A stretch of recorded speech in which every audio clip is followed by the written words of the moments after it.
pressure looks good. Following up. Roger, roll, Atlantic.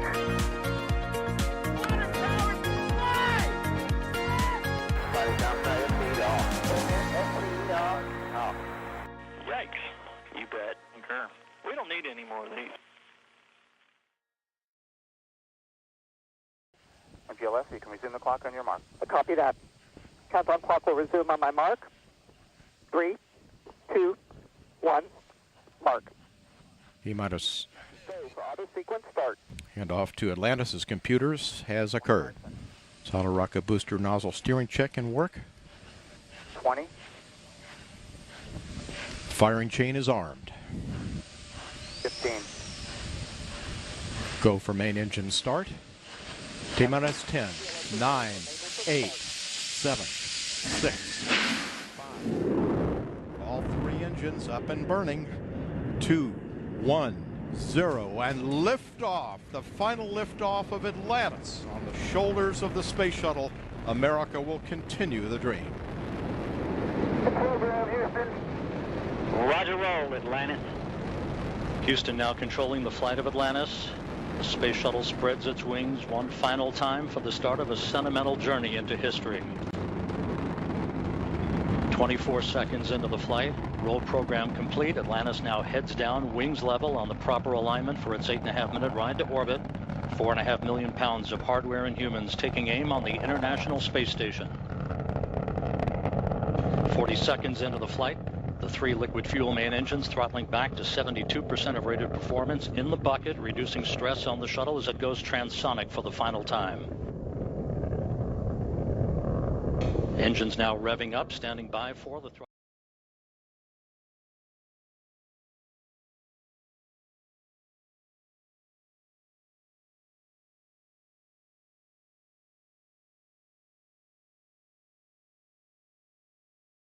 All right, folks. Here we are. It is launch day on the Space Coast. We hope we're all watching the weather over there because we've been scrambling with some weather-related stuff. But y'all know what to do. Let me know what is happening. Can you hear me? Can you see me? Are we getting any information here? Let me know what's happening right now, y'all. I am just standing by to make sure everything's good here. So, let us know. Woohoo, love it. Give me a 5x5. 5x5, DOS, 5x5. All right. We have people all over the Space Coast today. We are covering the historic launch of DM-2. I'll be one of the hosts here, John Galloway. We've got a lot of other hosts that are going to be coming through the screen today. Let us know that you can hear and see us okay. So, I am going to check in real quick because we've got some special guests on, and I need all of our guests to turn their cameras off real quick if you could. Everybody, turn your camera off for me. And then we are going to turn on Chris G's camera. Can I get a camera from Chris G? There we go. And can I get a camera from Julia? All right. And can I get a camera from Thomas as well? Okay, that should be all of our hosts hanging out here. So let's hop over here and see who we can talk with. There we go. The first thing that I'm starting out with was the weather radar today because I've got Chris G, who is out at Cape Canaveral. He's at the press site, and he is actually in a vehicle. Chris, how's it going? I am in a vehicle. You're in a vehicle. It was fun. Yeah, it was fun to spend, 2 hours setting everything up to then have to throw it into my car in 5 minutes because dun dun dun. The weather. I also want to flip my camera around the front camera to show you how moody we are today here at the vehicle assembly building. Yeah, weather is going to be the big determining factor, not just launch weather, which went from a 60% probability of go conditions down to a 50-50 shot. So flip a coin for Kennedy weather is where we're at right now. And of course, the abort landing weather in the Atlantic is of concern. Right. So, so do it's going to be a fun day. Is there any information on that? Because we've been tracking the weather. We know there's like a tropical storm or depression or something going on out there. What is there an official, like the official weather forecast was 50-50, or what are we getting? Yeah, so the official weather forecast, which only takes into account the launch weather forecast here at Kennedy, went to 50-50. It doesn't include the launch abort weather, which is calculated separately. Right. So that's where our mismatch and where we don't have a lot of information on the abort weather is coming from. Gotcha. All right, so that is why we've sort of started off with our weather radar here. In terms of what we're looking, we actually had to turn off our camera. Chris G was out there. He had one of the cameras all set, and with that rain that was coming through, you can see right on the screen, that is the latest weather just about to slam the VAB. If I pause this at just the right time, that is the VAB, and right on the edge of that, I can zoom in, can't I? Yeah. That is the edge of that rain that's just about to hit the VAB. And I can tell you, Chris is in the parking lot right here. So he is just on the edge. We had to pull his camera indoors, and that's why we were scrambling around. The camera is still running, but it's giving me a feed of like the back seat of the car or something like that right now. So let's do this. Let's pop over this way and see if we can't get a shot of the pad. This is coming from one of the official media pools. NASA has sort of come together with some media organizations and given us these clean feeds of the pad. So a couple news organizations can use this camera, and we've got it over here. Now, the other people that we're hanging out with, up at the top of the screen, we've got Julia, our official port chaser, the fleet chaser out there. Julia, how are you doing today? Hi, everyone. I'm doing well. Some of what Chris G is getting is coming over my head as well, so I'm getting some light rain for our socially distanced launch experience here on US 1. Our socially distanced launch experience. I see you still have the mask and stuff like that on, so you're out in the public right now, right? You're in Titusville. I am in Titusville. Thanks to the folks at Owley and Cetos, you can see behind me. Yep. I actually do have a safe place to watch. Right. But I do have people passing by, and occasionally I will be stopping across the street at Kirk Park. So. Excellent. So you're not getting rained on, but look at this. Chris is actually showing us on his camera right here. It is raining on his car. That's the VAB in the background, and he's got his phone pointed out that way. So we had to run Chris inside of the car. We were all scrambling here trying to get everything set, and he was set. All the checks were passed, everything ready to go. And then we see this storm coming on the radar, so we ran Chris inside. So all day today, over the course of our launch, we are going to be bringing you coverage from all over. We have all sorts of different cameras. We've got Chris G, who's at the press side. He's going to be standing near the countdown clock. It looks like we just lost his feed really quickly there. So let's go over to this feed and keep talking. We need everybody to shuffle their cameras. Chris, you touched your phone. You touched your phone and you turned off the camera. Yes. We're going to need everybody's camera off and then shuffle back in, please. Julia, can you please disable your camera? They should really disable hitting the 3 buttons that are actually on an iPhone when you are on a Zoom call. This is so annoying. I'm so sorry, guys. Oh, it's okay. We're going to be doing this all day as we shuffle people in and out, y'all. But to bring people that are located all over the Cape and honestly all over the world, we're going to be bringing in special guests and commentators and stuff. We're going to have to deal with this. So, Julia, could you turn your camera off real quick? And Chris G, camera on. Julia, camera on. And let's get Thomas. Thomas knows the drill. Camera on good. as well. I just got an automated notification that lightning has been detected in the area, and I should seek shelter for the next 30 minutes. Oh, jeez. That works well in a car with a glass roof. So again, y'all, how are we looking here? What is this? We're supposed to be checking in with the NSF teams. We were already late. We were talking about all the different things that were going on. I think the first thing that we were going to sort of do here was, Julia, this is the first time that we've had a crewed launch from the Space Coast in quite some time. I know the media is saying in almost a decade, but actually it's like almost 9 years, right? I think since correct the 9 years, almost 9-10 years. But the last launch that was carrying crew was the Space Shuttle launching there from the Space Coast, right? Correct. And the Space Coast, I mean, it's called the Space Coast not just because we launch rockets from there, one of the sort of cradle of rocket launching for the United States. Tourism for rocket launches is a huge deal.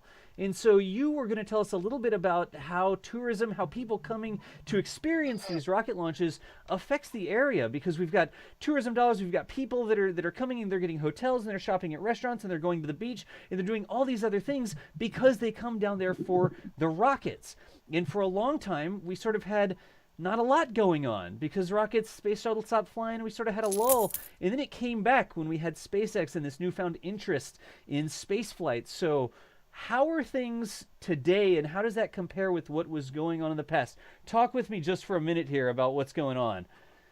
All right. Well, I can tell you that things really woke up here in Titusville and along the Space Coast once rockets started landing and returning home. So the sonic booms came back. We really saw an impact for the Falcon Heavy demo. But otherwise, the crowds you see behind me were not the norm for your normal science missions. Things that ULA was launching, you'd get the small local crowd, not as much traveling. So a lot of our local businesses really kind of took a hit. We couldn't sustain our malls. We had a lot of houses and rentals up because we were lacking the residents and the jobs on the coast to fill them. So as we've seen the commercial crew program really grow, we've seen a lot of our coast is starting to come back. The restaurants are blooming again. The shops are actually starting to pop up. Titus Landing has been a thing in the last year. We've got a new beach shop coming right down at the base of the Max Brewer Bridge. So it almost looks like a bit of tourism is going to come back to the area. I know currently the restaurants here have been doing mostly takeout and recently opened again to having guests indoors. And they can only do that to a certain capacity. So they were really looking forward to today and all of these launch activities to kind of get back into the swing of things. And like you said, we had a big mixed message. We had NASA saying, watch from home. There's lots of quality live streams, right? And then Sheriff Wayne Ivey said, no, come to the coast. We love to have you here. We want you to watch this historic launch. So we're kind of in the middle of a mixed message right now. And as you can see, we do have visitors, local and distant. I've seen as far away as Michigan, parked across the street from me. So no kidding. So far, we're socially distanced and we're well. So that was, you were talking about the mixed message, and I know Chris is down there as well. If we still got Chris on audio, we see that Chris is in the rain. But it was this big mixed message where people are so excited and they want to come to the Space Coast and they want to hang out, right? They want to experience these things, especially when it's such a big launch. The return to flight for crew from American soil, it's a huge thing, and it's SpaceX on top of that, which makes it even huger. And so we get NASA saying, well, no, don't come out and watch it, watch the live stream, but the tourism dollars and the people coming through are so important to the economy of the area. Like you said, you had some local people saying, no, come on out, it's fine, watch it. So we know at the end of the day, some people did show up out there and they did come to watch this event. You're staying safe. We appreciate that. We can see that you've got the mask on. You're out at US1. You have a secure location there at the restaurant. You're not in a big crowd bumping off of people or anything like that. Also, your news media, you're out there representing NASA Spaceflight, and you live in the area. Did you walk to where you are, or what's your deal? They saved me a parking spot. Oh. So They saved I you even a got a parking little spot. lucky there. So Oh yeah, there's an extra bingo in it for the next crew launch if you can find Julia's reserved parking space at El Leoncito. It's a bingo for the parking spot. But I wanted to make a point of this. Chris, you're not wearing a mask right now. So regardless, people said to come, NASA said don't come, people came anyways. We want them to be safe, but why is it okay for you to not wear a mask if Julia needs to wear a mask right now? Help us out. Right, so it has to do with the fact that I'm inside my car. Right. The rules at Kennedy for journalists is that if you are a photojournalist only, you can only not wear your mask when you're in your car. All other times you have to have it on. Gotcha. For on-air journalists, we have to have it on when we are not in our car and not live on air. But if we are live on air, we either have to be by ourselves or 10 feet apart from each other. Gotcha. Not So have a mask. they have the news cameras. You know how they have the camera and the lights and the operator, and then the host is over there like, welcome to Channel 3 or whatever. They're like spaced out, and only when the news host is on camera can they take their mask off so that, you know, you can hear them better, I guess. Correct. Right? And I mean, I obviously can't see everyone, even though it's a really small contingent here. We are very spread out. Right. But when I was looking around a little bit earlier, looking at people getting set up for their live shots, it looked like for the most part they're solo events, probably except for the NASA broadcast, which I imagine they'll be talking with astronauts or subject matter experts. But you know, even on Monday when I got to interview Steve Payne, he was allowed to take his mask off because he was on camera, but I was asked to keep mine on because I wasn't. Gotcha. Yeah. And that's another part of it, just limiting the number of people, the number of news media who could even come to the official NASA areas was a huge deal. They don't have crews of like 50 people. It's one person there who may be operating solo, just themselves, right? Oh, exactly, and there are people like that. I mean, normally Thomas would be here with me, and Michael, and you, and Brady, and the whole team would be here with me helping. And no, it's a one-person show for us here today. Gotcha. You know, at Kennedy, not behind the scenes, obviously. Oh yeah, geez. Let me tell you about all the things I'm clicking on right now. So we were sort of talking. You sent like a picture of your studio, and I seriously did not feel bad about my cord management after that.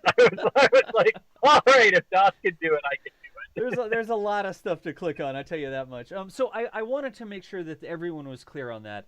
We're talking about Titusville. We're talking about Cocoa Beach. We're talking about press coming out. We're talking about public coming out. We talked about the mixed messages that were sort of given by NASA and then by local authorities because the revenue dollars are so important versus NASA saying watch the live stream. I wanted to, I think we had prepared a little video sort of thing here that just sort of talks about the history of Titusville. Is that right, Julia?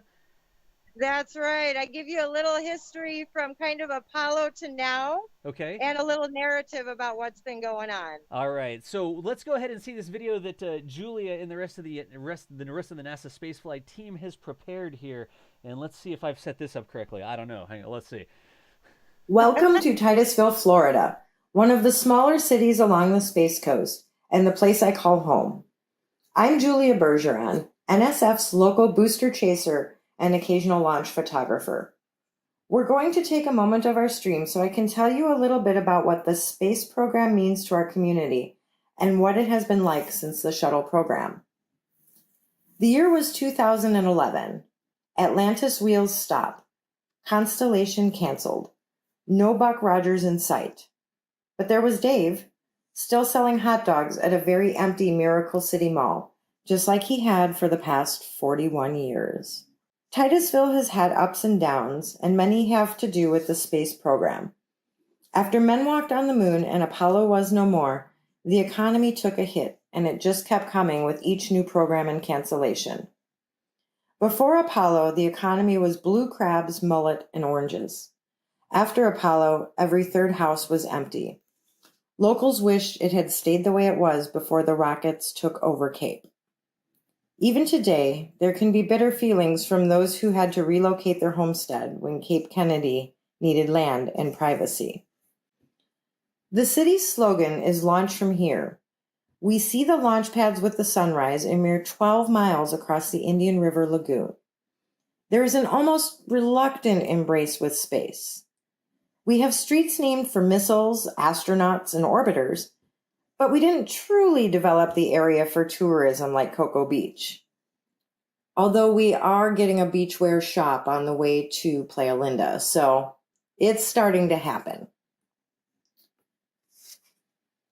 We live in a small feeling town with some really big rockets that light up the coast. I moved here in 2016. That's when ULA was doing government and science missions with Atlas and Delta and their families, and SpaceX was finding their way and had just begun to recover boosters. Some pretty exciting things were happening, and people started being interested again. The Falcon Heavy launch brought crowds that Titusville was not prepared for. We knew it would be big, but not 3 hours to get home from the visitors center big. So how did Titusville forget? 135 shuttle missions had launched from here, right? It wasn't that long ago. I mean, really. Although it really does feel like it is. Well, after Atlantis landed, about 8,000 pink slips were handed out, mostly to the employees of the contractors that cared for the orbiters and all that came with them. No astronauts from here meant no crew quarters staff, no cooks, and no orbiters to care for. Many had made it their career. Some were close to retirement. The jobs that remained in the area were not close to the salary they needed, nor did they require the skills they had to offer. We mostly forgot because many had to leave the area. Unemployment was at 12%. Foreclosure was imminent again. But slowly we are coming to a new normal. Well, at least before COVID made this launch in particular a challenge. Unemployment numbers were below 4%. Vacant properties have been torn down. Miracle City Mall is now Titus Landing. The old Howard Johnson's is about to be condos. The hotels right off the NASA Causeway are new for the area and actually directed toward tourism and promoting our space industry. And now the commercial crew program has really come to life with the launch of Bob and Doug, hopefully today, to the International Space Station. Finally is something I have heard from many of our business owners around here. Each milestone mission of Dragon, Starliner, and Orion has brought bigger crowds back to the area. The best I have to offer you at home or watching from the spot you have carved out is that we are also excited for this launch, even though this one's a challenge. Everybody here, we're ready for a party. We hope you visit again when we can really share our history and the excitement of watching crew launch from home. There are passionate volunteers at local museums who would love to bend your ear. Friendly shopkeepers and restaurateurs who would be happy to see you again. I hope the next time crew launches from home, our new normal will be back to something more familiar. They say love where you live. I say there isn't anywhere else I would rather be.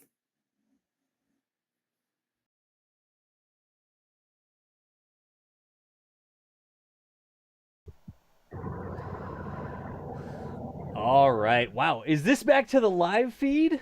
Look at this. We switched back over to the camera here, but y'all, that was a quick little bit of information on sort of the history of Titusville and what these space launches mean to the Space Coast, not just in terms of putting people into space, but in terms of all the people that live out there. Julia, thank you so much for putting that together. How are you still doing up there? I'm doing all right. Now is actually a good time for me to say goodbye because I am sending some weather Chris's way. Oh, wow. No kidding. Yeah. Let me see here. Do we have... We do have that. So Julia is in Titusville right now. And Julia, on the screen, I've got a massive bit of weather coming down towards Titusville. So I think you should probably head on inside. I think so. God, thank you so much. And again, we'll check back in with you as we get closer to launch. We will see if the crowds start to gather over there any more than they are. We appreciate you getting spooled up over there. But thank you so much for joining us. See you later. Bye. All right. Stay safe, okay? Okay, so y'all can see here on the weather radar, we swapped out some weather at the pad, at the VAB. This is where Chris is. This up here, Titusville, that is where Julia was, and this area here has now seemingly passed Chris. So let's see if we have a zoom anomaly. Pop back over to Chris. We do have a zoom anomaly. Who did we lose on the zoom anomaly? Michael, can I get a camera, please? Thank you. All right, zoom anomaly resolved. For once it wasn't me. Oh. You can tell me about the Zoom anomalies. Again, we are beating Zoom into submission for this, and if we don't have the right number of cameras on the call, it just all goes crazy. So, unfortunately, Zoom is really easy for lots of people to use, and it's not easy for the guy running the stream to use. I have found us a location where I can get the live stream camera set back up, where I can take it under an overhang when it starts raining. So you tell me, Das, when a good time for me to get off camera and go do that. All right, I'm literally going to play the weather animation here, and we'll look and see what this is. There's what passed you, so that's what you ran from. Oh, I can see the launch pad now. Yeah. Nice. Okay. Yeah, when I got out of my car like 3 minutes ago, you couldn't see the pad. Yeah. So there's a big cell that passed you. Then it passed you. There's another smaller cell sort of coming in, but I'm not the weather person. I don't know. I'm not sure if I should tell you to set up the camera or not. If you want, you can... yeah, I can get it set up, and there's just an overhang that I can pull it under up by the press mount. Okay. That, I just asked the public affairs officer, and she said, yes, I can run over under there. Gotcha. If it starts raining. So, all right.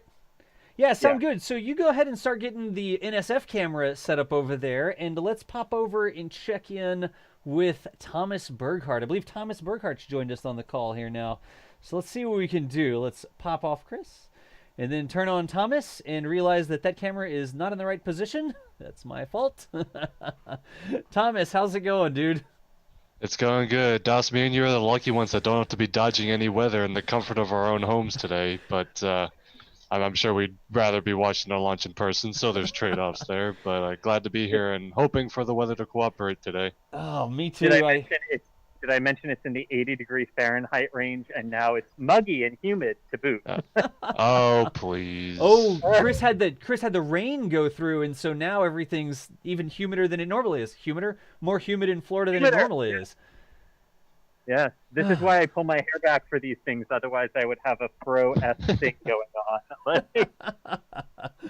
Oh no! So, am I good to start moving? You are good to go, Chris. You are good to go.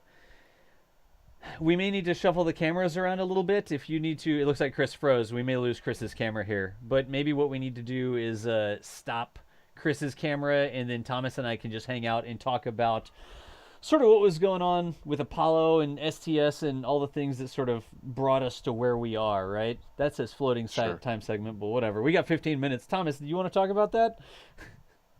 Let's wait for Chris B to do that, though. Oh, okay. Welcome to Titusville, Florida. Big shuttle fan, and he's going to be on in an hour. So okay. Yeah, I gotcha. That's a good point. Thomas goes through the commercial crew history. The commercial crew. Yeah. I was looking at the times instead of the other thing. I don't normally do scripted things like in time slots. So, yeah. Chris G's camera is offline right now, so we're going to need to grab another camera. We got it. There we go. So now Thomas and I can hang out and chat. There's so much shuffling going on with this stuff, y'all. I appreciate y'all hanging in there as we shuffle these things. Again, it's a super light crew. I'm also clicking on things in OBS. It's one of the beauties. We can do this stuff, but then again, we have to do this stuff. So I appreciate everybody hanging in there. Thomas, what are you supposed to talk about? Yes, Tom. I mean, today is the culmination of a decade, basically, of hard work and struggles and setbacks, but also lots of successes, and we finally gotten to this first crewed test flight. And of course, pending weather, whether this happens today or later this week, we're finally on the cusp of this program really reaching that final goal of returning human spaceflight to the United States. It's been a long road, and I'm just so excited to see it finally get to this point. Gotcha. So have you followed, I mean, how long did you see shuttles launch? How long have you been following the programs? I'm just old enough to have remembered the last couple shuttle launches, and certainly missed them as soon as they were done. And ever since, it's been a matter of when are we gonna start up again? And that's the goal of Commercial Crew, taking the role of Space Shuttle, where it was transporting our crew to the station and back, and taking over that role from a more commercial perspective with SpaceX and Boeing. And finally, here we are with Bob and Doug ready to take over the baton per se, and take over that. And I'm really excited about it. It's hard to describe all of the emotions that go behind this when we've been waiting for so long. and it's been certainly a rough road. Both commercial crew companies have had setbacks. Developing new spacecraft is hard, and there's a lot that goes into it. But finally, here we are, ready for a full-up crew test flight. I think it's safe to say that both the NASA and the SpaceX teams are very confident for today's attempt, pending weather, which of course we can't really control the weather, but everything that we can control, launch vehicle readiness, spacecraft readiness, crew readiness, readiness of all the teams, the launch teams, and things like that. I think all of those factors are as confident as they can be that they're going to be ready to go. So, looking forward to it, hoping the weather cooperates, but through pad abort tests, inflate abort tests, uncrewed test flights, parachute testing, all of those things, we've finally checked all the boxes. And Demo-2 is just that final step where we're gonna do a full up flight. It's gonna be just like the operational flights, bringing crew up to the station and back on a full rocket with no parts that are saying, oh, this vehicle is almost the final version, but we need to add a couple things. No, this is it. This is the spacecraft that will be carrying crew to the station for the next several years, and it's very exciting to finally be at this point. Gotcha. And Thomas, thank you so much for carrying the torch here. I'm working another small technical issue here in the background. So I appreciate you. That's why I'm letting you run with it here. Yeah, no, not a problem. I'll happily ramble on about space stuff. You know me. You ramble on as long as you can. I'm getting us ready with another thing to show here. Yeah, sure. So I mean, commercial crew kind of stemmed out of the commercial cargo program came first, and that of course SpaceX is involved there too. You had NASA having this idea of let's commercialize our low Earth orbit transportation systems. Let's buy it as a service, rather than owning and operating vehicles. When you look at Shuttle, NASA owned the Space Shuttle vehicles and operated them themselves, with lots of private contractors involved. Boeing and Lockheed were all involved in those processes, but they weren't really operating the vehicles for NASA. They were just part of the contractor chain, where NASA was really the vehicle operator. And now NASA has said, we need to focus on going beyond low Earth orbit. NASA is really putting the focus on returning to the moon so we can have long duration missions on the moon, and then pushing on to interplanetary missions. And to do that, they said we want to buy our low Earth orbit transportation from a commercial company. Let SpaceX and Boeing operate this for us, and we will just buy the transportation service so we can continue our presence in low Earth orbit while pushing onwards. And that's kind of what this has been. They started with commercial cargo, selecting SpaceX and originally Kistler, which now that part got changed into now SpaceX and Northrop Grumman. And soon there we'll be adding Sierra Nevada Corporation, so that'll actually be 3 cargo vehicles. But those taking on the cargo role that the shuttle had. The shuttle would bring cargo and things to the station. That's now handled by 3 uncrewed cargo spacecraft that are all operated commercially for NASA, and NASA buys that as a service. And now they said, okay, we've got the cargo down, let's do the same thing with crew. And they selected SpaceX and Boeing, both developed brand new spacecraft launching on some very proven rockets from the American space industry, Falcon 9 and Atlas 5. And they said, we developed these new spacecraft. They put through a lot of rigorous testing. We had pad abort tests. SpaceX did that in 2015. Boeing's was more recent, but they both conducted a pad abort test, and they both did that successfully. SpaceX, of course, had an in-flight abort test as well, whereas Boeing did that using simulations and things like that to certify that.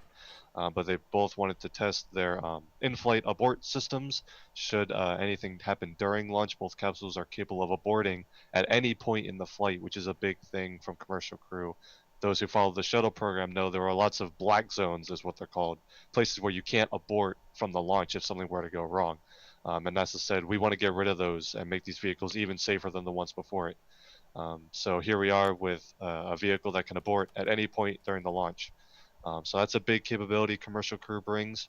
And then, of course, we had the uncrewed test flight. Boeing had theirs last year, and that was, of course, had some issues, so they're actually going to fly another one to make sure they iron out all those issues.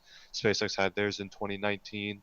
And that went perfectly, a very successful mission, and that's a big part of the reason that they are here ready to fly crew and ready to capture the flag, if you will. I know we'll talk about that a bit later. But SpaceX first to fly crew here.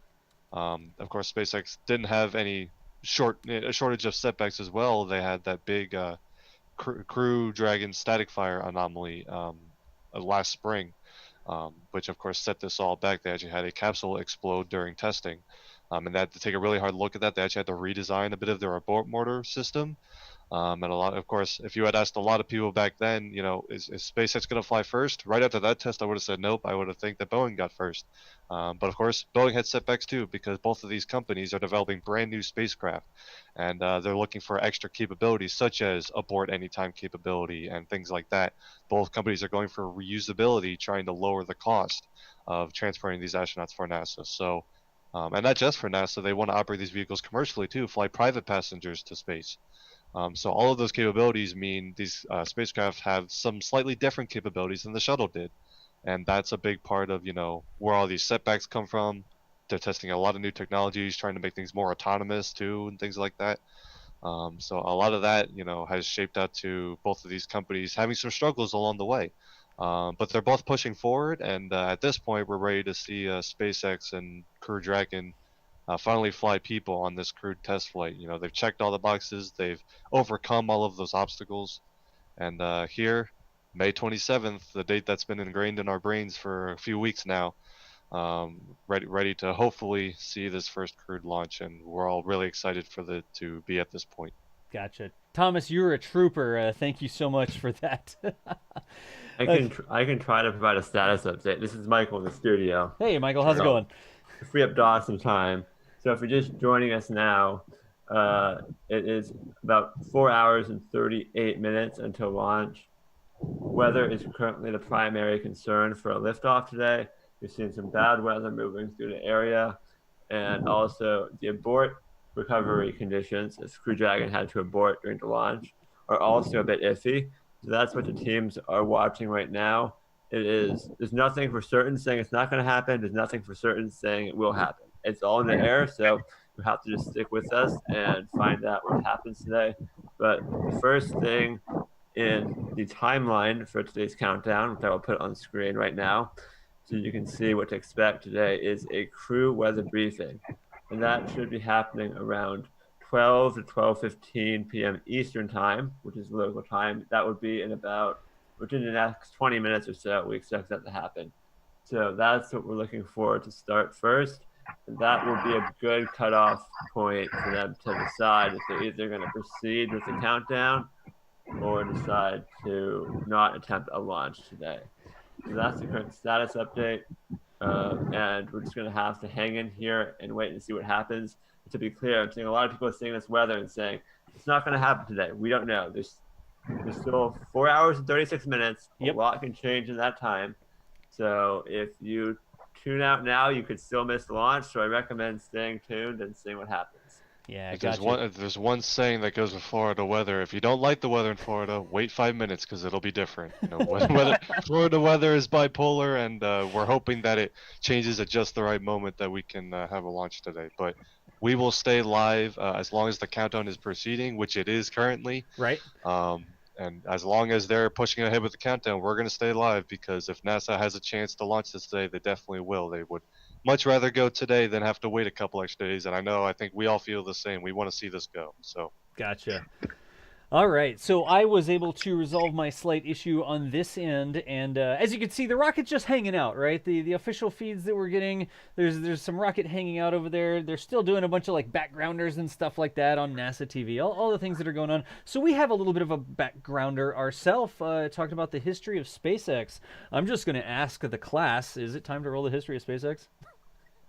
I think that would be a great time, sure. It's not like, and cut to history of SpaceX. Okay, clear. It's like, should I play this video now or not? Welcome to our live stream. I think we've got a pretty cool video to show you kind of how SpaceX got to this point. So let's take a look at that. All right, good deal. So let's see if DOS has queued this up correctly. And we're going to roll a little bit of video about the history of SpaceX. Terminal count launch has started. There you go. Lower LE is running. Confirm. 10, 9, 8, 7, 6, 5, First stage 4, engine sequence initiated. 3, 2, 1.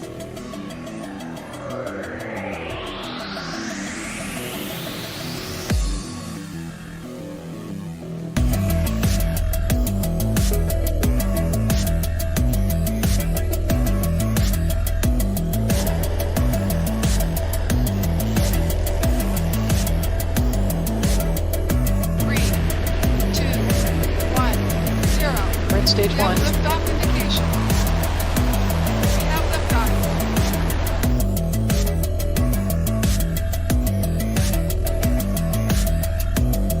Second stage approaching Seco.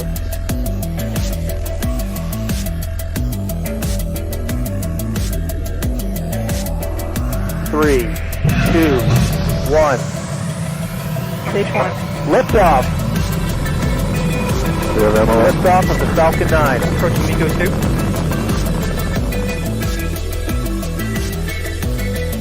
And you have state separation.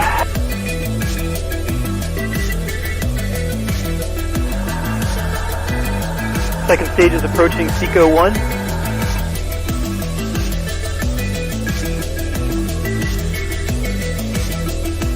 Station Houston on Spacer Ground 2, you have a go for Step 6, Ingressing Dragon.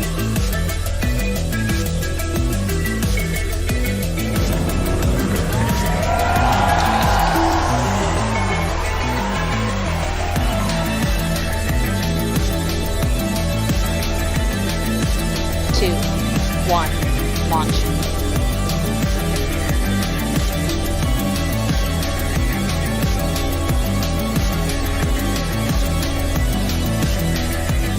Sequencing remains. Passing through 600 meters.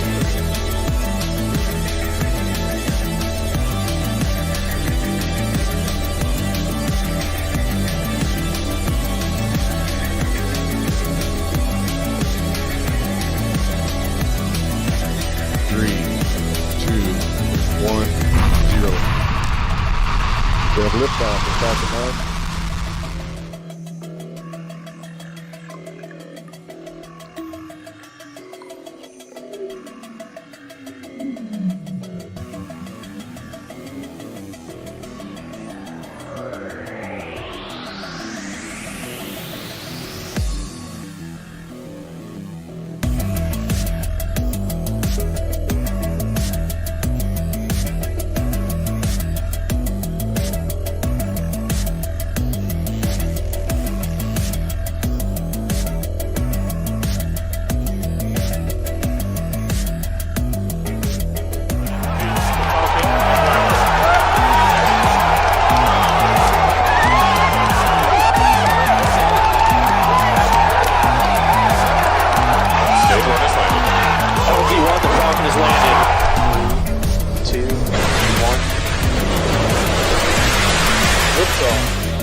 Six, 5, 4, 3, 2, 1, 0.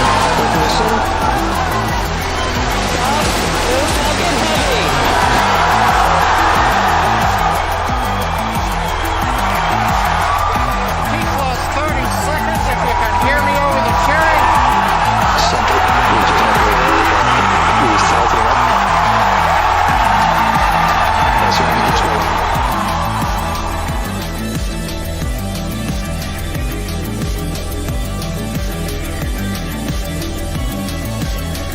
Four, 3, 2, 1, 0. Ignition, liftoff.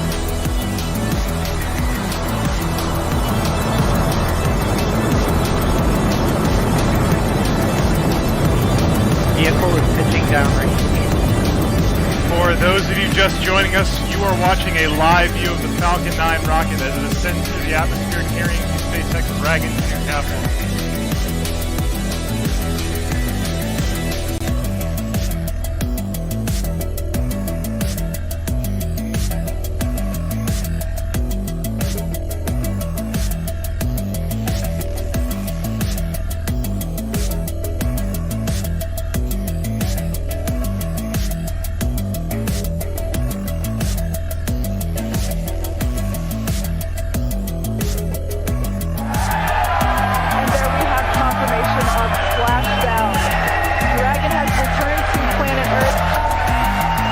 Three, 2, 1, 0. Ignition. Liftoff. Set for 5, aim high. Go Falcon, go Dragon.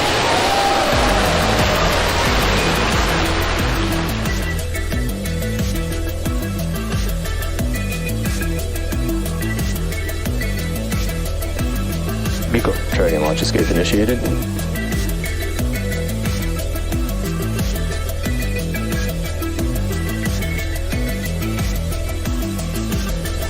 And there they are. That is a really cool view. Nice view of the orange and white parachute.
All right, y'all, we're back.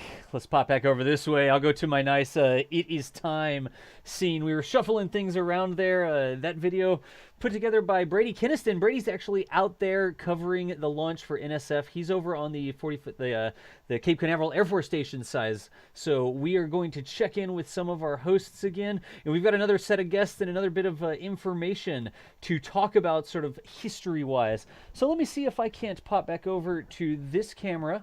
And we've got Chris G, who is here back with us. Chris, are you reading us? I am, yeah. Okay, good. All right, we're reading Chris there. And then we should have, survey says, Thomas. Thomas, you still here? I am still here. All right, good deal. And then we also have another guest host, I guess we could say, Chris B. Do we have you on the call? I've never heard of him. Never heard of that guy. So we don't have video from Chris B. He was having some video issues, but we were going to chat just a little bit here about how we got to this point, the history of Apollo and the Space Shuttle and everything that sort of got us to the point where we're once again launching American astronauts on American rockets from American soil. So, y'all, take it away with that. Yeah, this is crazy. If you look at that picture right now, that's 39A. That is the launch pad that launched Apollo missions to the moon back in the 60s and 70s. And we're looking now at a live view of it in 2020. Now, to get from there to where we are now is incredible, really. It's a story where there's been mistakes, there's been successes, but it's all history, and it's all got us to this point. It all feeds into it. Everything feeds into what we're seeing right now, which is why I am literally in a mess today. I am completely in a mess because this is more than just the history of the event.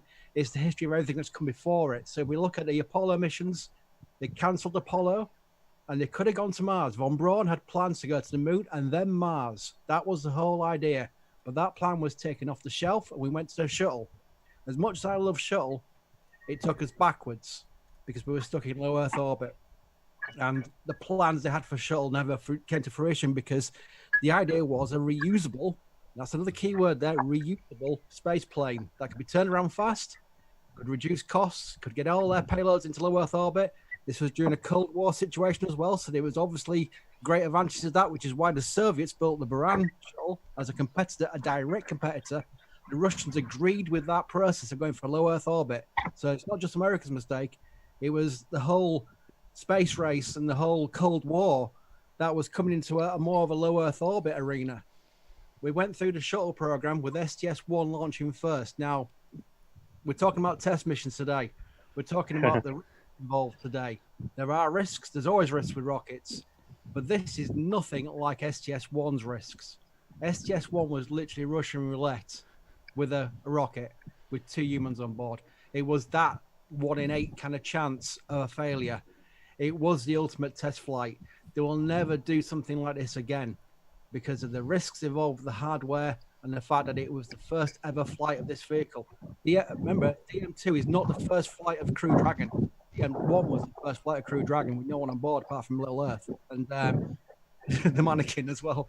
I keep forgetting. Remind me of the name of the mannequin quickly. Ripley. There we go, Ripley. Yeah, that was a test flight where they've already had the proven technology done. That's why they're doing these uncrewed flights first before the crewed flights. But STS-1, this was the ultimate test flight. This had ejection seats in. Imagine the fact that ejection seats would not really help them, especially after certain part of launch, because really it was more about the landing, the ejection seats, in case you were coming in too short. They could have ejected out with, about 400 miles an hour, maybe. That was kind of the limits involved. But this test flight was something else. This was... Yeah, what was it? Like, it was either Young or Crippen on STS-1 that said the thought of actually having to push the ejection seat button if something went wrong probably meant they would have been thrown into the SRB exhaust balloon. And the thing with John Young is he was the ultimate test pilot. There was no way he was going to abort that mission. There's no way he was going to go through that hell, come hell fire. He was going to basically go through with it, whatever. And thankfully, it launched. Again, it had problems. There's a lot of problems with STS-1, but people don't appreciate the fact they got sound suppression system in all the pads now is because of STS-1. The sound suppression system wasn't anywhere near as good enough, and the body flap got bent on liftoff. And that could have ended a mission, but luckily it was bent in a position that allowed him to land with it. So that was something else. There's lots of things that could have gone wrong. The payload bay doors couldn't have closed before landing, and they needed that before re-entry. So there's 101 things that could have gone wrong. The very few things that did go wrong did not impact the mission, and it was a success. And I want to keep rolling this video because this is 39A again. People who are like new to spaceflight right now may not appreciate this is the same pad we're looking at live. This is 39A. That's why we keep saying the historic 39A. People laugh, say, "Oh, you're so historic about 39A," because it is. There is no other way to describe that pad. It is just literally history throughout. That crawlerway has seen Apollo crews, it's seen shuttle crews, and it's now seen Doug Hurley and Bob Behnken. They'll be going in their Teslas, which is just another amazing transition to the new. Up to that pad, the same way. They've done it before with the shuttle, so they know the route, but the fact that they're just following it again, it really sinks in after a while. But this gorgeous space plane, which was meant to revolutionize space travel, and of course, we knew before STS-1 launched, it wasn't going to happen because she arrived with the tiles falling off. They knew the amount of maintenance involved to turn around these shuttles. And even though they expanded the fleet, it was nowhere near enough the launch cadence they were hoping for. We've got a manifest in L2, which shows in 1979, they were looking at 30, 40 flights a year. Never. Yeah. No, didn't quite reach that mark. Yeah, I think I got curious at one point and went and looked at that early manifest out to January of 1986, and we were already up to like 86 shuttle missions or whatever, and of course we ended with 25 in January of 86. I mean, it was incredibly ambitious, and a lot of people do look at that. I think because we're as our launch day article sort of says, yes, this is this day is huge, it's momentous, it's everything that you and Thomas have just said. It is, but in the larger, grander scheme of things, it's, to borrow a phrase, it's the first small step to what SpaceX wants to do with human exploration, and I mean, their goal is really to take what was promised from the shuttle and make it a reality. We'll see if they can do that, but that's what their goal is. I just want to imagine. I'm just going to cut through what we're showing the launch video. I just want to imagine what people would have been looking at right now. I know some people who said they went to the launch and said they had no idea about the roll program. They thought it was going wrong early on. They had no idea about the roll program. Wow. Yeah, because remember, the media now, we're all on the internet. We've got everything we need. But back then, it was Aviation Week as a magazine and a few news programs. And news programs, of course, mainstream media don't really go in depth with things. They don't mention roll programs, whatever. They mention launch, the crew, what they had for breakfast, which we've all been watching very carefully today so far. They had no idea about the roll program. So they all thought it was rolling off course, and they thought it was going to go wrong within seconds. Now imagine being there and thinking it's going wrong within seconds. That's horrendous. So yeah, it's just amazing. At this point, you hear the call out, you lofted a little bit because the boosters were too powerful. They didn't realize how powerful the boosters were, even though the ground test, because they didn't factor in. This is the true story. They didn't factor in how much gravity difference will be going uphill, and the air resistance will be different as well. So they factored in the power of the boosters, but didn't really appreciate how much they'd lose from the gravity pull and how much they'd lose from air resistance as they got higher and higher. So they started lofting. They were higher by about 5 miles, I think it was, from the expected stage of staging. So that was all a call. I did it on the call live, saying you're lofting a little bit. You'll be slightly higher in staging. And that's what that call meant. They were literally going faster than they thought they would be. So that's just another thing of a test program. There's no way DM2 will be going faster than predicted. You'll never hear that call on DM2. They'll know exactly where it'll be at every single point during that mission. And if it isn't, it'll be something going wrong. Thankfully, unlike STS-1, if something goes wrong, the crew will be fine because they've got the escape system, which you didn't have in the first stage for shuttle. There was no real way out during first stage. You held onto them boosters regardless for the 2 minutes they were firing. There was no way you could get dropped them off earlier or anything like that, which is what happened with STS-51L, unfortunately. But yeah, there's a staging, and you hear the whoops on the call on the videos. If you watch STS-1's video, you'll hear whooping from people in the launch control center. They're the booster guys. They didn't know the booster would come off cleanly. That was another thing they didn't know because they couldn't test that. This is all about the test flight. They had no idea the boosters would separate cleanly. And I'll go back to SpaceX again. Remember the whooping during Falcon Heavy? They weren't too sure how the two side boosters would come off. So they were all saying, and they predicted it, said, look, you know, this is a very key event coming up now with side boost separation. Yeah. And when those side boosters came off cleanly, they all started cheering like crazy, which, again, is just amazing kind of like reflection of how much testing goes in, but you can't test it properly until you fly it. And that's the key thing here. And of course, STS-1 coming back down to landing now.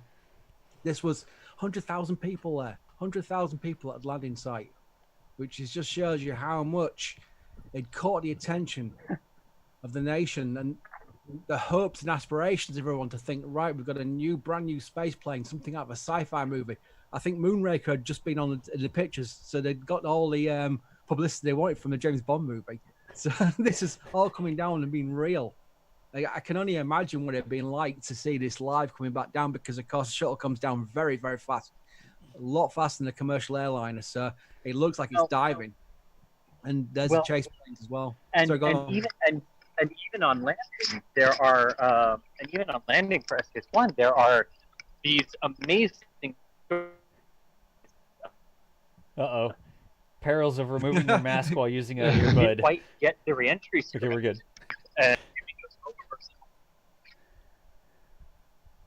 Now, I think I heard a little bit of that. Chris was talking about the role reversal. Yeah, coming back down. In those role reversals than they had originally predicted in order to get her to the runway, because exactly what you were saying, Chris, all those gravity losses, all the drag that they didn't have quite right were the same calculations they had used for the entry system. So yeah, Columbia did some things that they didn't expect, but got herself to the runway, on STS-1. You can tell the size difference there with the two T-38s chase planes. They're just tiny in comparison to the shuttle. Shuttle's much bigger than you think. They're much larger than you imagine. And I remember the test pilot going under the T-38 saying, "You're looking real good underneath." He was talking about the tiles. They did not know if the tiles were still on. There was no way to look back then. So they were checking the undercarriage look, the CPS looked good before the gears came down. Remember, that's the last thing. With seconds to go, the landing gear comes down. They had no idea if that'd work. And you can't turn around. You can't try again. You can't do a fly around and try and land the second time round. You're coming down, landing regardless. That's why they're on that such a long strip, because if they'd belly flopped it, I mean, Thomas, you'll know, because you're into planes and what have you. Could you belly flop that? I mean, would it have stayed on the runway? Would it have slid off or whatever? Yeah, it's hard to tell with such a new vehicle, and of course, Space Shuttle is about as unaerodynamic a plane as you can get. So you're very limited, as you can't fly around because no engines, and you're basically a brick with wings bolted on. But yeah, they're trying. You can see that video that we just saw. They are trying to hold it up as long as they can, keep it just above the ground as long as they possibly can, because they don't know how softly they really need to touch down to keep this thing intact. But picture perfect landing on STS-1, and it worked out in the end.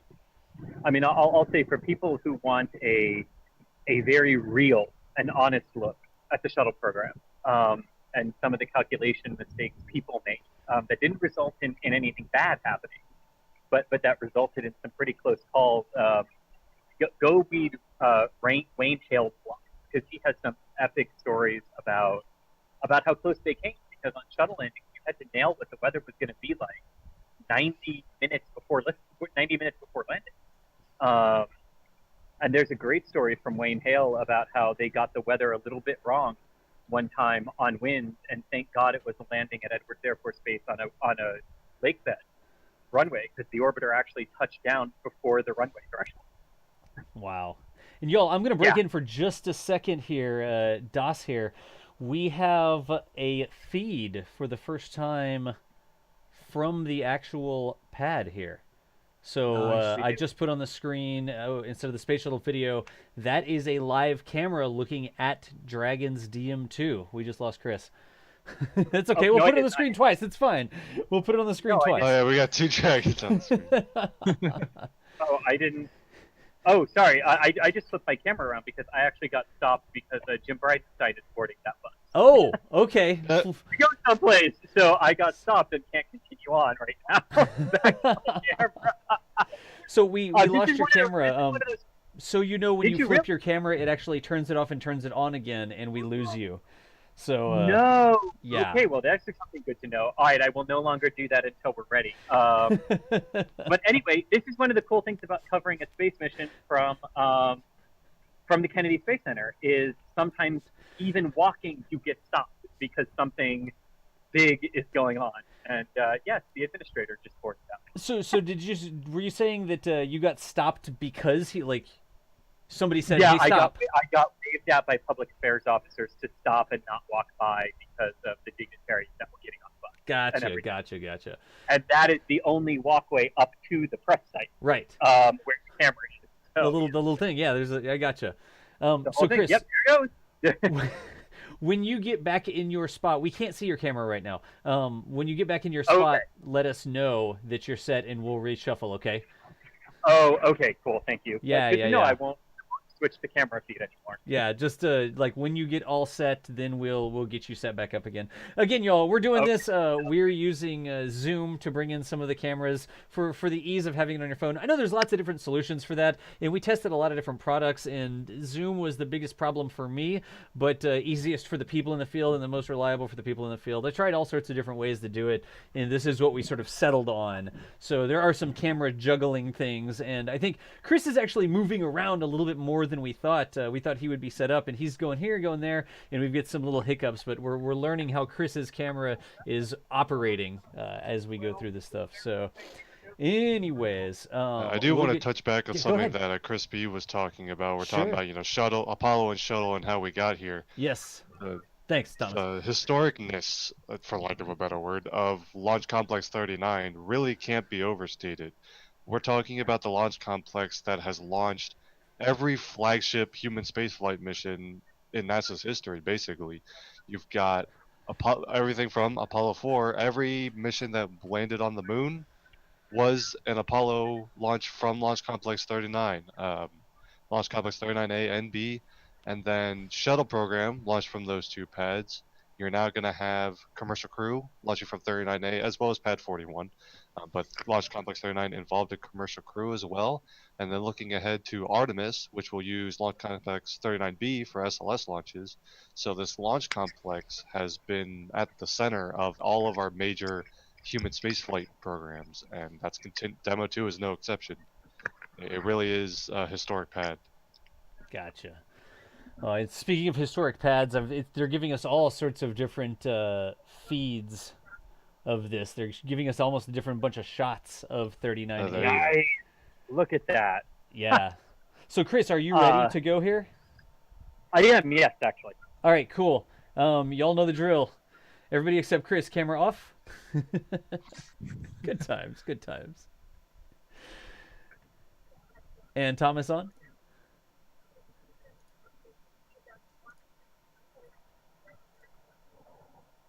And Michael, can you shuffle for us? Thank you. All right. Look. Well, That's Chris's shoulder. Okay, now we have Chris. Oh, there we go. I realized my camera was out of alignment. Perfect timing. Okay, so moving right along, I just switched over to those pad views really quickly, but here is the going back to our talking about the historicosity of the pad, whichever way. We need some new words for that, but yeah. All right, so go ahead, Thomas, Chris, and everybody. The momentous pad. Yeah, I mean, we were talking about STS-1, how crazy of a test flight that is. I mean, shuttle program up until 2011, and that really was, NASA's flagship program for such a long time. And I mean, when you talk to a bunch of people, even nowadays, people, when you think, oh, how do people get to space? Oh, a space shuttle, and that was like one specific vehicle, but it flew for so long, and it was such the at the face of what NASA does. It's the main thing that people associated with it, and that actually doesn't fly anymore. And it's going to be interesting. Hopefully, I hope that with the increased publicity of these kind of missions, launching people again, people will be able to tune in again and really see what NASA's been up to, because it's not like they went anywhere. We've been busy all this time, and the stuff we're doing now is super exciting, and I hope that bringing this new mission. I know Demo-2 has been heavily publicized and kind of pushed, hey, you guys should be tuning into this. I hope people get to tune in and check out what NASA's been up to. Yeah, I do too. I hope, with Thomas, what you were just saying there, for and Chris too, when people thought the shuttle was going wrong on STS-1 because it was rolling and they just didn't know it was supposed to do that. Right. We've seen 84 Falcon 9 flights. We know what they're going to look like. We know what's going to happen. So we don't have that question mark hanging over us. We know the Falcon 9 is an incredibly reliable vehicle. We've seen Dragon do a good test flight to the International Space Station and landing. We've seen it do its flight abort. I mean, hopefully not just what NASA has been facilitating, but I hope people see what SpaceX has been working on, because for the largest part of this, right, it is SpaceX. NASA had input into how certain things were designed on the Falcon 9, but it's their rocket. NASA has really been responsible for the more behind-the-scenes stuff that we touched on in our article yesterday on site about crew rescue, about launch integration, about making sure that everything that isn't the rocket, the payload, and the capsule is ready to support too, which includes all of the security, all of the weather crew, everything. Sorry to interrupt, Chris. Stand by. They're about to poll for something. Oh, okay. Let's listen So in. I have the audio up. I don't know if it's going to happen right now, but they were preparing for the crew ingress to proceed to. Cool.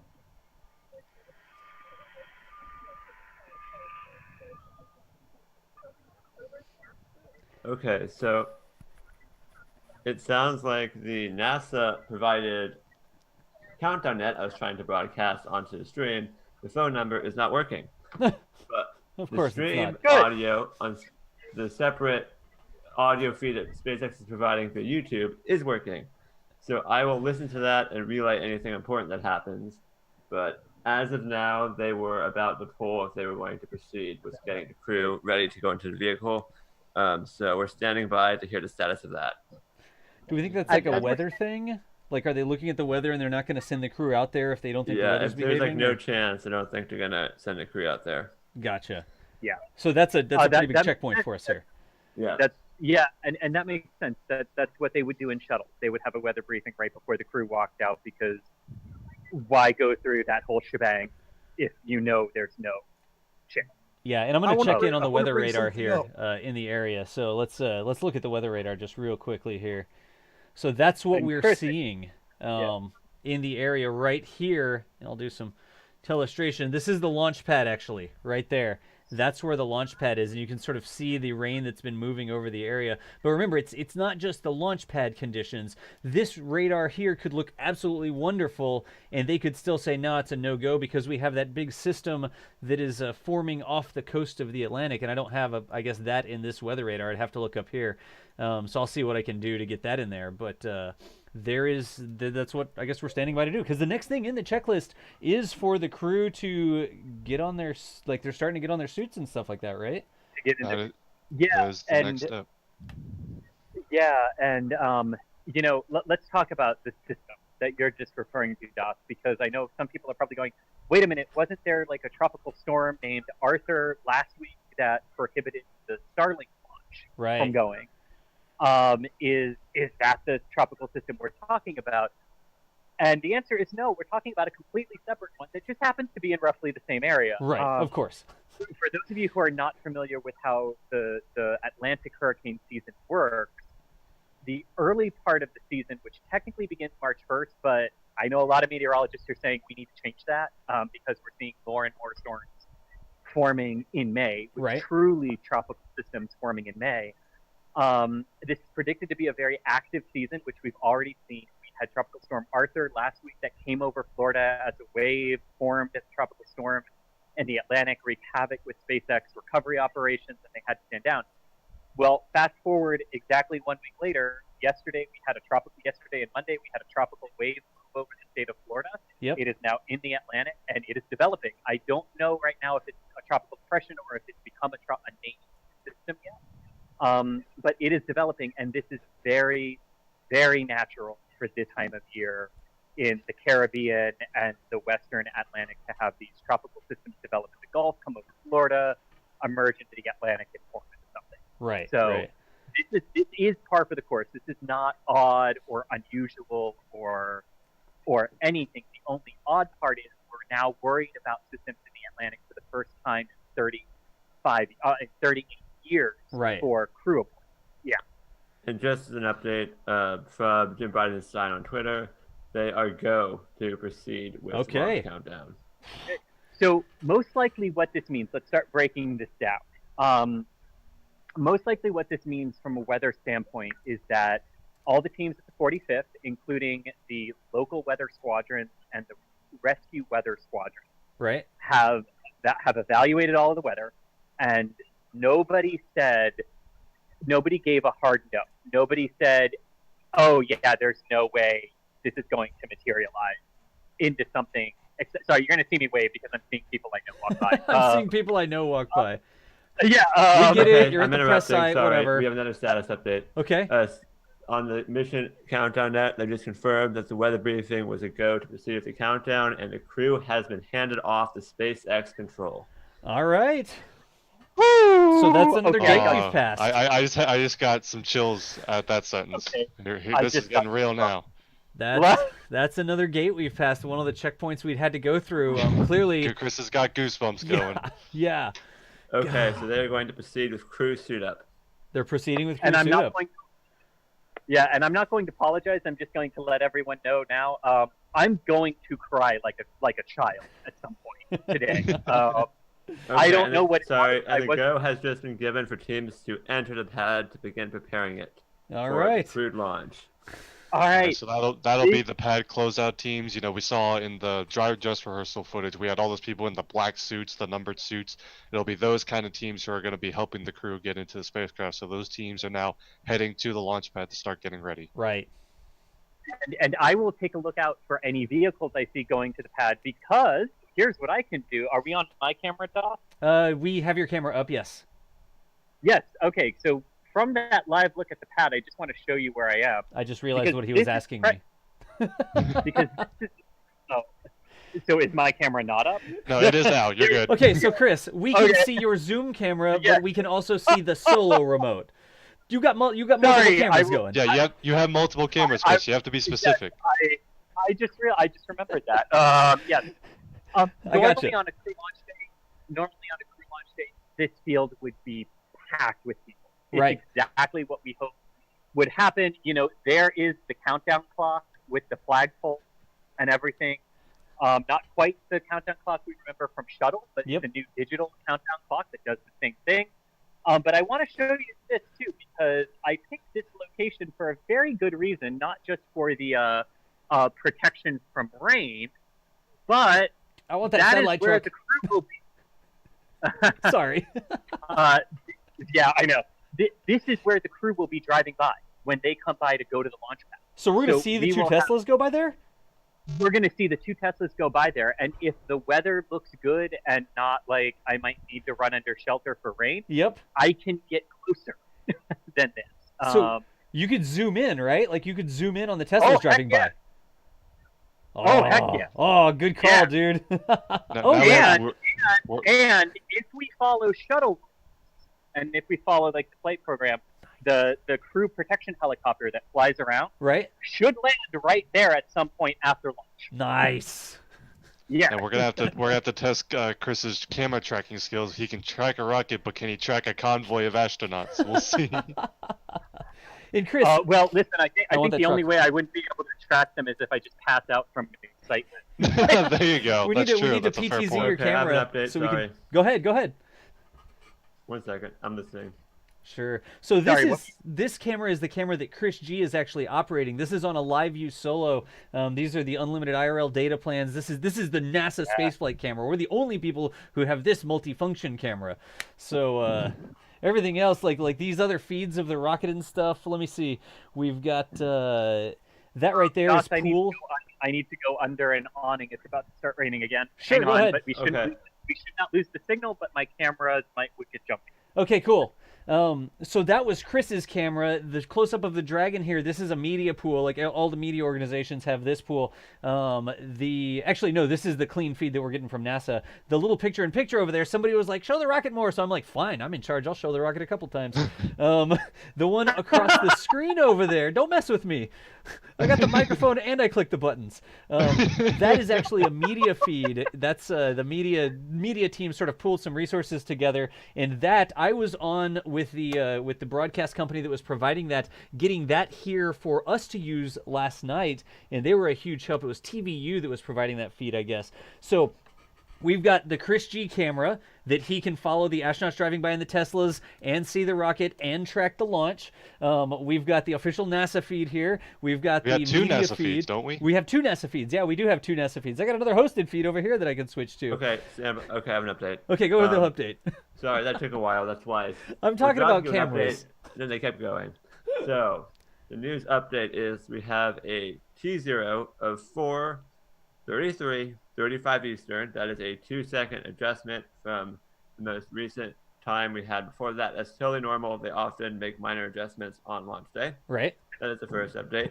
The second update is that there are no issues being worked with either Falcon 9 or Crew Dragon. So from a technical standpoint, the launch is 100% go. Okay. Another update is that upper level winds are currently acceptable for launch. And they are just waiting for the final weather report on the abort recovery zones. But as of now, they are proceeding with everything, and it's looking promising. So we'll have to keep our fingers crossed. All right. So Deep again, breaths, people. we were talking earlier about the weather in the system that's off the Atlantic, off the eastern coast of the United States there, and we're like, God, that may get so bad that they just might not even load up the astronauts, right? We may just all pack this up and go home for today.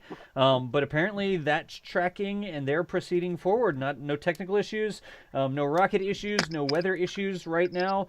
The last weather update we got officially was a 50-50 shot still, right? We were 50-50? Yeah, they were 50%, and that's for launch weather. Actually, we have a new update on launch weather. Oh, there's an update on the launch weather as well. Michael, go ahead. Launch weather is now only 40% go. So that is downgraded. All right. So it was 40 a couple days ago. It was 60% violation, so 40% go. And then they upgraded it to 60% go, but it's it's decreased. It's gotten worse. Deteriorated. I'm a streamer, not a news host. Back down to 40% go right now, correct? Correct.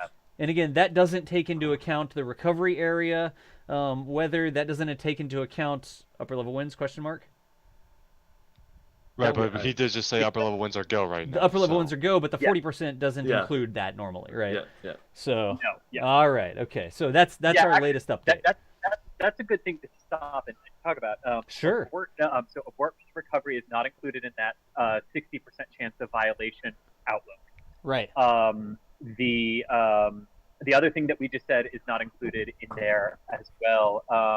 And solar activity is not included in that as well, because one thing that they always have to monitor with rockets is to make sure that the sun isn't throwing off coronal mass ejection, Right. or big, huge charged particles that could wreak havoc with the electrical system on the rocket. Just like we don't want the rockets getting struck by lightning here on the ground or in flight, we don't want them getting hit with solar storms either. Right. But solar storms, booster recovery, and upper level winds were all very low chances of prohibiting collision. God, did you just get hit by some wind there, Chris? I sure did. In fact, I have to go pick up my trash when it started to blow in. Yeah, copy. Wow. All of a sudden, I heard that wind hitting Chris, and I'm like, you can see his shirt blowing. So again, This the is weather standing in the conditions flame are just trench, fun fact, no. yeah. The weather Too many conditions beans. are all over at the Cape today, so we're continuing to watch that. But SpaceX and NASA are continuing to march forward. Right now, astronauts should be suiting up. Actually, we've got a feed of that. Look at this. There you go. Oh, there you go. Oh, wow. Cruise suit Haha. up in progress. So the suiting up and the rocket on the pad at the same time. Look at that. And so you can see all those personnel in the black suit. Those are the SpaceX suit up crews. You can see a couple astronauts in the background in the blue suits. But of course, the two in the white flight suits closest to us are Bob and Doug, who will be boarding Crew Dragon today. Look at that. So let's talk about something that's very different from Mercury, Apollo, Gemini, and Shuttle for today. You see all of those people working with Bob and Doug, all the people in the dark blue suits with the numbers on them. Right. They are the closeout crew. Well, they're members of the overall closeout crew. These are the ones in charge of getting the astronauts in their suits, doing pressure checks, making sure the suits are being crewed, and everything is go. There's different teams that is either on their way or already on 39A. And they're not just configuring the crew access arm and the quote-unquote white room, the part at the end where they actually board Dragon, which has white room cleanliness because it's the last place to keep contamination from getting on the rocket, like grains of sand, things like that go airborne when you get into microgravity, and you don't want grains of sand or dirt getting into people's eyes. But the biggest change for that closeout crew today, in terms of the people who are, he's waving, yes, I've waited so long to see that, yes. Sorry, I'm a kid today. It's so, okay. I hope you all love this, because this is amazing. The one main difference with that closeout crew is there are no astronauts that are part in Mercury, Gemini, Apollo, and Shuttle. There was always an astronaut who helped the astronauts into the craft. Yeah. And was usually the final one to see them before they exited and left only the crew on board. They considered doing that for SpaceX launches, but ultimately decided that it was unnecessary. So it is a complete team of SpaceX employees who are putting the crew in there and will be the last people to see them before they leave the planet. Right. Gotcha. God. And those are like replicas of the actual Crew Dragon seats that they're sitting in right now. We believe so. Very much it looks like the Russians, where they have like the pretend Soyuz seats that they put them into that we see on pre-launch things from Baikonur. Exactly like that. Yeah. Only in this case, we don't. I've heard nothing. Guys, help me out here if you've heard differently. I've heard nothing to indicate that the individual seats in Dragon are custom made for the astronaut like they are in Soyuz. Right. Yeah, I don't think they are, no. Yeah. I don't think they are either. I think they're generic, and it's the suits for SpaceX that are actually tailor-made. Tailored to the astronaut. Yeah. And Chris, just a couple points of order real quick. Oh, wow, the face mask is down. Look at that. The visor's down. Yeah, look at that. So that's Bob Behnken on screen right now. Chris, really quickly, we're having some audio trouble with you when the wind is blowing. It sounds like there's a wind cut, and when the wind blows on you, it's a little bit hard to hear you. Just so you know. Wait, hang on. Yeah. And then also you have a condition orange, so you know. So. I have a condition orange. What does that mean? Well, look down. Oh, thank you. Never mind. We didn't agree with the call. I know. I just made that up. Sorry for that. I just made that up. I was like, condition orange. I'm not eating anything. Like, what So again, this is live. This is a live feed right now, y'all. The astronauts are suiting up. They're doing their checks. One of the visors is down right now, and as soon as they get this done, they're going to be going out and boarding those Teslas to approach the pad. But latest status update, we are still proceeding forward. The weather was all go as of now, it's a 40% go, but I guess 40% go is go, and so they are proceeding with suiting up the astronauts and moving forward with all of their preparations. And here's a good example and a recent example of why we always say never give up unless it's absolutely clear that there's no chance. Right. Because a couple of months ago, we had a SpaceX mission to the International Space Station. Right. That was trying to get off the ground. Afternoon, had about a 70%, 80% no-go forecast or on right. for both of its days. Both days ended up being 50-50 at the call for fueling, and they opted to proceed to fueling, thinking that because they could see that hole in the clouds coming. Right. And on day one, it got here 2 minutes late to make our instantaneous window. Jeez. And on the second day, with the exact same setup, no go at the start of fueling, 35 minutes before launch, 12 minutes before launch, weather went green, and up we went, crystal clear sky. Oh, no kidding. So, and with an 80 to 70% no-go forecast. This is why we don't stop unless you absolutely have to. Yep. Because you never know what the weather's going to end up doing. Yeah. I see Doug's got his visor down too, so they're both finishing suiting up. And I'm working Now, on guys, some other tricks here, y'all, so that we can cleanly cut back and forth between feeds and everything. But is everybody happy with what we've got on the screen right now? I mean, we've got the astronauts suiting up. We've got the live feed of the rocket over there. I've got more cameras. I just don't have enough screen real estate to show them all at once. So I think we're good. And Josh, just so you know, I have 2 hours of battery life remaining on battery number 1. On this first battery? On this first battery. Gotcha. Which has been on 9:30 this morning. Gotcha. So we're good. All right. But yeah, I hope you guys are enjoying this. This is amazing. This. Even if we don't launch today, just the fact that we're watching the whole process play out, that knowing that that's what our end goal is today is just unbelievable. And I don't know about you guys, but I gave myself goosebumps, and I don't know if Chris is still on. I see that he is.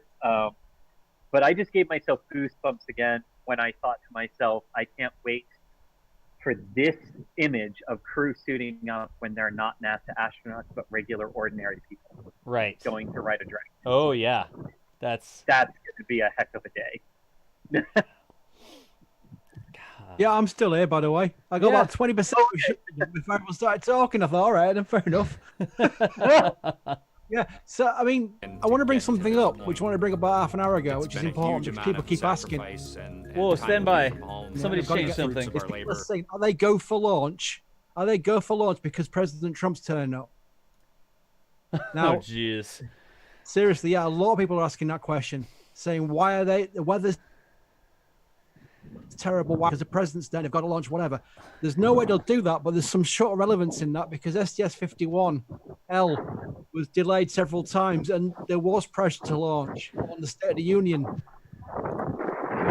So Chris, they've apparently just changed what they're pushing on the pool feed to B-roll, like prepared video. It's not the live pad anymore. So can I get your camera on the live pad, please?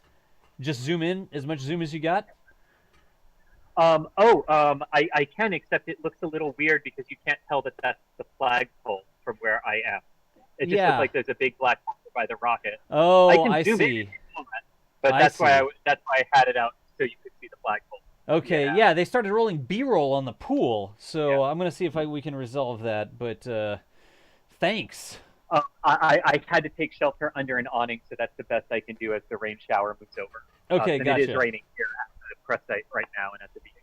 All right, so we're working on that. I was not expecting them to do that there, but this is just one of the.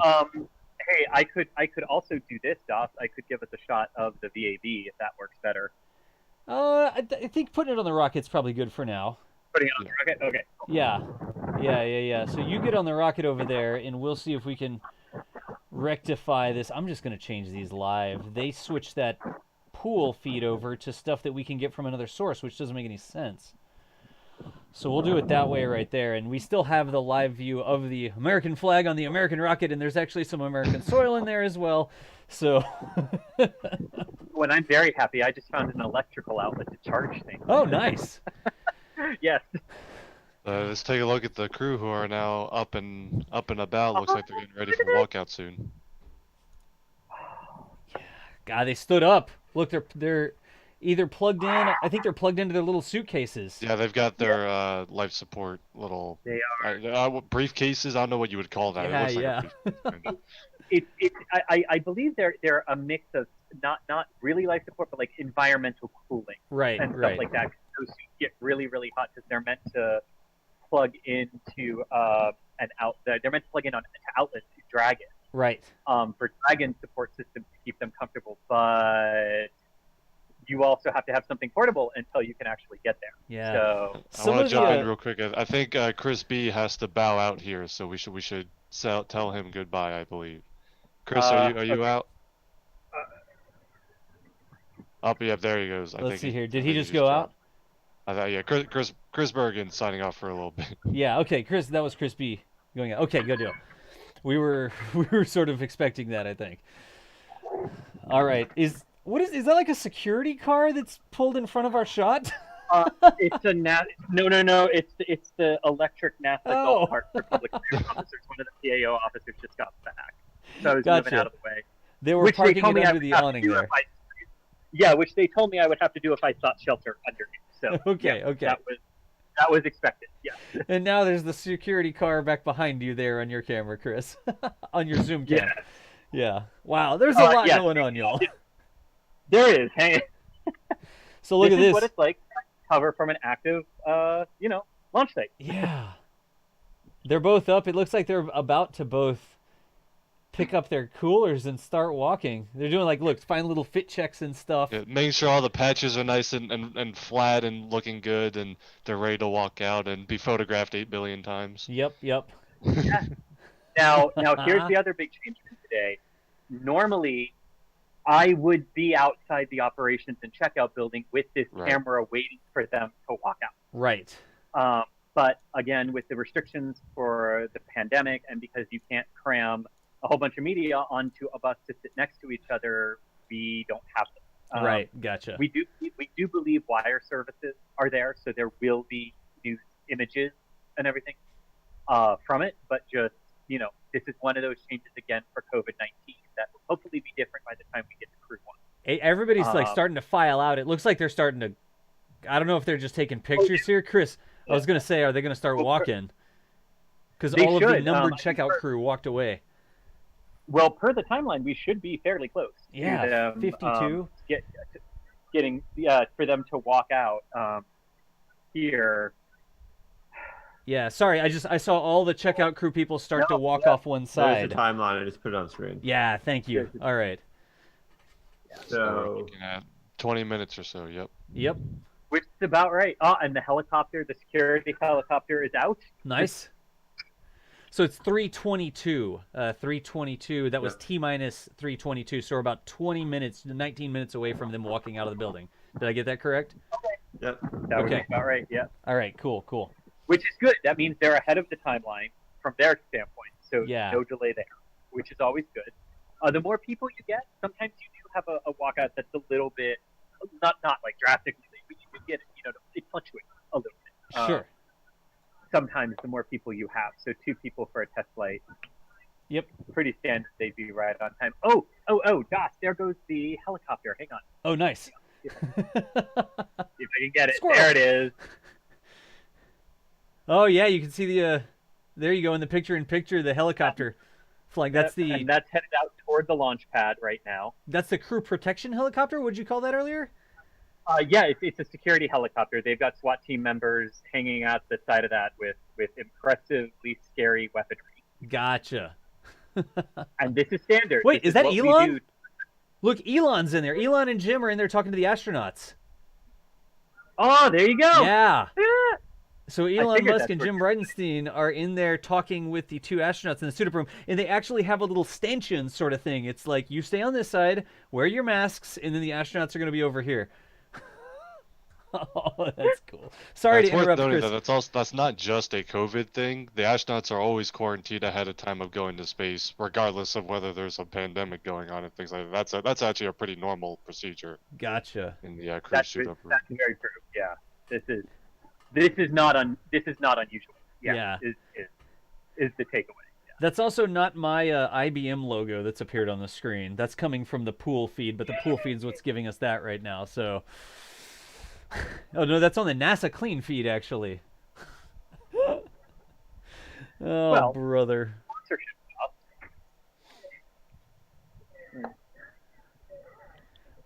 Like I said, we're doing it live, y'all. Yeah. Haha, go away, logo. They didn't pay for that.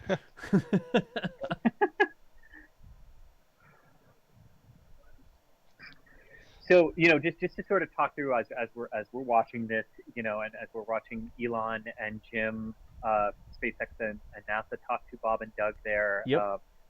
This is going to be another big difference if we do launch today. Right. 19 hours to docking with the space station. That is a record for the U.S. Yeah, that's fast. For rendezvousing with the space station. The shuttles usually took about 2 days. This is taking under 1. So we're going very, very fast. I know if we launch today, there are some media Q&As like Bob and Doug giving a tour of Crew Dragon in orbit and stuff like that. But if we do launch today, we'll be right back here at like 9 o'clock tomorrow for the start of rendezvous docking. Right.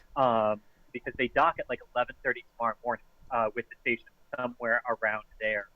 And of course, being a test flight, Bob and Doug are going to take manual control of Dragon and test out its ability to be flown through input from a crew member. Right. Which was something they obviously couldn't do on Demo 1. So Demo 1 tested all the automated systems that we know they work. Right. And Bob and Doug are going to test the manual systems to make sure they can work in a backup for the actual crew flight. But on crew rotation flights like Crew 1, Crew 2, which is what NASA has started to call them, ideally it will be a completely hands-off approach, and the crew just sits back like they do in Soyuz, along for the ride, but ready to take manual control if the automated systems should take them. Right. You're approaching the station. Yeah.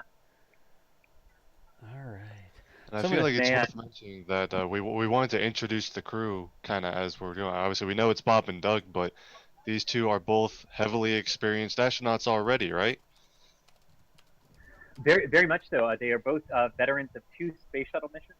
Bob Behnken flew the STS-123 mission, which delivered the first element of the Kibo laboratory, the logistics module for it, Japan's big laboratory complex, as well as the Canadian Dexter robot. One of my absolutely favorite photos taken from the International Space Station was of Endeavour's final flight, where Dexter, because it kind of looks like a human with a torso and arms and a head and everything, and it was holding this big thing that looked like a suitcase, and it looked like it was running across the station toward Endeavour, going like, "Wait for me, I finished packing." But Bob Behnken's first mission did that. He performed 3 spacewalks on that flight. The helicopter's coming overhead. Oh wow, we can hear it. It sounds like a motorcycle or something. Yeah. Okay. He performed 3 spacewalks on that flight. He then flew again on STS-130 Endeavour, which delivered the Tranquility launch, the final node to the International Space Station, as well as the cupola viewing port and the robotics workstation. And Doug Hurley flew 127, which delivered the final element of the Japan Kibo laboratory complex. Nice little bookend from Bob and Doug there on their first flight. Yep. And that was a 15-day mission, which actually resulted in the most number of people being on a spacecraft at one time, when 13 people were on board the International Space Station. Did my video by any chance just hiccup? Yep. Because Your video just hiccuped again. Yeah. So great. So that's a good thing about using my phone. Anytime someone wishes to call me, it's going to hiccup the video. Oh, of course there's no way is. to disable cell phone calls. Gotcha. So, Anyway, that was Doug Hurley's first mission, STS-127 in July of 2009. Aboard the Endeavour, he flew again on STS-135, the final flight of the shuttle program 9 years ago. He was the pilot of Atlantis. So what's really nice about these 2 commercial crew missions is that Doug Hurley was on the final shuttle flight, and he is on the first Dragon flight, and Chris Ferguson was the commander of the final shuttle flight, and he will command the first crewed Starliner mission from Boeing. Right. So good entry there. And of course, they were actually chosen not because they flew the final shuttle flight, but because they are test pilots, and you have test pilots fly the first flight of the. Gotcha. So Thomas and Michael, could y'all shuffle, please? Also, if anyone's listening in chat and knows how you can keep cellular connectivity, but say, I don't want any cell phone calls to come in, please let me know. Because I also need other data and other messages to come in, so I can't just put my phone on Do Not Disturb. Yeah. So if anyone knows how to do that, I'm game. Please tell me. Okay, so we good now? Yeah, we're back with that. Thank y'all again. Cool. And we've got some B-roll throwing. Looks like they removed the suit up feed. Yeah, it looks like they're still just rolling this B-roll on the pool video. So let's go back over to the NASA clean feed, which would I'm going to mute my video. I need to talk to public. Sure. Okay. So which would be the rocket, and then more of the rocket. Let's do that. The information we had was that this pool feed was supposed to just be a shot of the rocket, and apparently they are continuing to switch that up on us. So good. Thanks for that there. Appreciate you. Let's pop back over to that and bring it up and get rid of that. And so we'll just go back to the static shot here. They're not trying to walk out on any feed right now, or the crew suit up on any feed right now. Yeah. The They've pool removed feed it and they started running that B-roll thing. thing. The pool feed is now exactly the same as the official posted feed from SpaceX and NASA. Yes, it looks like it is. Yeah. So we still have the clean feed here, and it looks like we might have lost Chris's camera a little bit there. So let's just bring his camera offline, and we'll go like this. So if you're just joining us, y'all, we've been all over the map. We've got people all over the map. I'm actually in Charlotte, North Carolina, running the broadcast. Thomas is up in Philadelphia or somewhere, right, Thomas? Yep. Chris G is actually at the press site at Cape Canaveral, and he is operating a camera for us that needed to be moved a little bit here, so that one's not showing anything right now. But we also have this media feed. This is a feed, or this is actually the NASA Clean feed. We've got all these different cameras that are showing all these different things, and we have other special guests that are going to be joining us here as we stand by for DM2, trying to see if they are actually going to go for launch. Last update we had was that the other upper level winds were not an issue, but it was only a 40% chance of launch during the launch window. That's coming up in just about 3.5 hours. So look at that feed from 39A. Look at that sky. Yeah. Oh. And Chris, it's been 9 years since I've seen that sky from the final shuttle flight. Yeah. Chris, your camera, your solo is pointed at a pillar or something right now. Yes, it is. They're moving the video golf cart. It'll making go back sure. in a second. Making sure you knew. Yep.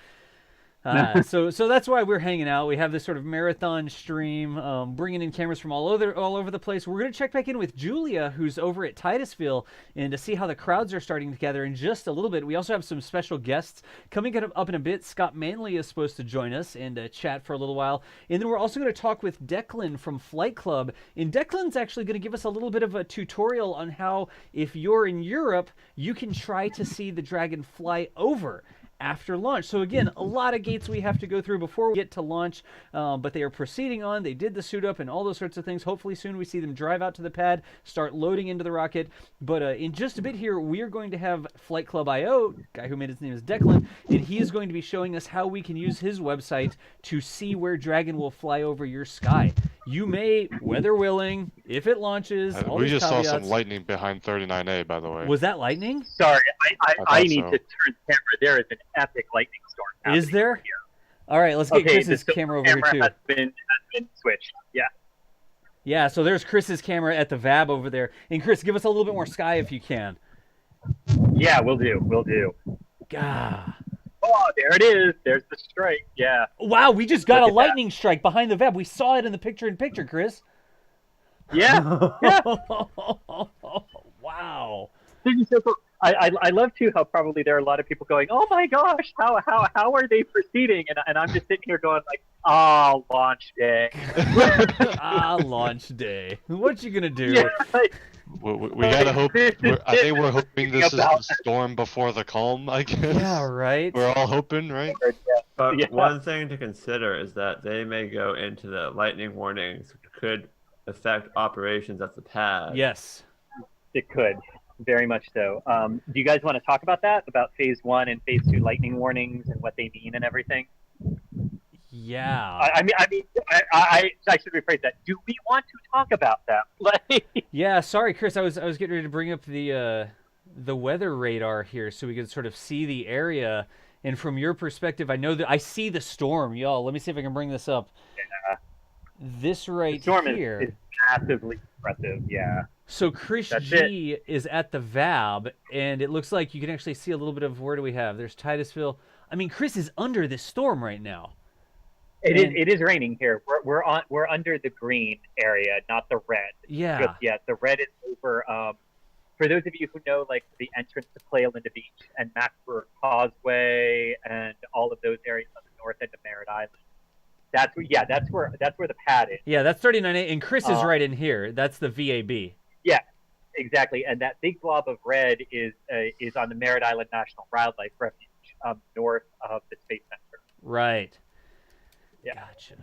So I'm gonna zoom in a little bit on this because if Chris is at the VAB, Chris is sort of in this area right here, and then the VAB is sort of right here. And so what you see in his picture-in-picture, you can see that red area behind him. That's what you see because this is Chris B. Another good lightning strike. Yeah, gosh, Oh, and wow. that's the VAB. Yep. Look at that. My arrow might be a little bit off there. It may be that he's pointing like this because you see the darker area over on sort of the right-hand side of the VAB. But that's what we're observing right now, y'all. That's crazy. Launch day. I love it. And I really, honest to gosh, cannot tell you how many times I've been here for a launch. And this is exactly what we're dealing with 4 hours before the launch. And Chris, that was a brilliant move to get the camera underneath the press site awning over there so we can keep that camera going and we can see the lightning at the VAB and stuff like that. Yeah, I honestly, this is where I normally would have set up on a day like today. Yep. Because the tent hasn't arrived because, Amazon is delayed in some things.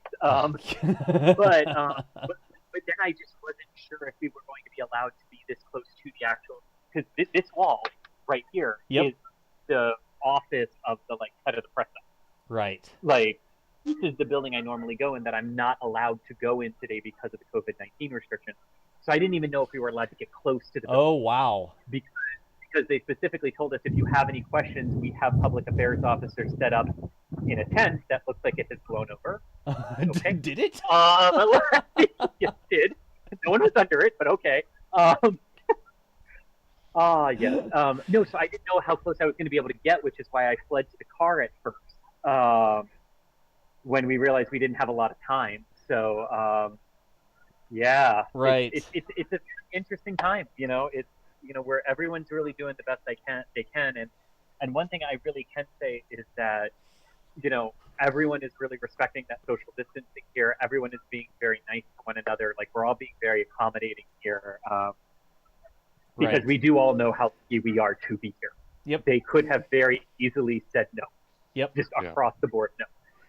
And not only did they not say that and tried to get as many people as they could in, but organizations like us and a few others who needed live streaming capability and connectivity and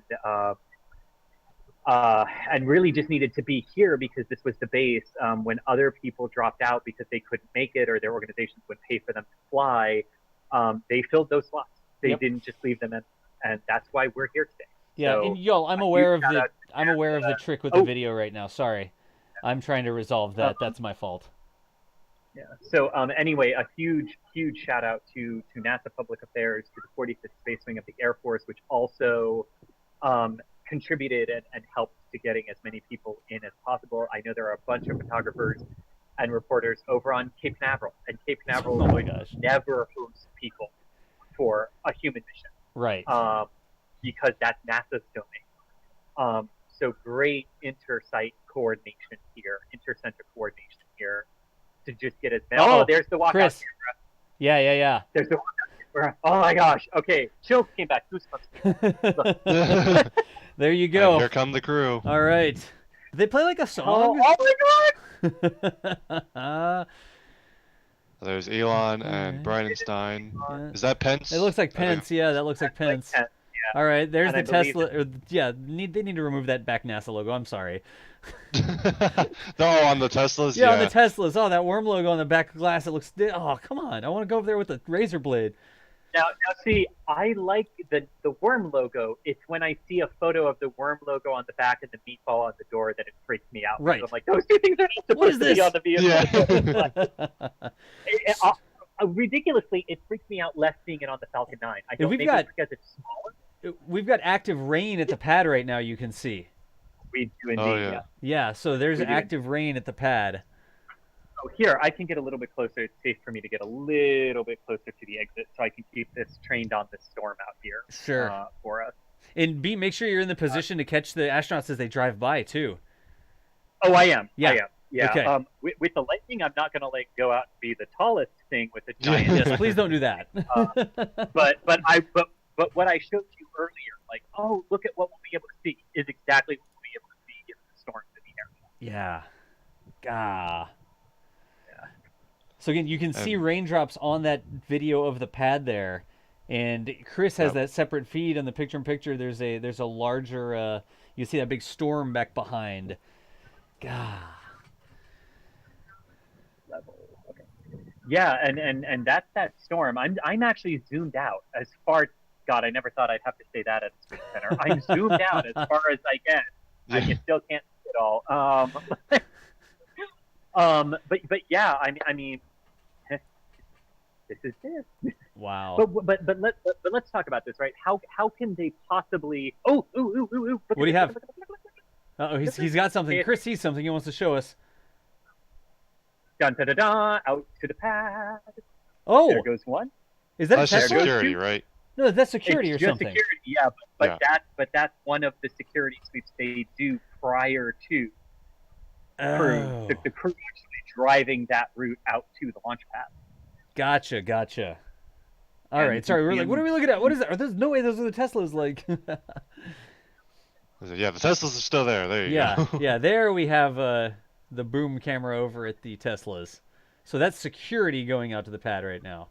That is security going out to the pad. Yeah. So security does constant sweeps throughout the day. Right. Like we see the helicopter going around. But then one thing I do remember from shuttle is the sweep that they would do ahead of time, just making sure nothing is on the road, because all the public access roads at Kennedy, right? Like the road that I drove on coming in is now closed and locked down. So everyone's stopped. No one can continue forward because it's everything gets closed down for the crew to come out. And the crew is going to walk out fairly soon. I know we have some messages that we kind of wanted to share. We asked for people on social media to send their well wishes. Do you want to run through that as the crew is about to walk out here? Yeah, absolutely. Thank you. Where do we find that? Here we go. We have a link in Control Center to the hashtag. All right, you can just pull them all up. Yeah, so let me grab while some of this. Pulling that up, one thing that we wanted to do at NSF that we sent out a few days ago was that if you want to wish Bob and Doug good luck on their mission, use the hashtag #GoodLuckBobAndDoug, and we will potentially display as many of those messages as we can as we go throughout the day. But I'm sure they would also love to see those messages of good luck and well-being as they head to the pad. Yeah, gotcha. So we're still, again, we see that storm in the side. That's back. Oh, I guess the dignitaries walked out first. We haven't seen the astronauts walked out. That's why we're getting the video of the astronauts. Like the door is still there and the astronauts are not walking out yet. So let's see. Now, what will be interesting is in Apollo and Shuttle era, we used to see them on the second floor, go to the elevator and get in the elevator and the doors would close. And then we cut down to our view outside like this today to see them emerge from that elevator and come out. I'm intrigued to see how similar and how different it is. Right, gotcha. As a commercial crew program, yeah. What a day, Thomas. I know you talked about this earlier, but I'm here. Like I'm looking at the clock that says less than 4 hours to go. I'm giving myself goosebumps again, and there's still a part of me that can't believe we're actually here. And, this event is a bit different than I think we all anticipated. Obviously, you know, if you would have told me a year ago that for this launch I wouldn't be standing right next to you, I would have been very confused. But here we are. Oh, there you go. And, but it doesn't matter, 'cause here comes the crew. So those are the astronauts. Oh, he's like, wait, we're supposed to stop for pictures. He's like, wait, hey, stand back here, Doug. Come on. Remember the drill. So Bob and Doug there, walking out of the. Chris, the waterfall has started. God. And they're gonna walk over and get ready to board those Teslas. Look at this camera, jeez. Is that the Cruz family right there in front of them? I think it is, yeah. That's Karen Nyberg with blonde hair, Megan MacArthur. Yep. With black hair, their two respective sons. Bob Behnken is married to Megan MacArthur, an astronaut in her own right, who flew the final shuttle mission to repair and upgrade the Hubble telescope. She's actually the astronaut in charge of grabbing it with the robot arm, and the last astronaut to give a command to release it back into space. And Karen Nyberg, an astronaut in her own right, she flew STS-124 to the International Space Station, which delivered the main element of the Japan Kibo Lab complex. So between Bob, Doug, and Karen, we have all three of the Japanese missions represented. That built the station. And you see the virtual hug there? There's like the distance tug. Yes.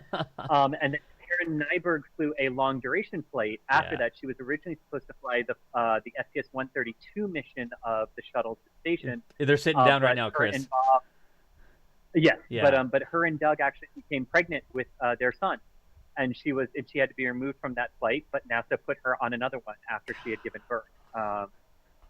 So yes, all astronaut families here, and boy, if that didn't get you, I don't know what will.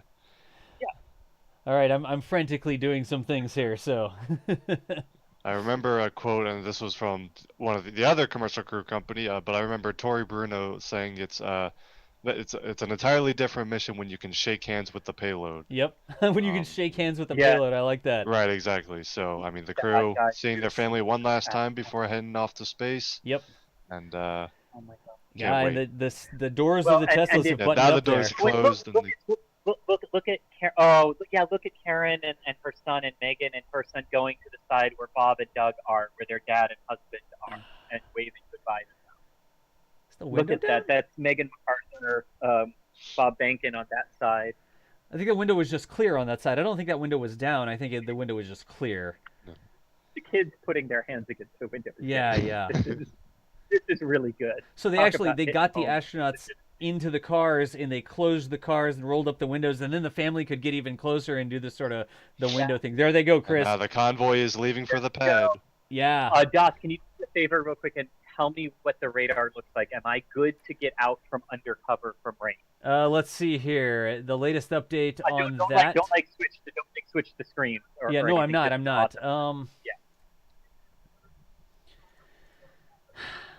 I'd say no. No. Okay. Yeah, you still have. I'll set up right here. We're good. Yep. So if you're just joining us, the crew is in the convoy and are now heading to the launch pad. The countdown continuing, pending some weather items. We're hoping that it cooperates, but the countdown's Chris, continuing right you're now. good. If you want to move, you're good to move. Yeah, you're good. I am good to move. Yeah, cool, if you want to walk a little bit closer, get a better vantage point. Oh, heck yes. So you can see right there, those are the two astronauts for DM2 in the Teslas driving out to the pad. Chris G is also getting a different perspective here as well. But there they go. They're going to be passing Chris G in just a second. And Chris, give us all the zoom you've got. Look at that escort behind them too. Wow, they've got they've got the Kennedy Space Center SWAT team along in the convoy. All right. Oh yes. All right. Where is that helicopter? So Chris, we're standing by on your camera as well. We're watching this. It looks like an aerial view or something on maybe top of the VAB or something. Yeah, I think they're on top of one of the ops buildings. One of the ops buildings? Gotcha. They could be on top of one of the ops buildings. The VAB is another camera that they generally use to track the crew. Yeah, this one doesn't look high enough. That's on top of it. Sorry, I'm just looking at it. That's the ops building. Yeah, okay. All right. So, Chris, you see if you can get eyes on them driving somewhere, and give us a little bit more stable camera than this, please. Yeah, because this camera is a little high up and a little jittery. Yeah, we like providing nice, non-shaky video feeds. So it's already planted and stable. Okay, good deal. Yeah, you're good. Yeah, so get ready to Das, zoom you want in to on bring that, up Chris. those or you want to read through those messages while we're looking at this? Just 1 second. I'm shuffling a little bit too many things right now. Okay. Yeah, sorry. If you have some up, you could read some. I also have the ability to show them okay, on I the can do screen that. After this. So I go just ahead. gotta pull up Twitter real quick. Yeah. Yeah, please do, because I can't do anything on my phone, or the video feed will go away, and DOS will get angry at me. Yep. I'm just juggling one too many things to bring those up. I'm definitely going to get to those if we don't do them right now. I'm set up to display them on the screen after this part concludes, but if we want to do it now, we'll go for it. We're gonna have plenty of time once you're in the vehicle. Yeah. So there's no rush. Okay, let's save those for then, because I did set up to show them. Okay. Okay, cool. So it is about a 20-minute drive to the launch pad. Yep. Are they going to drive past you, Chris, or? They will drive right past me. Yes. Okay. Yeah. So they're not at the VAB right now. They're not at the LCC, the Launch Control Complex. They're not at the VAB. They're away from the VAB. They are. Okay. So the main gate by the visitor center that you come in, if on State Road 4 or 5, right? If you keep going straight on that road as you go past the guard gate, I'm saying this so that if anyone wants to pull up Google Earth or Google Maps, you can do this. Yep. If you find where the visitor center is, and that's State Road 405, and if you just keep going straight on that road past the guard gate and over State Road 3, right? There's KSC headquarters and operations and checkout. It's called the industrial area. Okay, and we see them on the. We've got a different camera now. Yeah. Yes, and that's for the crew quarters. So it takes them about 20 minutes to reach the launch pad, about 10 to reach the VAB, and then about another 10 to reach the pad. Gotcha. Yeah. So they and just here took they the go. turn. They're making. Yep. There we go. So this is the road, Chris. You and I, when we drive onto the launch site, that's that turn we make right after we go through the gate, right? They have a camera in the vehicle on the other side of the road. Yes, they do. Yes, they do. Yes, oh, that's awesome. Sorry, Yeah. it's a camera. I had to bust in. No, when I saw that's it. Oh, right there we go. there, Yeah, okay. Now I know where we're looking. Yep. Okay. So that bridge is State Road 405. So we come in on that and then we take that exit and then we're gonna come onto the road that they're actually on right now. Yeah. Yep. So that VAB is coming into view right now for them. Gotcha. And it is the big looming object out in front of them. Yep. So on Chris's camera, they're off to the left of the camera. They're approaching the VAB from the left of Chris's vantage point in the picture-in-picture. Yes. And we're gonna get Chris's camera whenever they get over here. We're gonna have our feed of them driving by Chris. Does that sound like a good plan, y'all? It does indeed. Oh, except just nobody touch anything. Cool, we're good. Thank you. No. This is all the thing. Like everyone comes out, so this is the moment when like all the press people start to really look around. Like, am I in anyone's shot? Right. Am I blocking anyone? Because you don't want to do that. Gotcha. Yeah. And that van needs to get over. Actually, what is that van doing? Van, get over. All right. Thank you. Yeah. Just some minor VIB traffic on the roads today, guys. Yeah. There. Now we can come back to this camera. This is the camera I liked. This is awesome. When I saw this from the dry dress rehearsal day, my first thought was, "Oh, that is brilliant!" Like the live Astro cam, like dudes going with them to the pad is just. But here's the thing, right? So you see that huge convoy they're in now, right? Yep. Eventually, all that convoy will shed away because it's not just security; it's administration, it's a whole bunch of other things. Right. And administrators will stop here at the Vehicle Assembly Building and the Launch Control Center. Right. Other security will stop with them. Others will continue to the pad. But once they get to the pad, the only two vehicles that should go inside are the Tesla. Gotcha. They should be the only ones to go inside. Yeah. I'm gonna... Shuttle and Apollo, the security teams would stop and peel back at the gate to the pad when you make that turn. I'm going to point something out right quick. The video feed you're seeing right now, this is most likely operating on similar technology to the one we use with Chris. So this can't be a directed point-to-point. This is probably using something like a live view solo, and I wouldn't doubt that this was using like the network just like we use. I don't know if it's going to be on 4G. I imagine it may be, but having a mobile camera in a vehicle tracking something like this, I bet you that the gear that they're using for this remote is really similar to what we use for Chris's camera. I like stuff like that. 100%. You know, and yeah. What I'm saying is that we could do this. We could do a shot like this. If NASA let us drive next to something, we could do this with Chris's camera, is what I'm saying. Okay, I can hear the helicopter now. Okay. So they are closer. Gotcha. I can also hear thunder, but I can hear the helicopter now. So again, if you're just joining us, wherever you're joining us from, we are watching. This is the Tesla that has the 2 astronauts, Bob and Doug, for DM2. It is driving from where they suited up out to the launch pad right now. This is like a chase car that's driving next to them, and this is the NASA feed that we're getting. And shortly, the little picture-in-picture camera there, that picture-in-picture camera is going to be Chris's view of the astronauts driving by in the Teslas. So we're going to see them take a turn. They're driving towards the VAB. If you could see the view from this vehicle, from the Tesla right now, the VAB is in front of you, and the VAB is getting bigger and bigger as they drive towards the VAB. They're going to go through a light, they're going to take a right-hand turn, and they're going to drive right there in front of Chris, if the route is what I understand. Yeah. That's why we're standing exactly by. What the route is, yep. Yeah. Yep.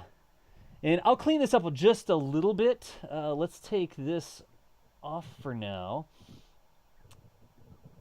Like that one. Nope, not like that. Like this one is what I meant to do. R02 transition. Yeah, there we go. The helicopter. Yep, there it is. There was a stoplight they went through. There's the helicopter. As much as I love being live right now, I would give anything to be there in person. I can't wait till the next opportunity for this. God. Chris, we are all jealous of you. We are quite, and we appreciate you being out there. Absolutely. I wish all of you guys were here. Like I wish our whole team was here as we had wanted. Yeah.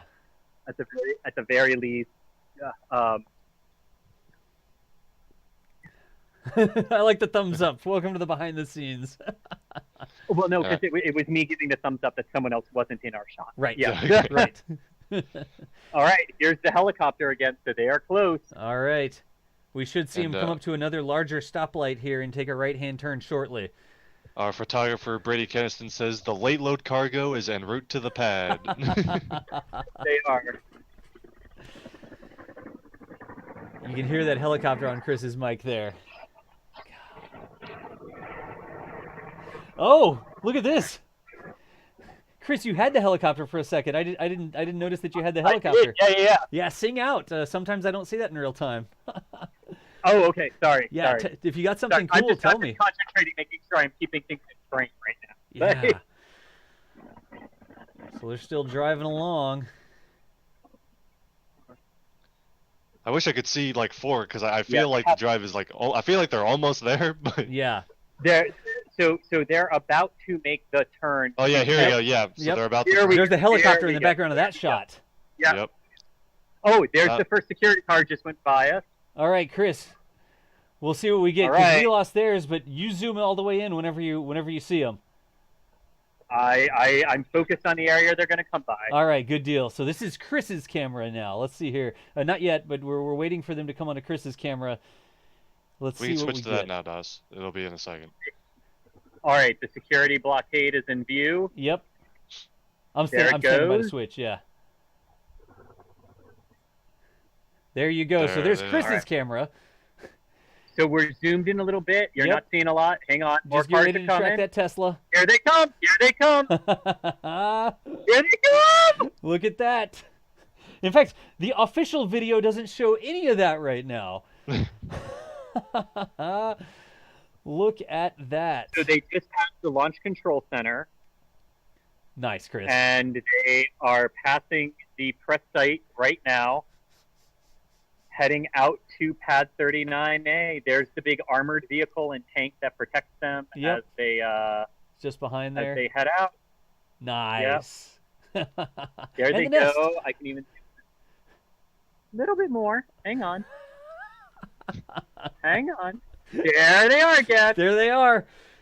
Just stay on, actually Chris, as driving long past as you can the see turning it, basin. For those who are familiar, the turning basin is right there. They're driving past that, and they're now heading out to Launch Complex 39. That was Pad B in the background. I just wanted to point that out. That was 39B in the background. Yep. And I'm going to lose them right there in the shrub. And I'm going to do this. So the official feed was just about what Chris was saying. And that, my friends, is where they're headed. Nice. We had video that nobody else had because Chris was there. Makes me happy. And now we're back on the official feed. Yes. Good job, Chris. Virtual Look high at that. five. Look at that. That's the road. Okay, look at that feed right now from NASA. Yep. That is that brown area to the left Yep. is the crawlerway. That is the road that parallels the crawlerway that took the Apollo rockets, the shuttles, out to the launch pad. That will take Gotcha. SLS and Omega out to the pad. There's just a little 2-lane road that runs right by it, and literally the dividing line between the road and the crawlerway Yep. is like a 4x4. Gotcha. And so the other video I've put on here, Chris, that's your camera pointed at the rocket. Yes. That's Chris's camera pointed at the rocket right there, y'all. Yeah. So now we've got the crew driving out to the pad. We've got the helicopter shot, and that is the rocket. That is Chris's camera pointed at the rocket right now. Oh, Yeah. that's cool. Waited 9 years to see that happen again. That was amazing. That was amazing. We're just coming up on T-minus 3 hours, folks. Yep. So again, for folks who are wondering, we did get this question ahead of time, and we actually did get it answered. And I wanted to answer it on air because so many of our supporters and members had asked for it in some of our live streams. The question came up. We know the crew is on board before the rocket fuels, right? Right. That's great. What happens if we scrub at like T-minus 45 seconds and the rocket's fully fueled? How do we get the crew out, right? Because in the days before, you would just put the vehicle back into stable replenish, Right. send the closeout crew back to the pad, and get them out. There goes the helicopter. I got the That shot helicopter with the for you, yeah. helicopter just gave me goosebumps again. I got the helicopter. But for Falcon 9, the answer is if we do have a late count aboard, or scrub, sorry, not aboard. Scrub meaning before we light the engines, abort meaning after we light the engines. But if we do have a scrub late in the count, they will simply put the vehicle back into its stable condition, back it out of the countdown, and then detank it with Bob and Doug on board with the Super Draco still active. Detanking the Falcon 9 takes a lot less time than it does to fill it, because you just basically open up all the valves and let gravity do its thing, instead of trying to fight gravity by pumping it into the vehicle. So it only takes about 15 minutes to detank the Falcon 9, and we can have a crew out of there within 30 minutes, roughly, of a scrub being called after the start of fueling. Yep. With the closeout crew going back out there with no risk of the vehicle or the propellant conflagrating, which is a huge part of what SpaceX actually wanted to do. So here where they are right now, they are at the split in the crawlerway that goes to B and A. Right. So so they are passing VIP viewing stands that are not open for 39A and 39B launches. The helicopter. But yeah, that's where the crawlerway splits, does its Y split to go out to B and A. Yep. So at this point, once they pass this checkpoint, it is only the people on the tower right now, the closeout crew waiting to receive them, the crew, and the security escort. Those are the only people allowed in and close to the rocket. Even though it's not fuel. Again, I'm going to point out the rocks on the left-hand side of the road. That is the crawlerway. That's one of the tracks of the crawlerway. Yeah, that's half the crawlerway. So that's where one set of tracks goes of the crawler. Fits. One of the things I love is when I come to the Space Center with family and they see the crawlerway, they immediately look at the two tracks and go, "Oh, one's for going out and one's for coming back." And I'm like, "No, it straddles it." Yeah, the crawler takes both of those. No, that's one wheel. That's one wheel, one set of tank tracks on the crawler. Yeah. And guys, I've got a rock from the crawlerway on my desk here. Ooh, I wouldn't show that. I don't know where that came from. Yeah. Thomas, what you have there is a Tennessee River rock that you acquired. Is it I thought it was Alabama River. One of those. No, it's the Tennessee River that's in Alabama. The Tennessee River in Alabama. Yeah. Oh, well, there you go. So that's where the confusion. Okay, that is the turn to 39A. Yep. There you go. So there. Yep. SpaceX launch operations building, not where the launch team is. It's the launch support building. We are about to go by the HIF, the Horizontal Integration Facility, and it is behind the HIF that we believe most of them will peel away, and that only the Teslas or very few vehicles will proceed in the pad. But what's crucial is this is the first time we're doing it for commercial crew. I'm telling you what it used to be. A lot of today is What's changed? What? Oh, look at that! Another camera. Oh! That's the gate. That's the gate. Right there. That's the gate to the pad, y'all. That's the gate. That's the gate. And now we get to watch them go up the ramp. Oh, Chris, are we gonna be able to see the Teslas on your camera too? Yep, there you go. Maybe. I don't know. I'm zooming as much as I can. You tell me. Yeah, I don't know. We'll see. So they're gonna make a turn here to get to the other side of the pad. Look at that, dude. That gets you. Oh my God. That's not. It looks like a render. And the Falcon. It does, and the Falcon 9 is behind the big white thing, the big white thing, the transporter director. You can't actually see Falcon 9 from here. There's the Graxis arm.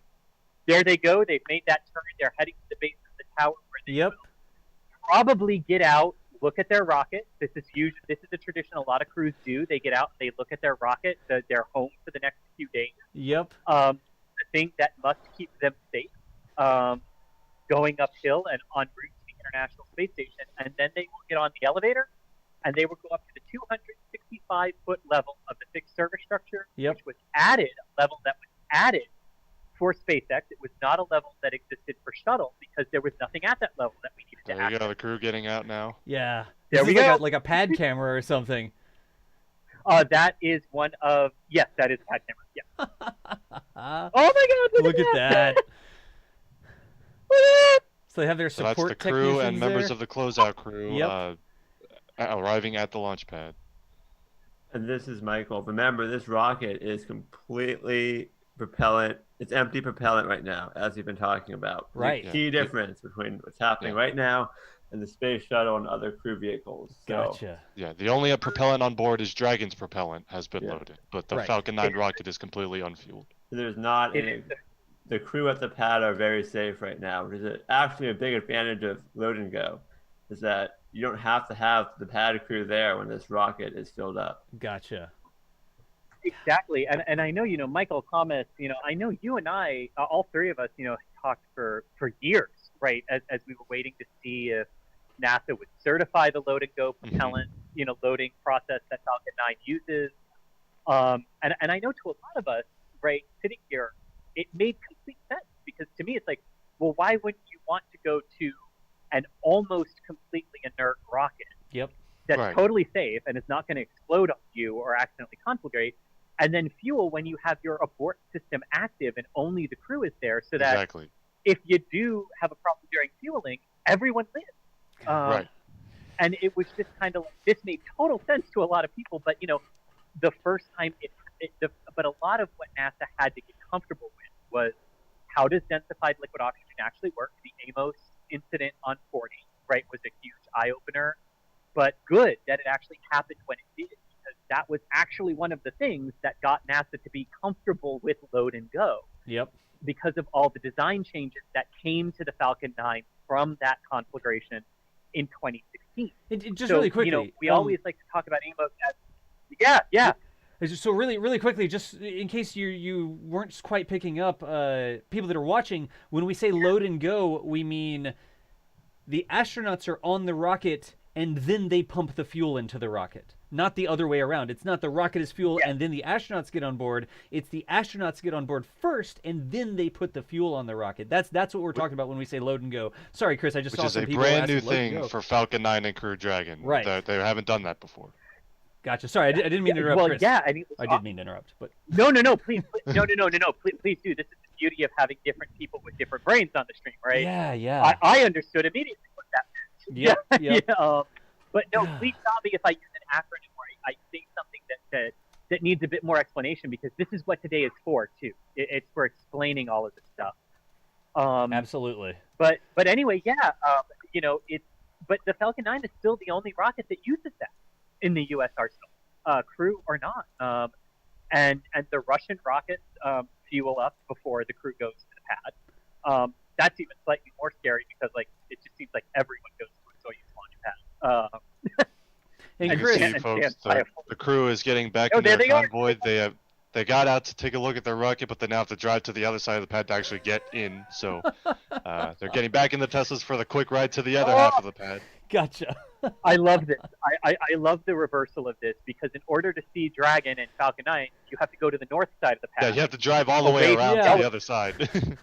Yeah, there's a Whereas half the second shuttle there. I'm like, is this going? Are they gonna go back now? That doesn't look good. Yeah, I know. They're like, why are they getting back in? You know, I think it's just because they want to drive to the other side of the correct. No, you're 100% right, Thomas. Right, Yeah. right. And Chris, I've got a weather update for you. There is a big system approaching you right now. It's crossing Titusville right now. You probably have 10 minutes, but there's rain and hail and lightning in this. Okay, So- back into my hidey hole because I also need to go get water out of the car. Yeah, yeah. before- Let's bring your camera offline because the weather update shows that you may be in for it in just a minute here. Okay, and can I just say, because they're showing the view of the one turn that the vehicles just made, they could have walked that. They could have walked that. It was literally just around the corner. I thought they might have been like on the complete other side. I was like, yeah, okay. It's like it was like a couple yards. But let's talk about why they drove because those suits are meant to protect you in space. They're not meant for walking. Right, so they're not meant for walking. They're not meant. No, they're. I mean, they're not meant for like everyday. I mean, this sounds so ridiculously kind of obvious, but they're not meant for everyday use, and they have to carry special portable cooling equipment with them. Yeah. And everything like we saw. So that. So the fact that they were driven a couple of hundred yards. Look at them to looking go look back. At the rocket. they have to like lean Yeah. back. Yeah, they gotta like lean back to see. Well, and those suits are actually one piece. It looks like a jacket and pants, but that's just a tailoring stylistic choice. It's actually one complete suit minus the helmet. And we got the thumbs up from them as well. Look, they're boarding the elevator here now. Here we go. God, they did the lean back to look at the rocket. They did the thumbs up, and they're getting on the elevator. Look. We have never seen these views. We've never been with a crew like this on the path. With a camera on them, they get in the elevator. I appreciate that they're being loaded into the rocket by ninjas. That too. I'm gonna step away real quick. Yeah, we got you. No worries. I should actually. No, I'm just saying my video might go away. Is it okay if I cut the my video on my phone too, or no? You if can the cut answer's your no, video. I'll leave it on. You can cut your video. Go take a break, man. Go get you some water. Take a break. Thank you. Yeah, you're good. Thank you. Okay, It'll shuffle awesome. in something weird, but don't worry about it. Thomas is going to become Michael.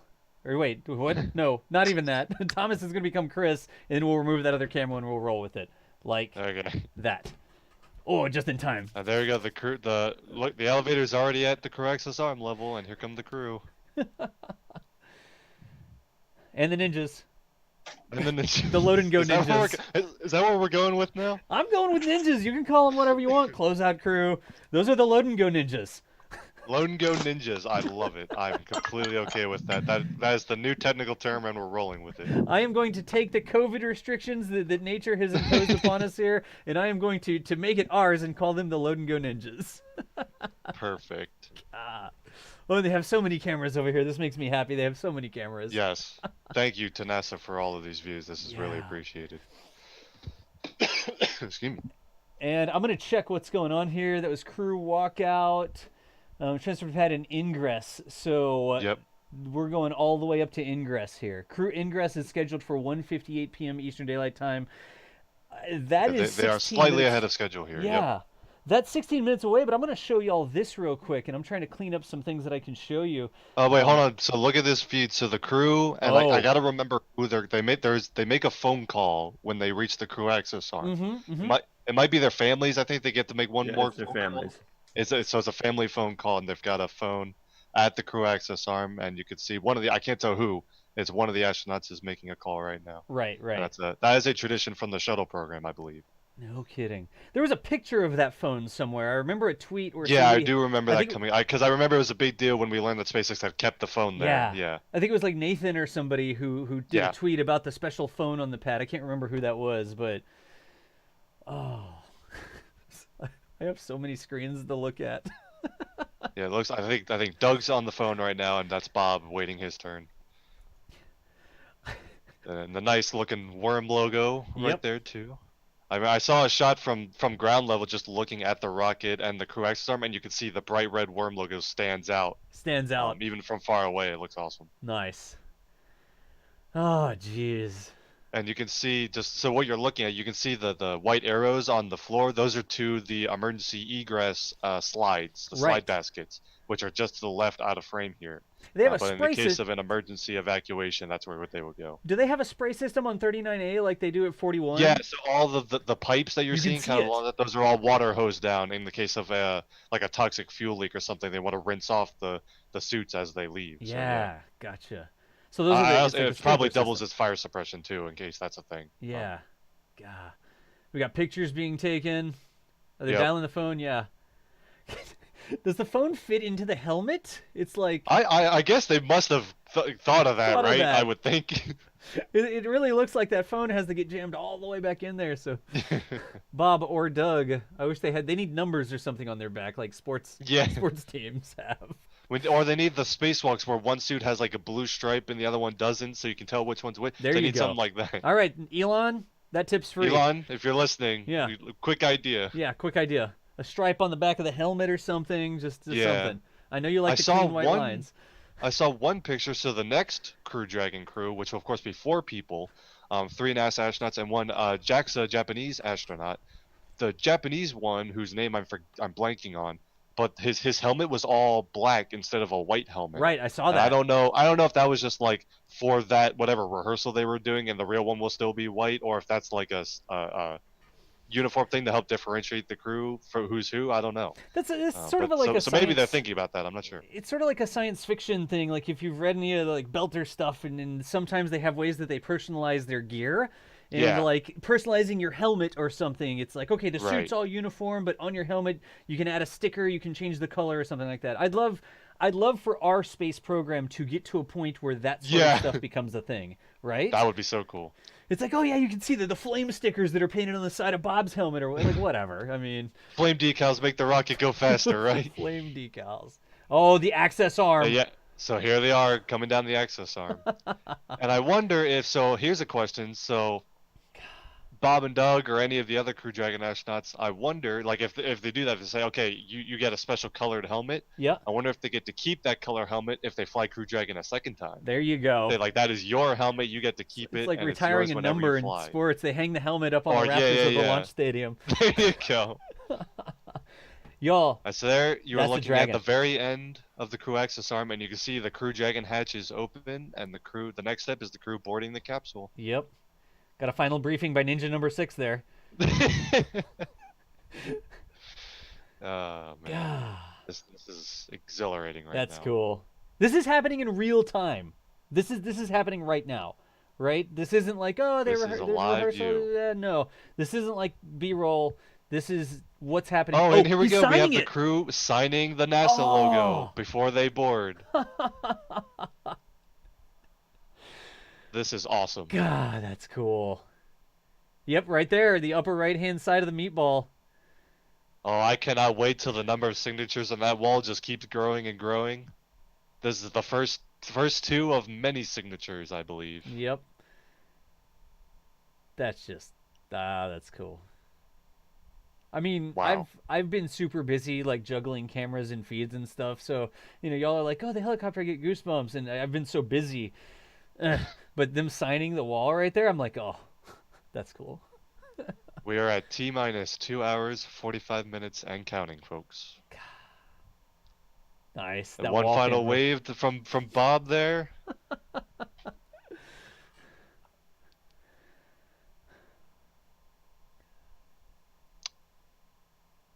Oh, I'm trying to read what I could see the one closeout ninja, if you will. The logo kind of has the X from the SpaceX logo, but there's a text next to it, and I can't tell what it says. I wonder if that says a closeout or something. Hopefully I'm assuming they're taking photos of all this. Yeah, we'll like a close-up or something would be good. Yeah. It says SpaceX Pad Ninja is what it says. Jeez. Yeah. Oh yeah. Obviously. Obviously. Ridiculous. Like forget. Gosh. And I've got another thing to confirm over here.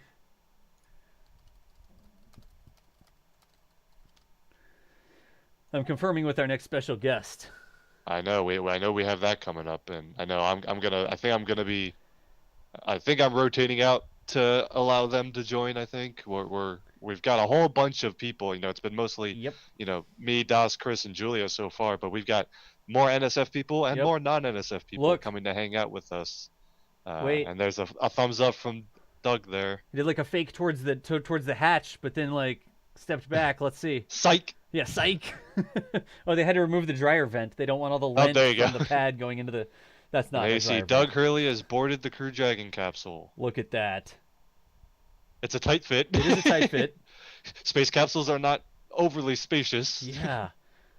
You think there's like space is in the name, but. Yeah. Thanks, Dad. Look, you can see him sitting down in the seat. Yep. Ninja 12, back up a little bit. Come on. Ninja, everybody think towards Ninja 12 there and have them back up just a hair.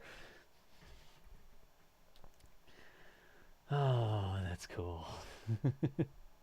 Oh, it's because all the space is outside the capsule. Yeah. And again, this is only half the crew of an operational Crew Dragon mission. This test flight only has the 2 crew members. Operational missions will have 4, so they have a little extra room on the test flight, a little bit room to stretch the legs a bit. And now both crew members on board Crew Dragon. Yep. God, that's cool. Now you can see members of the crew, closeout crew, are now gonna also board with them and help strap them in and things like that. Yep. Michael, could you repeat that? We didn't. Well, I was gonna say I'm just waiting for them to cut to the Crew Dragon on board cam. Yeah. Yeah. That is gonna be cool. Gosh, y'all, this is cool.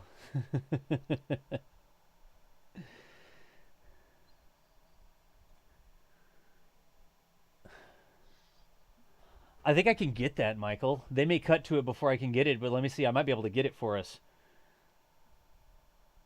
Oh, nice gimbal. Huh. Oh, yeah. Good camera gear on display from SpaceX today. Yeah, there's a gimbal.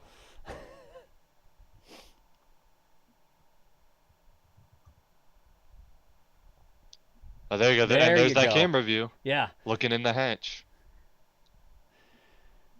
That is the spacecraft that will keep Bob and Doug safe for the next, so 19 hours plus launch, so about 22 hours until they dock to the station, assuming they launch today.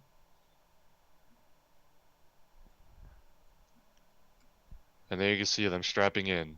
God. I'm working on getting us that other feed. Yeah. I've got it, I just got to display it.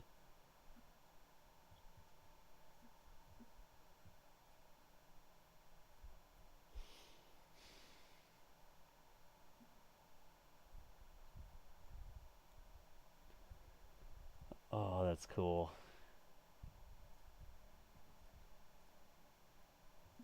Sorry. I'm just doing it as fast as I can. There we have both cameras. Oh, there now. we go. Yeah.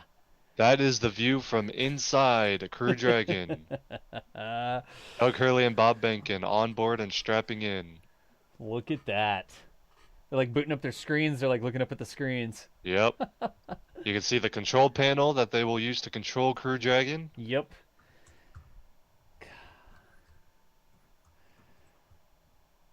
They have to log in. Like, what was my password again? Oh, I forgot my password. What do you mean? Hold on, they got to email me a security code. I got to reset my password. We might have just lost that. It's going to cut back over here shortly. Yeah, there we go. Oh, there you go. So I can switch us back over so we get that internal camera. I'm sure they'll give us that camera back in just a second. Oh, look at that though. Can you go full screen with the Crew Dragon camera? Yeah, I can. I just got to set that up. Yeah. That's not it at all. Nope, that that wasn't was it. the weather radar. That was not the correct scene. Yeah, look at that dark front behind Crew Dragon. Yeah. Again, we are still looking at the weather, folks. Yep. But so far the countdown is proceeding. We're hoping that the weather cooperates and the crew has ingressed. I don't know if that's the past term of ingress, but I'm going to go with it. I'll take it. I think it's got to be ingress, right? What else would it be? Yeah, I'll do ingress. That's fine. So y'all, I know I'm doing this fast and loose. I'm just trying to get the video on the screen as fast as we can. Yep. So I'm just going to do this live. I apologize, but not really too terribly much, you know.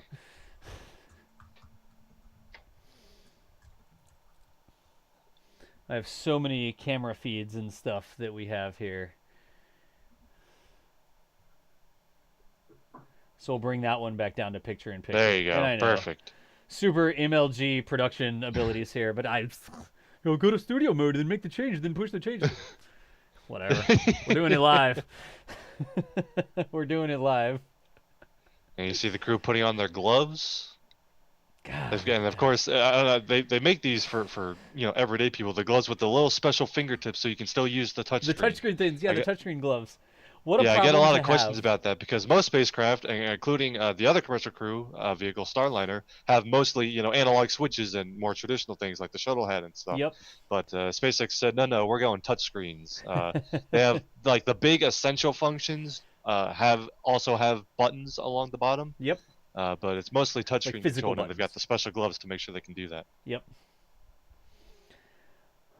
I'm trying to sort everything here so that we know, and they're duplicating some of our feeds sometimes. So I just got to know what I can switch to when I can switch to it. I am going to make sort of the observation that it's not going to be great for us to try a 2-box setup with the way we were laying things out because the 2-box is just too small.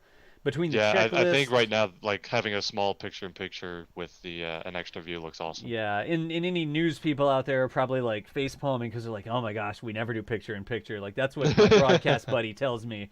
But you know something? I don't have a degree in this. I'm just, hey, look, it's on the screen. There's the rocket. Look what I can do. I mean, it looks good to me. Why would you not want to see those cool clouds and bobbing up I at know. the same time? Oh my gosh, I know. That's what they're dealing with. Also, big sense of scale. I mean, you're looking at the launch pad, and all of the things you're seeing on the main screen is happening in the very tiny part pixel. of that rocket. Yep, that's right. And wow, really quickly, Chris's camera. There's what's coming into the Cape, but check out Chris's camera, y'all. Gosh, those are the clouds moving over. So that is pretty hardcore. That camera color is way different than ours, but let's pop back over to this. We want to see that. Is this it? Okay, there's the one I'm looking for. There you go. You think you have a lot of scenes in OBS? I have a lot of scenes in OBS right now. Yeah, I have seen just a glimpse of Das's back end of his OBS setup, and it is chaos. I'm gonna take a selfie and I'll post it somewhere. Yeah, you gotta do that. There you go. Like on the camera. Yeah, again, people looking at the weather and saying, well, that doesn't look too good. We are still 2.5 hours from our projected liftoff time, so. Yep. And Florida weather changes quickly, so that's why they're proceeding through the countdown, because there's every chance that this weather clears up in time for launch. Yep. And they're still going through all the steps they would need to do for that launch. So. Yep. Look at the boot up on the screens. Looks like they've got the seat controls are on the two main side screens there. It's like Doss, if you can go to the solo on mine, it's pointed at a tornado-warned cell that is over the Kennedy Space Center right now. Yeah, we just saw that. Let's see here. That would be yours, and that's a cell with a tornado warning. You're saying? It is a tornado-warned cell that passed over Haulover Canal a few minutes ago. Wow. There has been nothing that's descended from it that we've seen. But that is the tornado. That is the cell that caused the tornado warning here. No kidding. Yeah. So they're still on the pad and they're still operating up at the top of the rocket right now. They're putting the astronauts on board, but like we said, the rocket is not fueled because of the load and go thing, right? But they are definitely going to be watching that. They are. Its track does not bring it close enough to 39A. Right. At the point that it's an issue. Okay. And of course, the cell complex could be larger than what I can see because there is a lot of rain embedded in it. So all I can report is what I can see, that there was some more impressive rotation. Earlier, I did take a picture of it, and it's on my Twitter feed. Gotcha. When it looked far more impressive and tornadic in nature. But yes. Yeah, I'm gonna do this real quick for everybody. You see this? You see the clouds in the background, but check this out. This is the actual weather radar updated for the area as of a couple minutes ago, and you can see that cell that they said wind tower 415 gusted to 39 miles per hour from the south. was a warning that came up there. And the red dot here, this is 39A. So this is those are those clouds that are moving over. The VAB is right here. This is the VAB, this is 39A, and this is that system where they were getting wind gusts to, what did that say? That said 39 miles per hour up there, if I'm not mistaken. Yeah, and what's good is you can see the warning box. You can actually see the red outline is the tornado warning itself. Because what's important about these things and some changes that the National Weather Service has made in the last decade is that they don't do weather warnings for entire counties. They do them for specific areas so people have a much better idea of, am I actually in danger or is this just a thunderstorm? Because Brevard County is close to 100 miles long. Right. So, like, you don't want to put out a tornado warning for Brevard County and have people in Melbourne freak out because there's a storm over them. It's not going to work. So they're very localized. You can see that box of where the tornado could potentially go. Yep. Does not come really close to 39A. I mean, that's even north of like where Playa Linda Beach is, I think, where like we've watched some of them. I was trying to illustrate where on the map that video is coming from relative to the weather radar. Haulover Canal. Do you know where Haulover Canal is? Oh, no, Chris, I was drawing it. Oh, sorry. Yeah. Sorry. Sorry. The weather, the tornado warning was issued because rotation was seen over Haulover Canal. Right. Which is actually the northernmost place that they start closing roads for security on launch day. Gotcha. So, but yeah, that's it. We didn't see anything touch down. We didn't see anything form. We didn't see any funnel or anything, but it was definitely a radar indicated rotation. Gotcha. So I think now we are ready to have a special guest hop on the call. Is that something that we're doing? Again, they're still checking out the crew. They're getting them into that capsule. Should I see if we can get that going here, y'all? Yeah, I mean, they're just going to be hanging out, so it's not like going to be interrupting anything. Yeah, so I absolutely. Say we do. So, which, oh my gosh, like I walked down to get water and came back and it's like Bob and Doug are already in, and I'm like, what? Yep. Like I'm used to taking an hour to load astronauts. Yeah. Oh, we've also got some impressive lightning in this system now too. God, look at that. That's as far as zoomed out. I'm going to leave it zoomed out because there's some impressive lightning strikes. You can see the rain curtain. Das, I have 36 minutes left on this battery, so I am due for a battery swap. When it's done. All right, let me do one thing at a time here. So, then I can go plug in the battery. Stand by for me. Yeah, no problem. All right, so we'll go like this. Thank you. We will go like that, and we will go like this real quick, just taking the cameras offline, and push that. All right, so y'all, I'm going to be a little bit busy here for just a second as we get a special guest on the line. Do we have a camera slot for them? And I believe it's going to be Das, Chris, and special guest, yes? Yes, that's correct. Das, Chris, and special guest. Me, Chris, not other Chris, correct? Yeah, you, correct. Chris. Yes. Correct. Okay, thank you. Thank you, Thomas, for being on the stream for the past several hours, and we're going to check in with you later, I think. Yeah, there's Thomas. I think I will be able to rejoin the call after launch, assuming launch goes, on time. But pleasure to be here early in the launch, and I'm going to be watching the broadcast and hoping the weather cooperates. Thanks, guys. And we're going to rotate some hosts here, and we've got some special guests coming on. You're watching continuing coverage of SpaceX Demo-2 on NASASpaceflight. Thanks, guys. All right, cool. Thank you again, Thomas. All right. So who's going to talk while I'm busy? I can try, or Chris can try. We just lost the video feed. Was that intentional? Yeah, I know. No, that's what they were giving us. We lost the internal camera for a second. Yeah, we got it back. Okay, so there we are at the end of the crew access arm. That is what you're looking at. Is the back of someone's head. The button.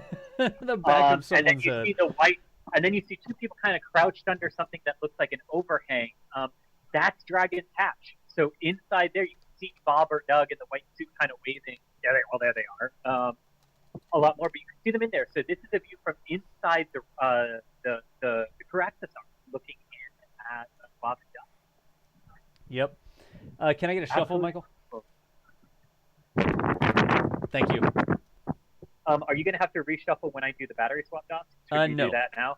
No, we should not have to reshuffle for that. Just to make good to admit, you got it. Yep. Yeah, we got it. And let's bring that back online. Michael Shuffle. Hello! Hello! Spoilers, we got haven't even this? said who the special guest is yet. Oh, darn. Gosh. Jeez. We're not Me showing and Keith. my, like, stereotypical trademark, whatever, intro. Michael, I need to shuffle. How are you? Pretty good. I'm raising a high elbow salute to all of you. Give us just 1 second, and let's see if we get that back online. Let's see here. All right, so now you may have guessed who our special guest is. Please welcome to the broadcast. And if you haven't, I've got concerns for you. Yeah, if you haven't guessed who it is, are you on the internet ever? Welcome to the stream, Mr. Scott Manley. Scott, how is it going, sir?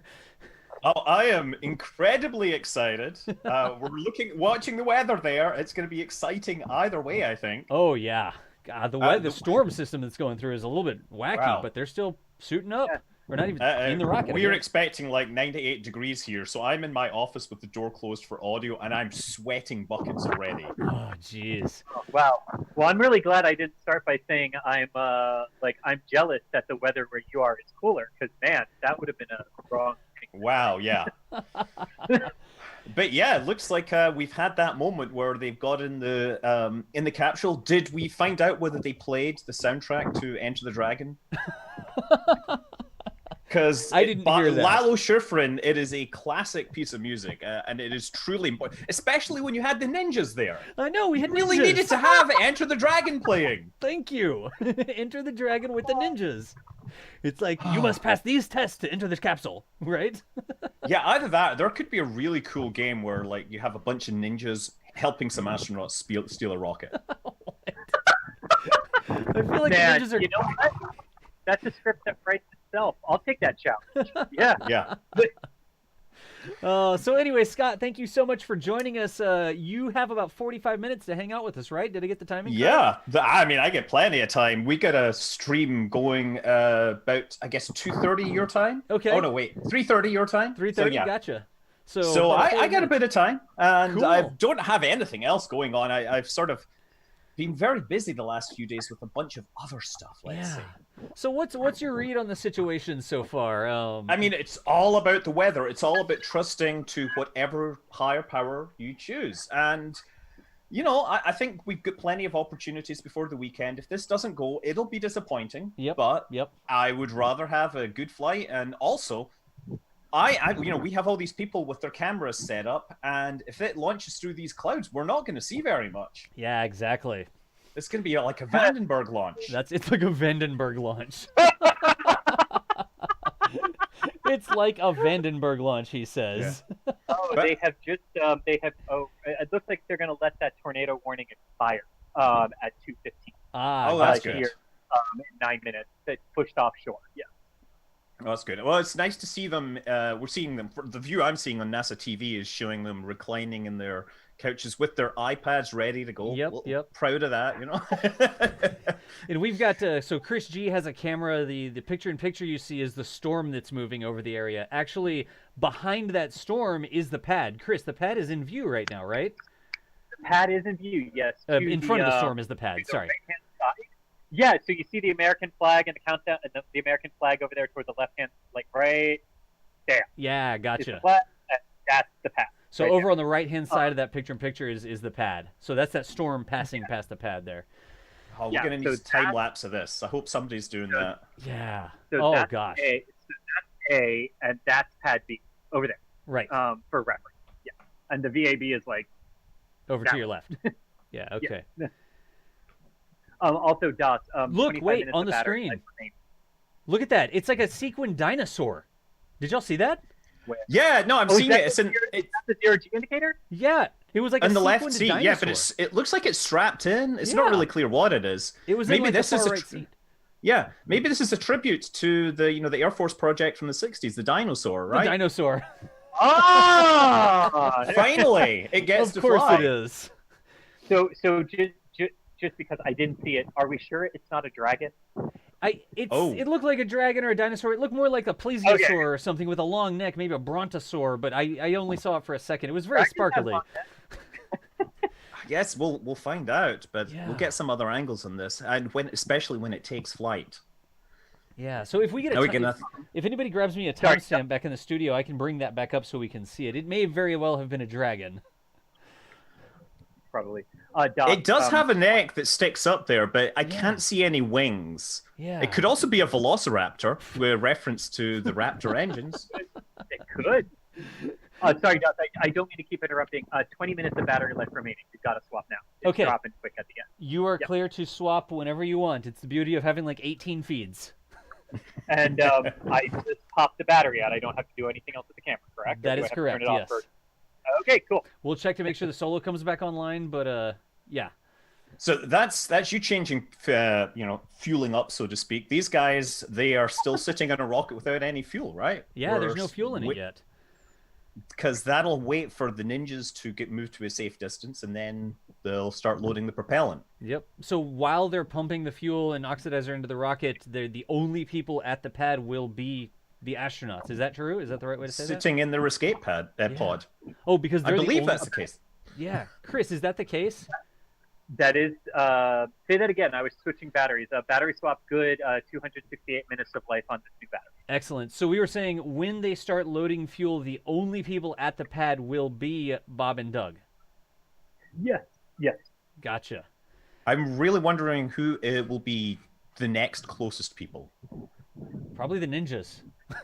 I mean, they're obviously able to move, but I don't know if they are able to use their stealth skills to avoid an explosion. To avoid an explosion. Oh, gosh. This yeah, is I mean, cool. it's really interesting to see the suits finally working, and it's been funny to see a lot of the people talking about how they thought the new suits looked high tech, and how they're saying, "Oh wait, actually, now they're not being worn by a skinny mannequin. We're starting to see the drawbacks." Did you see when they looked up at the rocket? They sort of had to Right, look they up have like to this? lean back because the helmets are fixed. Yeah. And you know what was that earlier, like last week, when they did the dry dress, NASA had those images of like, and Bob Behnken just kind of standing there like, oh, look at this fool over here, as Doug's like leaning back. And I thought Doug was just being funny in that photo. I didn't actually realize that's how you have to do it to look up. Yeah. Right. But it goes to what, Scott, before you joined us, we were actually talking about this, like that these suits aren't made for walking. Like they're not made for on-Earth stuff, so it's very cumbersome, which is why they like drove them the 20 meters to the other side of the launch tower to launch the rocket. Yeah, they drove like halfway around the pad, and then they got back in. They got out, they got back in, they drove halfway around the pad, they got back out again. So Okay, These are suits you hope you don't ever need. They're about to start rotating the seats inside a Crew Dragon. Ah, got you. Thank you, Michael. Oh, this is awesome. I feel like you can see Oh, them there moving. they go. Oh, I can see them moving. There they go. It's like when you're on the, Okay, the amusement park ride, and it's like chunk, and then everything starts to move you into the ride position. I apologize that I'm leaning toward the camera, like I have no idea how a live stream works, but my only way to see what they're seeing is a small little 1/4 of my iPhone screen. Yeah. So I've got Get one of those VR headsets and Oh, I should. I really I'm telling yeah, you. really good. I would love a little display up here sometimes when I'm walking. So you can see like the AR. I really want to see what's on their screen. It just looks like standard checklists that they go through. I mean, they use these iPads essentially for checklist displays. They're not checking their email or anything. They're just like But they posting on could, Facebook. hypothetically. But wouldn't that be cool? Like, one of the things that fascinated me about the early Gemini program missions was that the astronauts coming back and saying, "We were bored. Bring a book next time." And it's like, you were in space with views of Earth and you got bored. But yeah, I mean, there are stories of like shuttle astronauts falling asleep inside the shuttle because they were on their backs for 2.5 hours before launch. You know. So here's a question. Do y'all think that when the seats move, is that the astronauts who are pressing a button in the Dragon to make the seats change? Or is that like mission control sending a command to the Dragon that makes the seats change? Or is that one of these I think both are possible, but I'm pretty sure it's down to someone actually outside pushing the button. Pushing a button I think or it's something. somebody in the white room that has to check in for that. Right. So probably not like number 4 who has the tablet, Ninja 4, who not number 4, Ninja 4 sounds better, who has the tablet. That's not like that person tapped a button and the scenes moved. That's like a checklist or something they're running, I would bet. Yeah, I mean, they would need to check that the ninjas are all clear, because you don't want to have one of them getting injured when a seat moves. Right, exactly. And Yeah, that would be the best. Yeah. Yeah. And They go just ahead, Michael. confirmed over the countdown net that the seats are now in the launch position, and they are proceeding with suit leak checks. Suit leak checks. So that's why the visors are down. Yeah. So this is, I mean, in order to breathe, they have to be on oxygen provided by the capsule. Is that a question mark? Right? Yeah, I mean, they'll need to do that if I mean, as I said, these suits are suits you don't ever want to use. Right. Right, because if they're being used, there's a problem. Right. You've lost pressure, whatever. They're there to keep you alive until you can get either home or to the space station. Right. So the capsule could lose pressure or have a leak or something, and they go chunk into the suit. The suit is sealed and could provide them with air to breathe and pressure, so they don't boil out their eyeballs or anything. Yeah, and during that time, they pretty much don't have much movement. They certainly don't have much in the way of bathroom facilities. I believe they might have snacks that are available inside the suits in such an emergency. Yep. So reach over and Like sort of gnaw on a granola bar. So granola would be terrible. It's so. I think they're like fruit. What do you call them? roll-ups? You know, yeah, fruit roll-ups. They're very similar to that. Yeah. Really? They had those in the Apollo suits. Yeah. Well, and because like if like if Dragon were to abort, right, and land in the Atlantic, but land like off of Canada or off the western coast of Ireland, or even contingency aborts where they have to come down into the Indian or Pacific Ocean, it can be up to 24 hours before rescue crews can get to them. Right. But they wouldn't have to spend that 24 hours in a suit. That's what I'm saying. Right. You know, right. But I was going for the food side of things. That's why we have food in there. The food side of things. Yes. Nice. Yeah. Well, it's also something to do to pass the time. Yeah, I mean, what I really wonder, talking about, you know, entertainment, is can they watch movies on these screens while they're waiting? And, like, who gets to pick? I guess it's like an in-flight entertainment system. They could just, you know, have one up showing the important stuff, and each of them could get their own movie. On the sides, like the two side monitors, they're just redundancy. The one in the middle controls Dragon, and the two sides are in-flight entertainment. They're probably watching Armageddon. It's like they're getting there, you know, like before we push back from the gate, please keep your seats in the launch position. Seat backs and tray and tables. half of them are like, yeah. But except unlike passengers where they're like, yeah, I know. They're actually listening. They're actually listening. Nobody's on their phone acting like they're reading a book when they're really still texting and they're supposed to be in airplane mode. Rocket mode, sorry.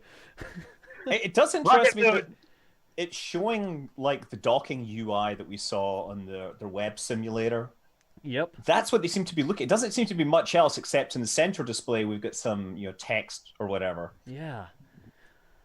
I don't know if you're looking at the same streams as me, but yeah, I've got like all sorts of different scenes. We can flip that over so you can see. That's the side camera looking at the astronauts. They're actually looking at, yeah. And then every now and then we get a camera that's sort of pointing, shows their screens a little bit.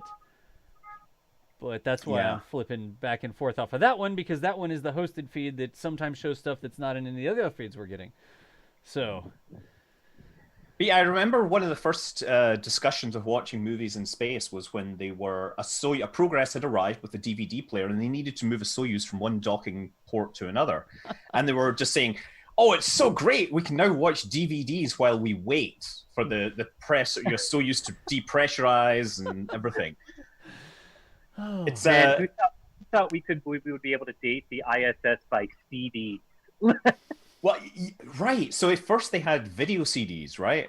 And I believe the first documented movie that they watched in space was The Sixth Sense. Really? Apparently, because one of the Russians thought it was possibly related to The Fifth Element.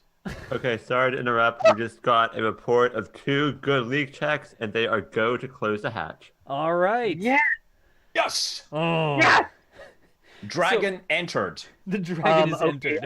Hang on, guys. Northern Brevard County is now under a significant weather advisory until 3:15. It looks like. Okay, so Chris, we're gonna have to 3:15? shuffle you back in. That just shuffled your camera out. A push notification did it? Yes, whatever Are you you kidding did, it disabled your camera temporarily. iPhones, how do they I did work? not put screen. My God, like I didn't That's even an touch a button. emergency one. It's important. Yeah. Let's just go for shuffle Sorry, here, God. shall we? So Scott, this is your first shuffle with us. What we need is for everybody to turn their camera off and then turn their camera back on in Zoom. In Zoom. Okay. So stop video. Stop video. And then go ahead and start your video, Scott. Yep. Okay, and meanwhile, my daughter is trying to call me. So I'm like, Sky. Well, the last time we had to do the reshuffle, Scott, was because someone called me. So what this is really revealing is that I need to find something aside from my phone to have this on. Yeah, it's almost like you need a dedicated device for this. I do, and I can get one. Yeah, so this will not be a problem if we have to do this again Saturday or for crew one for the next one. Yeah. I think Saturday might be a bit better. It'll be cooler weather here. We might even have some precipitation. Yeah. And y'all ended up in different spots, but it's okay. We're just going to roll with it. Scott, you're in the middle now. High profile. Yeah, I hope you It's get fine. to see the shirt. So yeah, I mean, I don't know if you can see my current Lego project, but I should probably turn the camera for this. Oh yeah, we're building out the old pad. 39. Whoa, that's awesome. Now it may not all be entirely authentic Lego, but it's gonna look cool regardless. We wouldn't have known if you hadn't have told us. So I just feel that we want to credit the right people. I would have loved if they'd made that ascent. it's like part of its Duplo, like And a proper shuttle. So see, that's what I was just going to say. I have not as complex as or big as yours, but I have a shuttle launch tower and RSS that I built out of Lego. Yeah. So Chris and Scott, y'all run away. I'm going to need to take a brief break here, but y'all take it away. I will not be talking for just a couple minutes. Okay, so we can say bad things about you, right? You better hope nothing breaks, is what you better hope. You want to talk about bubblegum and baling wire? Let's talk about the stream today. All right, I'll be right back, y'all. Well, high elbow salute to Dust for keeping this running. Yes, indeed. Well, I mean, Scott, it's been eventful here at the Space Center all day, but we're still trekking right toward it. The weather is not looking fantastic. I think for Michael, last I heard we're down to a 60% or a 60% no-go. 60% no-go. And those predictions only get better as you get closer to the launch time. Oh yes, I believe when I woke more up this morning. accurate. More accurate. Yes, exactly. I was going to say when I woke up this morning, it was 40% no-go, then it was 50% no-go, then it was 60% no-go. So it's like, and then the tornado happened. Like, yeah. So yeah, all of that. Yeah, I mean, so they have essentially no play in the window. They have one chance to go because they have to hit the orbital plane of the International Space Station. So it's not like there will be ages of sitting around waiting for potential, recycle after a scrub. Yeah. 16:33 and 35 seconds, I believe, was the updated to the second window. And I believe the Falcon 9 with the Dragon probably has more than enough oomph to have some out-of-plane capability, but the recycle time just makes it not worth it, right? That's what I've heard too, yeah, that they I think they technically have like 5-10 minutes in their window that they could do it, but because you would have to recycle back to T-minus 13 minutes for the Falcon 9, it blows the window. So in that case, just go for the instantaneous single second, most fuel efficient way to do it. Yeah. And we've also had issues with the densified propellant overheating because that's the thing. Whereas an Atlas V sits on the pad, it's sitting at boiling point, so its propellant doesn't get any warmer. Whereas the Falcon 9, because they're using densified propellant, its temperature can rise and the density drops down, and so you get less performance. And there's a point at which they have to scrub the launch. The only way to fix that is essentially unload all the propellant and load on new cool propellant at this point. At least that's what I've heard. I don't know if they've managed to rectify that particular issue. So I think depending on what it is, I know when you get down under 13 minutes, if you have an interruption in the automatic count, it kicks you back to 13. And from what I understand, if it was like a quick sensor or software thing that you could fix and get going again, 13 minutes is enough time to pump more lock into it to keep that balance right. If it's not a prolonged hold there. So just a quick update. They just confirmed on the countdown that the hatch will be closed within the next 5 minutes, and they promised the crew that the air inside the vehicle will start getting cooler once that happens. It sounds like the crew got a bit hot doing all this with the Florida air flowing in, but they're promising colder air soon. I mean, they should have LCGs under there, so they surely should be better spec than anyone else, right? You would think. You would think. I mean, it did after their first rain shower moved through here just after 11, around 11:20, 11:30 this morning. The temperature did spike and the humidity did increase significantly here. So it's not that surprising to me that close to that it might be a little warm. Is it? I mean, I haven't looked. Is it possible these are air cooled? Well, that's a good question. Because that would make sense. That would be the only thing to me of why they would get hot if they had to disconnect their air to get in, and then they just got hot before they could get it hooked back up again and drag it. Right. Because once you're wearing one of these suits with a liquid cooling garment, you are cool the whole time. Like, so I would be surprised if I guess maybe the air is just humid and hot. It might be because I'm thinking back to like shuttle program and those big orange pumpkin suits that they used and I remember some astronauts saying 97 degrees middle of the afternoon summer and on that tower I was cold. Yeah. In that suit, so We're seeing, what number 9 Ninja is taking pictures with a phone all around the vehicle, so they want that data in case they have to go look back at something. They're taking all those closed-out pictures. So they know exactly the state the Crew Dragon was in when they closed that hatch. And here's a cool thing for the first time since the Apollo Skylab mission, I believe.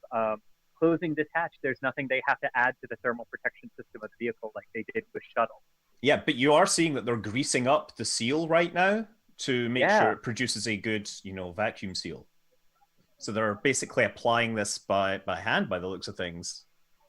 So how does grease work with that? How does it just seal? It goes into the tiny cracks and imperfections, and it sticks there. So the hatch is a better vacuum seal. Nice. Because that hatch is not supposed to open for months, hopefully. Right, it's not you don't want it to open at any point. You don't want it to be leaking. So you once that's closed, you can afford to have it practically glued shut, I guess. I would imagine I would imagine that the crew vehicle hatches have contingency pyrotechnics to blow them if they needed to in like an emergency. But I would struggle to think of a situation where they'd need to blow that hatch because they would have to have come down on land, right? In which case, something's gone very wrong for Crew Dragon. Yeah. Because the Crew Dragon, it has a fairly large amount of control, right? If you look at the abort scenarios, if you look at the timings, they have this sequence where they try to avoid aborting into the mid-Atlantic. So as they get further out, they will have a configuration where they slow down after they abort so that they land closer to Nova Scotia. And then if they get too far out, they'll then add velocity so they end up landing next to Ireland. So they've got a lot of capability on top of the cross range that's possible just through aerodynamics. Yeah. So landing on land would be really wrong. Yeah. And to those abort modes, right? What's even interesting about them is they can either use the Dracos or the Super Dracos, depending on where they are, when they pop off the top of that rocket to do the retro burn or the prograde burn to get where they need to go. Well, what's the latest that a Super Draco would get used? Because I'm pretty sure that would only be lower atmosphere, Well, so I know some of the stage 2 aborts off the coast of Nova Scotia, according to NASA, involve Dragon popping off and either doing prograde or retrograde burns of the Super Draco. Oh. Well, that would actually make sense. I mean, that's like 300 meters per second those things give, right? Yeah. I mean, I was thinking that could really kick you across the Atlantic if you needed to. Yeah, I mean, I'm just wondering, it must be a point at which they lock out those Super Dracos, because having those fire right at the end of the second stage burn could put them into an orbit which they can't get back from. Oh, yes. So there's from what NASA said, there's from 8 minutes 44 seconds to 8 minutes 47 seconds. It would be, if there's an abort in that range, either the Super Dracos or the Dracos are enough to get you into a lower than planned but stable orbit. to basically abort to orbit. Right. In that range. But that's a great question. I should have asked when's the cutoff for the Super Dracos on that, because you don't want to end up in a 600-kilometer orbit. Yeah. Well, I mean, the Dracos at least they do have. They are throttleable, and they would only need 4 of them as well. Yeah. 2 of them even. Huh. I'm really curious to know about that, because the other thing is they probably wouldn't want to use them to get into orbit, because then they'd be deorbiting with the Dracos exposed. That's true. Million little questions that somebody has asked already, and they've engineered it, and they've got documents for it, and we can't see those because they're all super secret. Well, I know I've got questions for the next press conference that I get to ask a question about, like for Crew Dragon now. One question I have was back in the when they were interviewing the astronauts on Twitter a few weeks ago, they discussed what music will we be listening to in the cars. Oh, yeah. Did we get an answer to that? I don't believe we did. Because I obviously suggested, Lalo Schifrin. Yeah. And Bomb the Bass's first album was called Into the Dragon, and it includes a track called Mega Blast, which is like what happens at launch, hopefully. So the hatch is closed, so there we go. There we go, hatch closed. And taking more pictures. Taking more.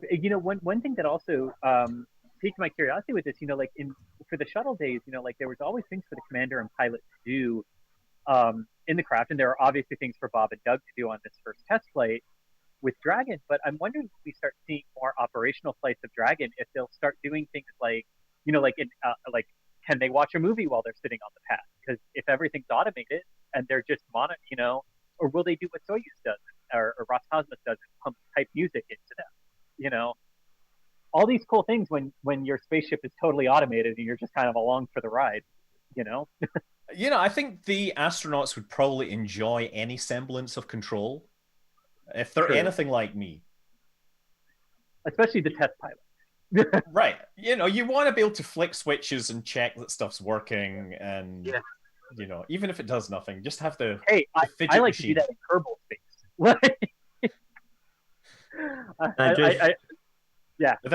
I just checked on the abort thing based on that statement that NASA gave us. The abort to orbit is only Dracos, or they just end up in a lower than planned orbit, and they can deal with that. So there is no Super Draco usage for the abort to orbit.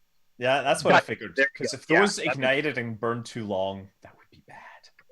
So then the last time it sounds like the Super Dracos would be used would be for the abort off the coast of Western Ireland. Yeah, to make sure they land in a particular spot in the Atlantic, not a random spot in the Atlantic. Right. Yeah. I guess if those failed, they would end up in Europe. Yeah, that would be good. Continental Europe, right? That's the next stop after that. Heads up, France, here they come. Yeah, I'm just hearing they've been interviewing Jim Bridenstine and Elon Musk and talking about Tom Cruise flying in the Dragon. Ah, yeah. And about how he does all his own stunts. So is he going to be ninjas 1 through 9 and the crew? I think we have the plot for the Tom Cruise movie. Yeah, right? The ninja stealing a spaceship. Yes. Wow. Look, it's these are the real ninjas. They had the ninjas during Suit Up that didn't have the heads on or whatever. But these guys are proper ninjas. It looks like something out of Star Trek: The Original Series. Like, ooh, there's something weird under this helmet that you're not allowed to see, but we don't have the budget for it. But actually, it looks like the spacesuits from the original Star Trek series because they didn't have a great deal of budget. Oh, that's true. Yes, you're right. That's the bubble wrap suits that they had. Yes, that's it. I knew it was something from the original series. That was. Yeah, that's it. Wow. I guess that's them pressurizing the hydraulic. What are they doing there? They're testing pressure or applying pressure to some feature of the door. Yeah, we might be pressurizing for flight here. I'm guessing that there's some hydraulic system that they're pressurizing up and they lock off. So because they don't need it to work, they can just leave it with static pressure during the flight. True. there's probably no need for any like active hydraulics in there, except you pressurize it up, lock it off, and then the door is sealed until you come and somebody can actually pull the hatch off from the outside, or they can blow it out from the inside. Yeah. Got a million questions. This is a leak check, That's y'all. true, because when Demo 1 landed, right, we saw like the motor raft go out and the guy instantly climb on and start working the hatch like he or she was practicing like how would I get them out, if they were actually in here. Yeah. Right, maybe, yeah, I mean, but I don't think, I mean, obviously in that situation, they would put it on the ship first, ideally, unless there was some... Right. Because you take that hatch, then you're talking about the capsule sinking. Right, it's a Gus Grissom. Yeah, so for those of you who don't get that reference, the second human American spaceflight suborbital with Gus Grissom, when his Mercury capsule hit the water, the hatch's emergency system malfunctioned and blew the hatch, and the capsule actually sank, and he had to scramble out of it before it did. The Liberty Bell, right? Liberty Bell. Yeah. And they recovered it from the ocean bottom years later. They did. 1999, they pulled it from the ocean, and that's when they discovered that Gus Grissom was telling the truth all along. He never pulled that emergency cord. It was a total spacecraft malfunction. And unfortunately, Gus wasn't around to be, validated. Yeah. But, there's something. It's been cool going back and reading like some of the early human spaceflight missions from the Soviet Union and from the United States as well, like those early 60s things, and you're just reading about some of the things they did and the chances they took, and it's just jaw-dropping now to consider. I mean, how many successful Atlas launches had they had prior to John Glenn going up? Didn't the one right before him blow up? I don't know exactly, but yeah, I mean, it certainly wasn't 1 in 270 chance of losing the rocket. Of losing. Yeah. Where does the 1 in 270 come from? Oh, that seems like an arbitrary number, right? It really was. I've heard Kathy Leaders explain this before. It had something to do with ideally what they would have liked the shuttle. They took what the final shuttle number was and multiplied it by however, because the shuttle was like 1 in 90, so whatever you multiply 90 by to get 270 is what they did, because they just wanted that much extra margin. But then they realized there was no way that, the last I heard, both of the providers weren't going to do that. It was going to be a lower number than that, not significantly, but enough in that range that they were okay with signing off on like 1 in 250 instead of 1 in 270 or something like that. So I don't know. But it was arbitrary. You're exactly right. It was completely arbitrary. Right. Yeah. I'm looking at the NASA stream, and I'm actually watching them using their touch screens, and it's interesting to see they have like a little flash of feedback whenever they touch the screen. It's like some good UI design there, because because they have gloves. So they have gloves, yeah. So I want, it would be really interesting if they put like haptic feedback into the gloves as well. There's an idea. That would be cool. Because I was reading it, there's a fascinating piece out there about how they had to design the gloves to work with the touchscreen machines, but still be pressure suits and everything. Yeah. It was incredible what they had to do to go into this. Oh, that's what I wanted to talk about. Pressure suits, Scott. Yes. Yeah. Lots to say about those. Yeah, because, with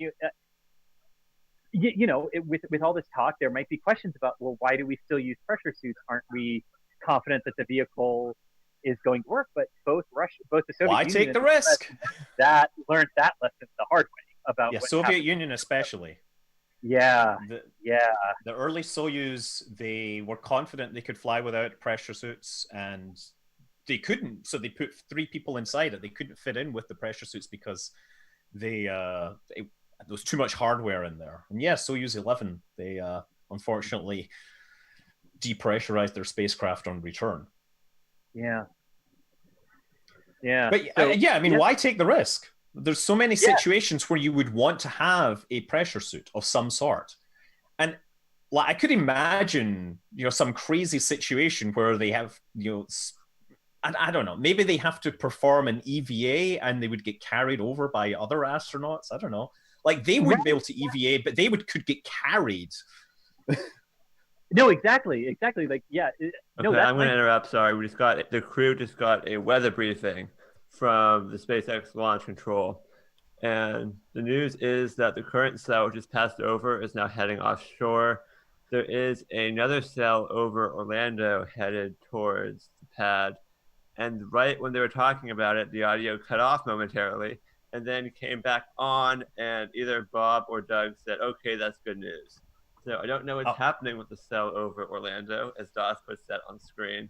But it's either going to not be there in time for launch, or it's going to pass after launch, I think. So we'll have to see what happens. What's interesting is looking at the radar, they were clearly just going with a general geographic area because there is no cell over Orlando. We're seeing it.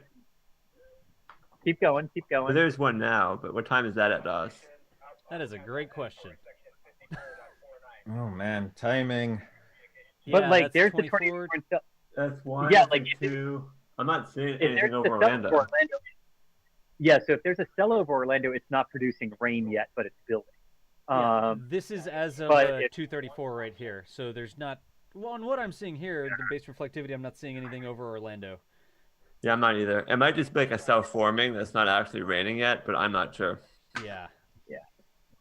Well, either way, if they said, okay, that sounds good, that could, I would bet that was most likely the equivalent of copy off.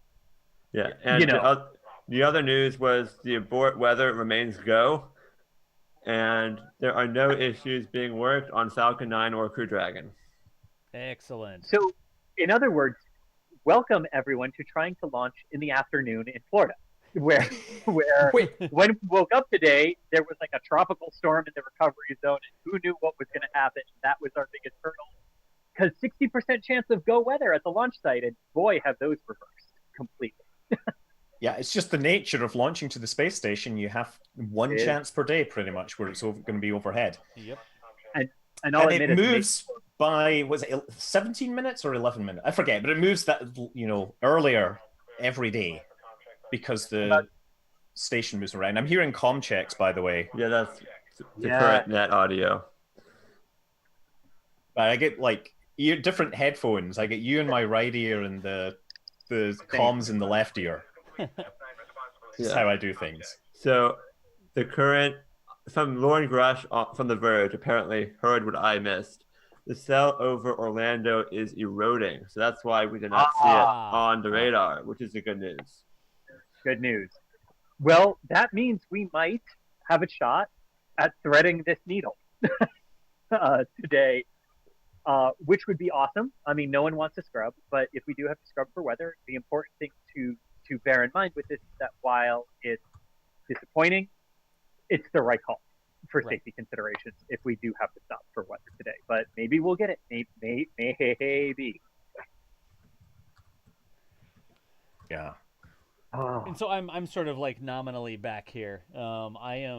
What I'm trying to do, we have so many feeds that are working. I'm trying to figure out how we can possibly show all these feeds if it launches.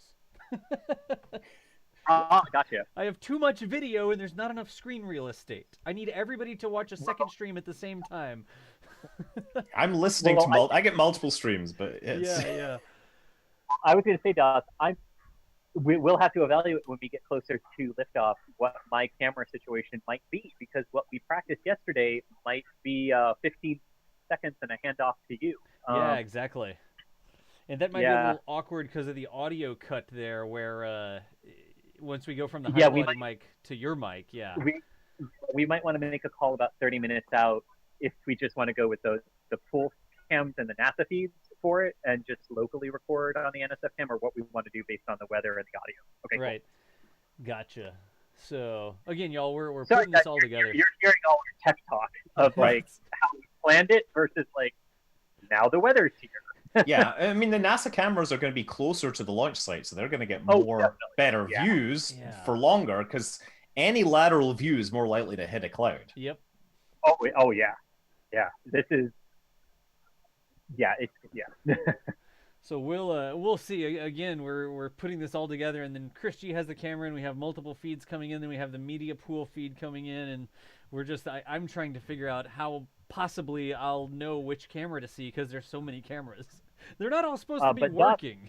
But Doss, I do just want to. Go ahead.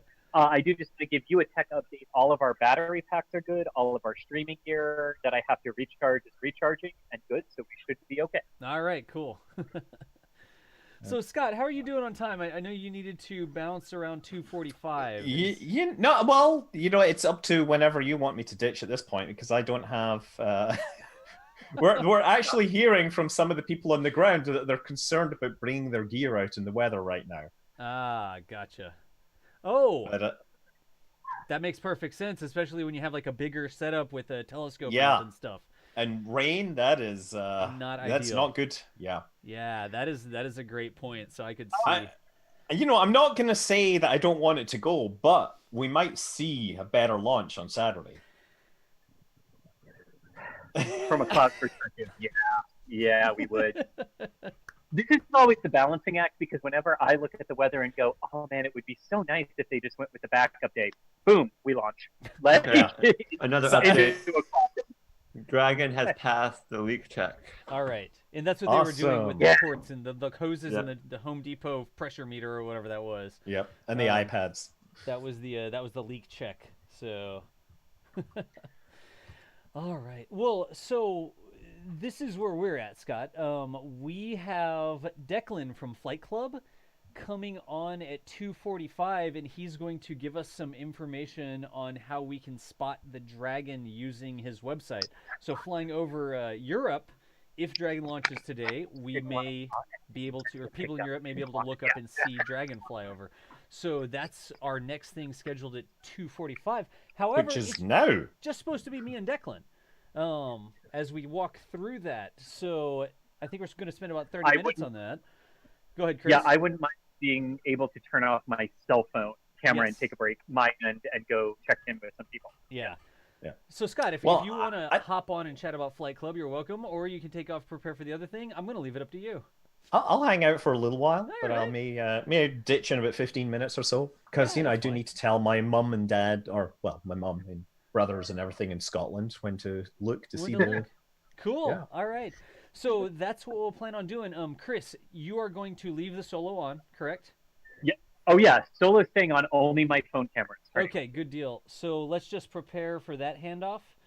And we will say goodbye for now to Chris G, managing editor for NASASpaceflight. He's in the top box up there. He's going to take a little bit of a break. And our next thing we're going to chat with, we're going to bring in Declan, the creator of flightclub.io, which is a website that allows you to visualize rocket trajectories, basically. And we're going to be using that to see how we can maybe look to the sky and find where Dragon's flying over. So give us just a minute here, Chris. Thank you so much.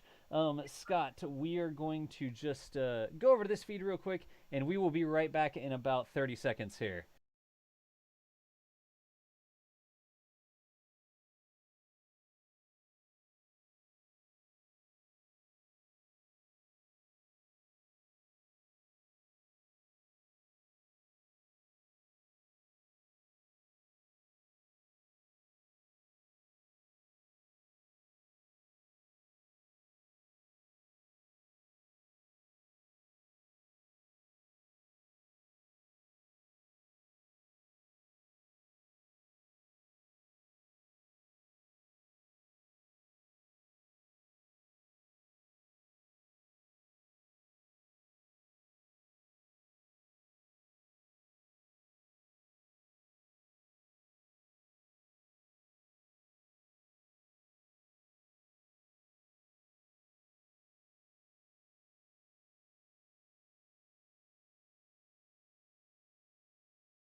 All right, folks, we're back. We have another special guest here. Do this. It's been a while since I checked in. Let me know, are we still good? Is the audio good? Is the video good?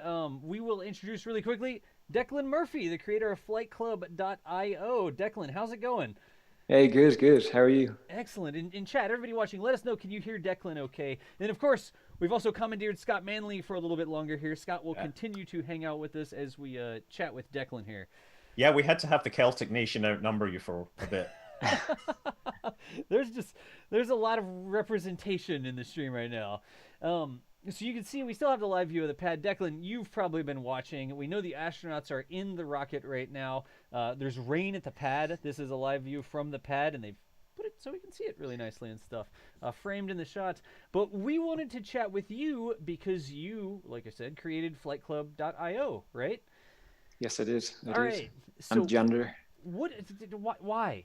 Would you just like wake up one day and you were bored, so you thought, man, I guess I'll create FlightClub.io? Like, Oh man. Yeah. Well, I had done physics in college, and then I was doing some programming, and I thought a good way to practice the programming that I was learning would be just to make a little orbital simulation thing. So Right. I made that, posted it on the SpaceX subreddit, and everyone was like, "Oh, this is cool, but can you make it 3D? Oh, this is cool. Can you make the Earth spin? Can you add in atmosphere? Can you add in drag? Can you add in lift? Can you add in?" And I just started adding like one thing at a time, and it just kind of built up and up and up into the kind of the monster that it is today. so when you have the site, it's not just a site that has pretty pictures on it. It's a site that's actually running math. Yeah, like it's a legit physics engine in the background. So if you want to use it, you got to design a vehicle with real specifications, like the correct dry masses and propellant masses and engine ISPs and thrusts and so on and so forth. Because the physics that it gets put through is real physics. So real drag, real aerodynamics, that kind of stuff. So yeah, it's kind of, I guess the nearest analogy would be KSP with the realism overhauls, although obviously KSP is a lot nicer to use. But it's realistic physics. It's not easier or dumbed down. But this one has all the vehicles already planned out for you, so... Yeah, I have a bunch of templates in there. Yeah, so you can just choose some templates, or you can just design your own. You can make whatever monstrosity you want. You can put like a Starship booster with some Falcon 9 side boosters and stick the Space Shuttle on top of it and put SLS on top of that if you want. I don't know, whatever you want. Whatever you want to do. You can do that. How do you do then the differentiation between, say, the Dragon capsule launch with crew and the regular SpaceX launch where it's not got crew and is following a slightly different boost trajectory? Yeah, so before Demo-1, it was easy because it was always cargo missions, right? So for every mission that SpaceX does, they have a webcast, and they have a load of webcast data being shown out, like altitude and velocity readouts. Right. And there's an awesome service called Launch Dashboard, which is by a guy called Shahar in Israel. He basically does OCR on the webcast, pulls all the data down, and then provides it over his API. So I can interface with his API, get all the webcast data, and then I can create some PID controllers to autonomously design a trajectory based on the previous webcast data. Scott, so you use existing data. Yeah, no, he's basically taking the thing it flew and said, okay, that's a standard trajectory this thing's going to fly, right? Yeah, but it's obviously it's different. So they're kind of the same for CRS missions, right? But they're different for geostationary missions, they're different for Starlink missions, but they're all groups, you know. And you're also incorporating the payload mass guess in there as well, right? Yep. Yeah. But honestly, that's not that big a deal for most of the flight. That only really comes in towards the end of stage 2. Well, it gets bigger and bigger towards the end, right? Where it's more like a percentage of the payload, or the percentage of the total mass, right? Exactly. Gotcha. I mean, I'd be really curious how much of difference you get between, say, the Starlink launches, which is probably the most amount of mass they put into low Earth orbit. Yeah, it's like 15 tons, I think, isn't it? Yeah. As opposed to, a Dragon cargo or whatever. So the interesting thing, Scott, is that we can actually visualize this using the website. Let's just toss that in. Go ahead. I was doing this, Declan. We'll have to turn this camera on and off. Everybody loves the views of the rocket, so I did put a rocket camera on here so that we don't actually lose the rocket while we're talking about Flight Club. So if there's something behind there that I need to show off, I can do that. But for now, we'll crop that just a little bit like that, so we still see Dragon, the live feed from Dragon over there. But cool. There we go. Look, it fits. This is flightclub.io, and I put a link to this website into chat so y'all can follow along. But Declan, what can we do with the website? Right now it's an awful lot of text on the front page here. Yes, there is. Yeah, I'll be honest, UX is not my biggest, it's not my forte. I'm a maths guy. That's okay. But yeah, so if you want to run a simulation, what you can do is you can go into simulations at the very top. Okay, up there. And y'all can follow along. Like, I'm clicking this. I'm on the website. This isn't like a prepackaged presentation or anything like that. So there's the simulation page. Yeah, and you can type in SpaceX, you can type in Falcon Heavy, you can type in whatever you want. Well, I mean, yeah, type, choose one word. Just choose one word. I'm like, I'm going to type in everything. Yeah, there. Okay, look, number 1, Falcon Heavy expendable to TLI. Give that a go. Click on that. Okay. And then that's a pre-built mission that I've made. So I've built the vehicle there. You can see the kind of the schematic, the stage 1, the 2 side boosters in stage 2, the payload mass, some delta V estimates. There's a bunch of stuff. You can edit all of that stuff. You don't have to leave it the way it is. You can edit everything. But if you want to run it how I've made it, you can just click the big gold run simulation button at the bottom. Run the simulation right here next to me, like this, right? Exactly, that one, yeah. And it'll send all that off. It'll do all the physics. It'll collect all the data, and then in about 5 seconds or 6 seconds, it should send it back to you. So right now it's running a simulation in the back, on the servers, and then that whole simulated flight comes back. Exactly. Because it has to optimize to make sure it hits the target orbit. It'll shoot and then realize it's in the wrong orbit, and it's essentially no. How does it work? Right. So this one. So what's available to kind of free users is manual flight control. So you have to input all the guidance manually and all the throttle controls manually. Yep. Predefined. It's taking a real time to build the plots. Did I just tell everybody to click on that? I think everybody's using your website. No, it shouldn't be a problem. Is the site itself gone? Is it? We should be there. Let's see. No, please, people, don't go and check the website. You'll only make it worse. No, it's fine. It is only up. I thought we tested this. Should I try a different thing? Possibly. All right. So if I just go back to the home page, is that going to? Yeah. See, change template there up on the left. Yeah. Okay. So change template. It'll bring us back here. Let's try DM2, shall we? No, go Artemis 1 there. Actually, that'll be a good one. Yeah, because Artemis is pretty interesting. The SLS profile is interesting. Yeah, go on simulation there. And click run simulation. What SLS does is it doesn't go for like a 200-kilometer parking orbit like every other SpaceX mission does. Right. It goes way, way, way up, but it's still suborbital. And then when it gets to the very top, then the upper stage gives like a little tiny impulse and just goes orbital. Gotcha. And then the core stage falls back down and crashes into the ocean. So that's like Kerbal Space Program. Yeah. Because there we go. Here we go. All right. Whew. Yeah. We get some nice yesterday. plots and everything. And it worked. Yeah. What did we test on yesterday? Oh, we tested on DM2 yesterday. We did DM2 yesterday. Yeah. But so all of this was just calculated in real time given those inputs. It was just done there, yeah. This wasn't like saved in the background and then you're just serving up this pre-calculated thing. We gave it those inputs that came from a set, like a preset bit of variables, I guess. And this is what it calculated. And if you change those inputs, you'll get a different result. So it's not just saved there. So you give it a double click on the altitude graph there, it'll zoom out. Oh wow. Okay. So you can see the yellow one there is the core stage, which stays suborbital, and the pink is the upper stage, which gave a little impulse at the very top to get into an orbit, which then oscillates. So that's that's actually where it splits, and then you can see like down here you have the different stages that are broken out, right? Exactly. If you hover over it, you can see and then you can see the SRBs falling super early, like at the very bottom corner. Oh, those are the SRBs falling away. Yeah. So it does like altitude, it does the flight profile, it does velocity, booster phase space. I don't even know what that is. Scott, do you know what booster phase space is? Altitude versus velocity. Yeah. Did you make that up, Declan? I might have. Yeah, it was something that I remembered from my physics degree. I was like, I'm pretty sure that's altitude versus. It's like an energy graph. That's why. That's one way to look at it. Okay. Yeah. There's a million different variables you can always plot, and some of them are more interesting than others. This is one that's interesting. The acceleration. So this is like the G's that the payload, or if it was a crewed launch, they would feel. The crew would feel, right? Yeah, and you can see the boosters initially providing high acceleration, and then those drop off, and it's the core stage with those 4 RS-25 engines providing all of the thrust. Yep. That's it. And you can see there towards the end of that, I introduced a little control saying don't go faster than 3 point something Gs. Right. which is pretty common. 3 point, 3.6. what is it? 3.6, yeah. It's like 3.6, yeah. limit acceleration to that. So it's throttling down that whole time because it's getting lighter, you know? Yeah, the RS-25 engines can throttle down. In the days, of course, of the Saturn V, they would just have to turn off one of the engines. Right. So this is not the again, we're looking at Artemis, right?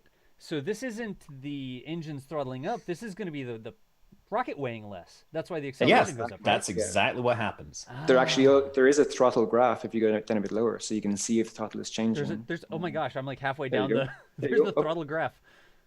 There you go. So you can see it's full throttle almost the entire way to the end. And then it's not it starts changing. the core stage. And then the starts to G limiter ground. kicks in. That's the G limiter, yeah. No kidding. But before that, it was full throttle all the way. Yeah, I understand most of these words. There's total delta V. I recognize that. I've played enough Kerbal to know what delta V is supposed to be. God, so what can we do with this? There's all these graphs. It's interesting to be like, okay, we go and we click the graph. Should we look at DM2 for this, or what is? Can we use this to see what they're going to feel when they launch on DM2? You can, before we leave, hit 3D visualization there on the left-hand side, so you Oh. can see this stuff in a more intuitive way. This is how it looks around the Earth. So it goes from Florida. You can see it goes up super high. Yep.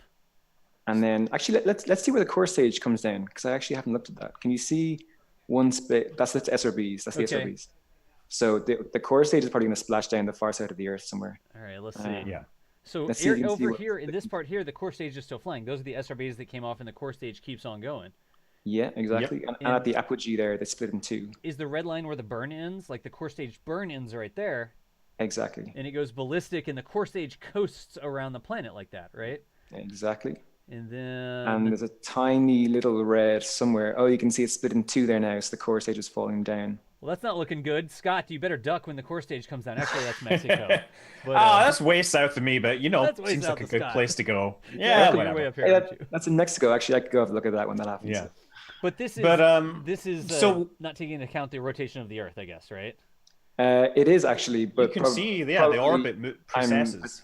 Yeah, probably I'm a tiny little bit energetic with my core stage, maybe. So maybe it falls in the Pacific is the plan. I don't know. Gotcha. Obviously, that's, it's still years. Will I say years into the future? Right. So yeah, the information is more than sparse. 1 year. It's more than 1 year. 1 year. Which is years, right? That's Years, plural. Yeah, years. that's correct. So I have all the vehicle specs. I had to guess a couple of things, but that's like from all the information that I could glean online, that was the profile that I made. Gotcha. And I'm pretty sure that's pretty accurate. Yeah, I'm really interested because estimating the mass of a lot of these vehicles can be a real voyage of exploration. Oh, stop. Yeah, yeah.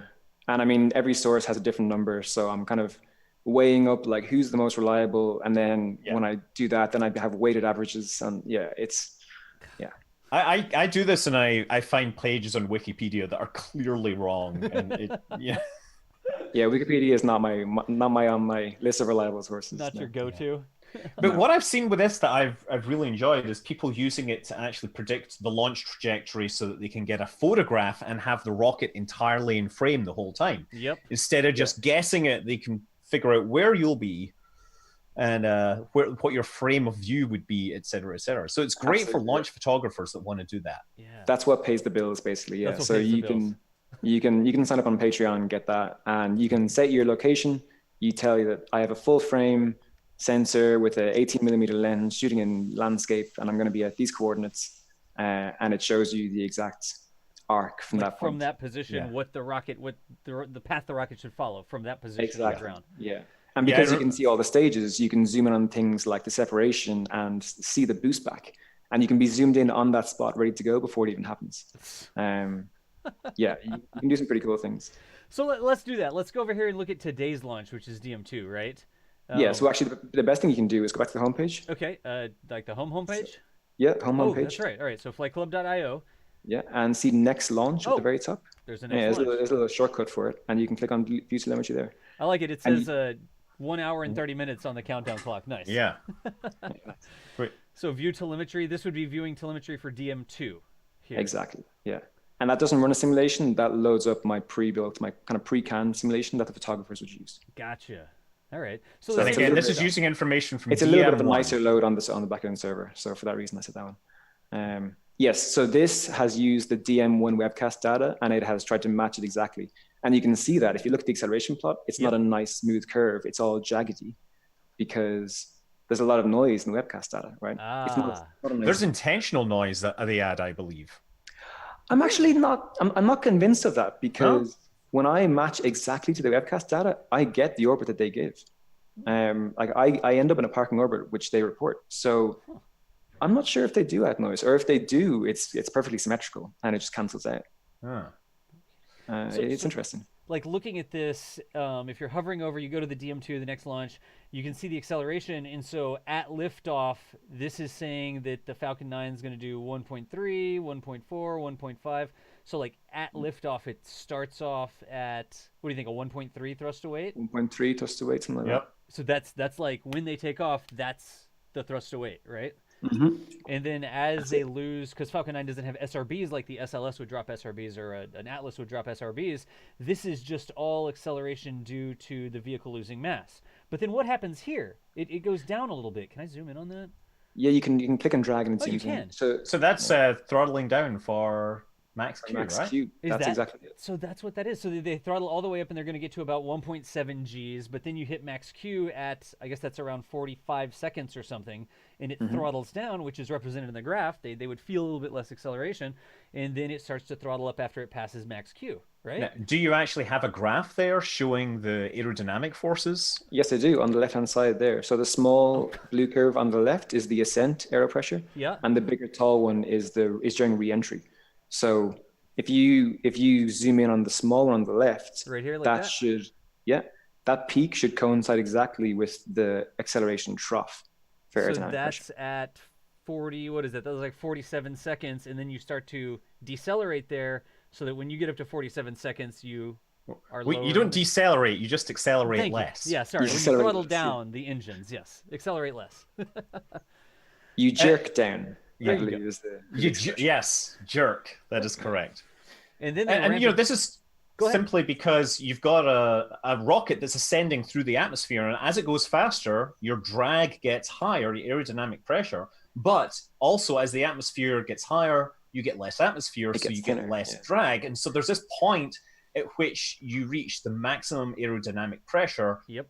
And then beyond that, the atmosphere is thinning out faster than you're gaining velocity. So you're which is shown exactly in that blue curve there. And then again, the taller one for on the way down. It's the exact same thing, but backwards. Yeah. Right. Yeah. And so so when we talk about max Q, we talk about aerodynamic pressure and throttling down, that's what's happening. This is the peak. This is the physical force that causes the rocket to need to throttle down so that peak doesn't get even higher, right? And this is the acceleration. This is what the astronauts would feel sitting in the rocket. They should feel it throttle down, and then it starts to throttle back up again after, like Scott was saying, it gets into thinner atmosphere where you have less atmospheric load on the craft. Did I sort of summarize that correctly? Yeah, perfect. Close enough. And this is to protect the spacecraft rather than to protect the astronauts, whereas towards the end, they will throttle down the engines to protect the astronauts. So all the way which up is what's here, happening up there, 3.4, 3.5. Yeah, 3.4. God. So at that point, you're standing on the Earth, and we talk about G's because this acceleration is measured in G, and you're standing on the surface of the Earth, and that's 1 G, right? That's how much you weigh. That's what you feel when you're standing on the Earth. And so when we get over here and we're at 1.5, that's like if you weigh 200 if you pounds, weigh 50% more. Yeah, you weigh 300 pounds all of a sudden. I'm trying to do the quick math there. Somebody do that in kilograms for me. But the good news is you're laying down, so it's a whole lot easier.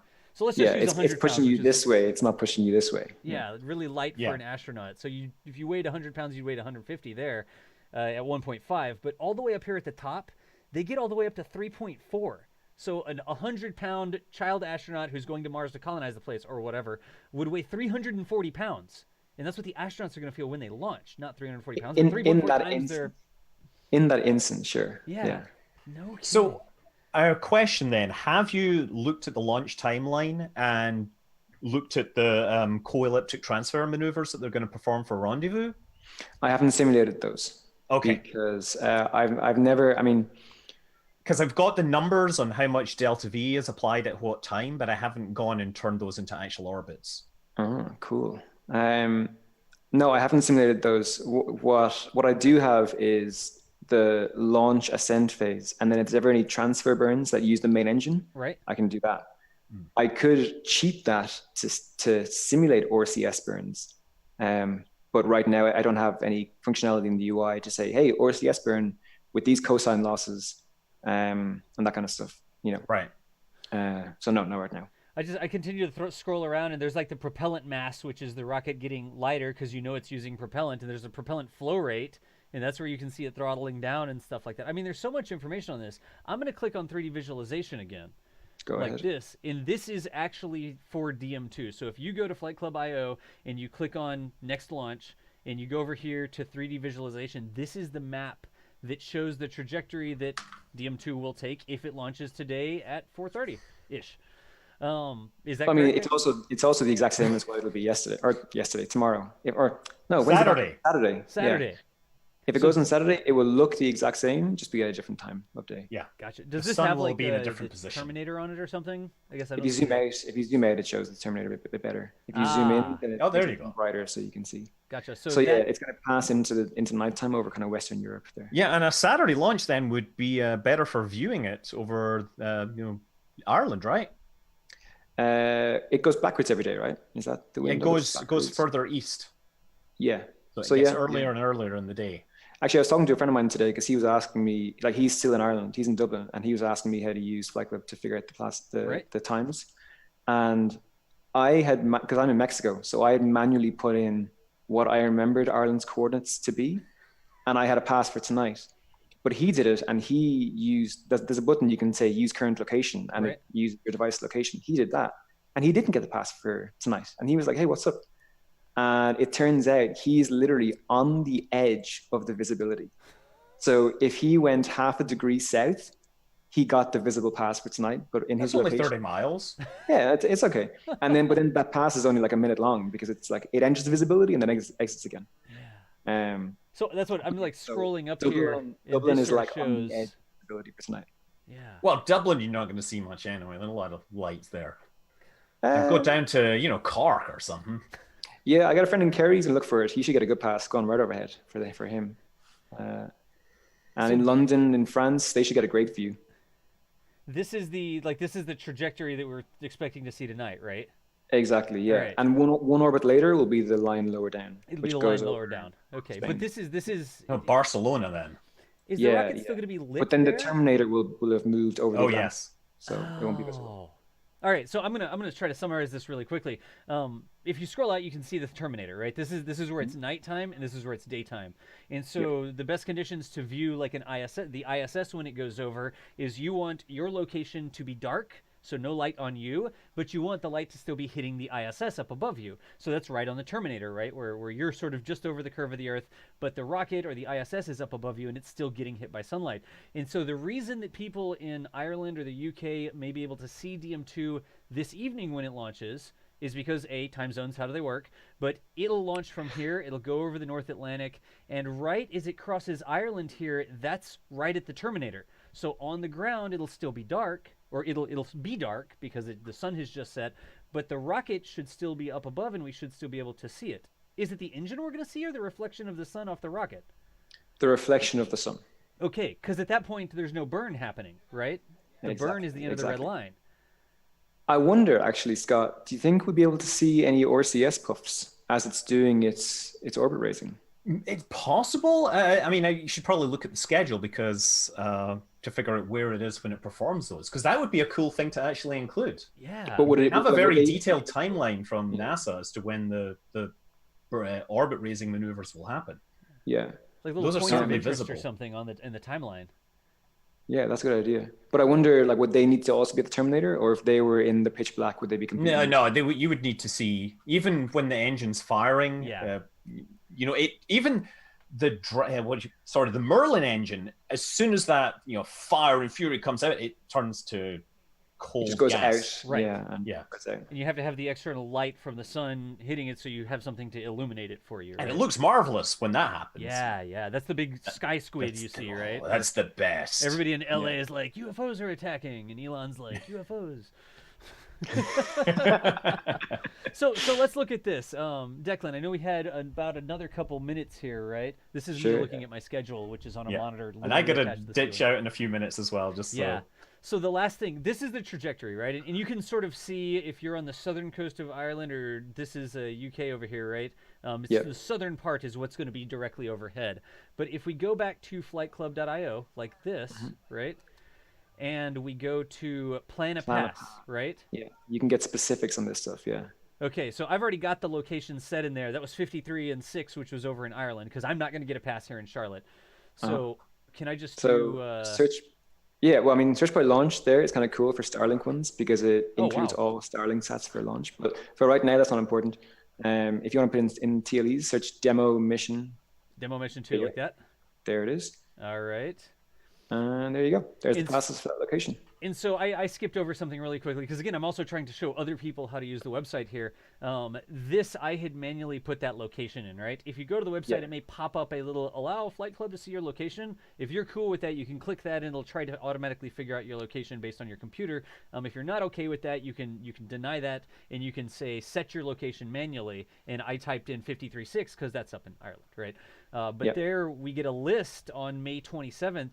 And Declan, what does this list tell us right here? So you can see at the top there, there's a start, a max, and an end. So it gives three sets of data: a time, an altitude, and an azimuth.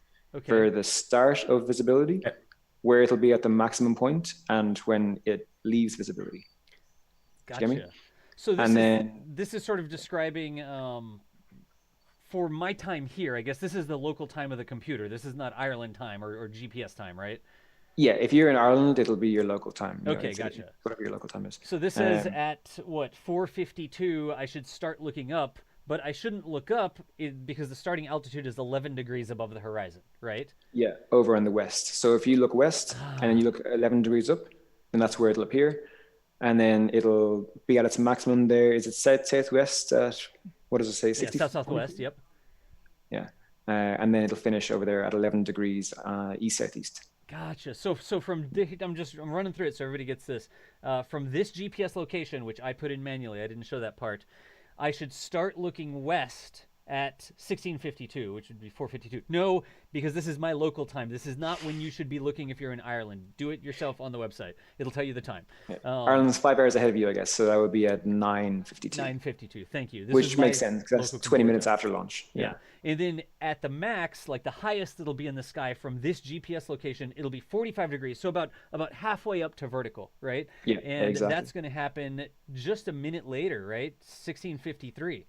This is what I was saying. Ireland, like Dublin, is on the edge of visibility, so that pass is a super short pass. You got to really, don't blink for that one. And then at the end, if it's 16:55 or plus 5 hours for the local time on that, if that is saying that it's 55:41, at that point it would have gone all the way east southeast, and you wouldn't be able to see it anymore, right? Yep. Gotcha. So that's it. Again, we wanted to run through that really quickly. Scott, I know you need to bounce out, and Declan, this was sort of that. I was sort of rushing there at the end, I know. That's okay. But this is flightclub.io, and it was the PLAS Planner. The PLAS Planner? What? The Pass Planner. So just one more time, I'll put this link into chat for you. You go to flightclub.io, like this, and you can do Plan a Pass. And if you type DM2 right there in the search, that's not DM, that says SM2. DM2. Click on Demo Mission 2. It'll give you your passes when you give it your location. So it may prompt you to ask for your location, like, do you want the browser to be able to see it? Or you can type in a manual latitude and longitude, and that will tell you the time and the direction to look and how long Dragon may be visible for you. So, Declan, thank you so much for... Go ahead. You don't got to worry about giving your location. There's no ads on FlightClub or anything, so I'm not selling that data, and the location is literally just used for this calculation. So we're not going to get, like, find hot satellites in your area or anything like that? Yeah. Starlink's re-entering now. These satellites are ready to be spotted right now. So anyways... again, y'all, Flight Club, IO, Declan, thank you so much for sharing this with us. We really do appreciate you joining us. I really appreciate it. All right. Good, Margaret. Thank you. Then, while we're here, also, Scott Manley, thank you. I know you have to pop off as well. So for just a minute, it's going to be DOS only, I believe. And good luck then. Yeah, I know, right? Yeah. One more time, I'm going to get some links in chat so y'all can follow both Declan and Flight Club and Scott Manley there. But both of you, thank you so much, and I will go ahead and cut you loose, okay? No, thank you. Good luck for the rest of the day. Good deal. Have a good one. Fly safe. All right, y'all, and the information will appear up there. As we sort of switch back and forth here, let's pop over to another feed, and I'm going to fix the cameras. And Declan and Scott, y'all are welcome to just hop off the call, and I'll get my next hosts here. But I know that's those are almost like the two perfect people to have talking together, because Scott, actual astrophysicist, right? And then Declan, maker of Flight Club, clearly knows his stuff when it comes to running the numbers and making it so that we can have a look. So I'll switch us back over to the live view of the Dragon capsule down at Cape Canaveral, and I actually have to figure out who else I'm supposed to be talking to, so stand by. I don't know. We should have Chris G returning soon, so. Thank you, Michael. Let's, do we have Chris G around right now? Yep, I'm in communication with him, and he's going to join. He's admitting right now. There we go. All right. Can't go without a fly safe. Nice, Martin. Again, thank y'all so much for hanging out with us here. I'm John Gallo. I'm your host. If you watch the Twitch stream, you may know me as Das, doing Kerbal stuff over on Twitch. But I am working with NASA Spaceflight today to bring this coverage. We've got cameras all over the Cape. We've got official feeds. We have crowd reactions that'll be coming up. We have background information, videos to play, information on how you can spot it using Flight Club. I've got weather radar, sonic, electronic. I can't say the rest on this stream. But I appreciate y'all hanging out with us today. We've got Chris back in, so let's get Chris shuffled around here. Hey, Chris, how's it going? I'm good. How are you, Doc? I'm busy. Yes, yes, indeed. Yeah. So, at least on the weather net, and the weather update that I was able to get as I was out was, yes, that cell that they were watching over Orlando was deteriorating. You can see on the live shot from the pad, though, that we have another one coming in that they are watching, and that could, potentially impact us, but they are watching it. Right. But the overall POV didn't change or hasn't updated since the last weather briefing was given, or at least publicly did not change. Gotcha. Michael, I need one more camera. Can I get a camera? Thank you. All right. Sorry, Chris, to interrupt there. No, of course. Go ahead. You know how it is. Oh, I do. I am busier than a one-legged guy at an aft-end impact competition. But anyway, we are right now, it's 15:20 EDT. We are 1 hour and 13 minutes away from the scheduled liftoff of Dragon with Bob Behnken and Doug Hurley. So this is when what the weather is really starts to become important. Right. We're no longer in that, oh, well, we've got a few hours, wait and it'll change, right? We have a fairly stable setup over Florida today in terms of, we know what the atmospheric conditions are. Yep. And they are very ripe for these types of storms with all the tropical moisture. So this does begin to have a problem. So this is what you're seeing, right, on that camera. But what you're more seeing, Dust, is the one, that little finger one right to the left of I-95. Yeah, this one right here, right? That one right there is what you're looking at, and that's moving toward us. So we need to get it over. We need to get it out of here. We need to get it away. Gotcha. So the launch pad is the red dot right here, y'all. This is the launch pad right here. This is Cape Canaveral. Chris is right near the launch pad, right around there. But that is where the astronauts are. The little picture-in-picture over there, that is where that is. And this storm right here is what Chris is talking about, moving towards the launch pad. So, exactly. Geez. Yeah.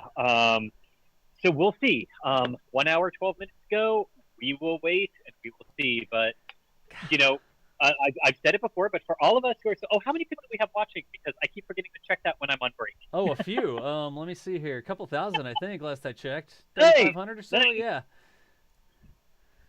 Nice. Welcome to launching in Florida in the middle of the summer. And this just is what it is. So and you could see that right there, Chris. It's going straight at you. The launch pad is right there, and that line is going straight at you right now. Yeah. Now, the only thing that's working in our favor, right, and the way this works in Florida afternoon summertime setup is once thunderstorms and complexes go over a certain area, right, they take a lot of that potential charge out of the atmosphere. Right. And I don't mean charge in an electricity standpoint.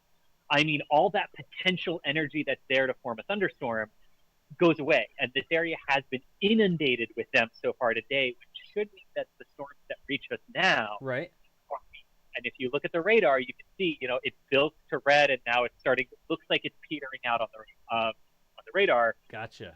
This could work to our benefit, but it's not a guarantee.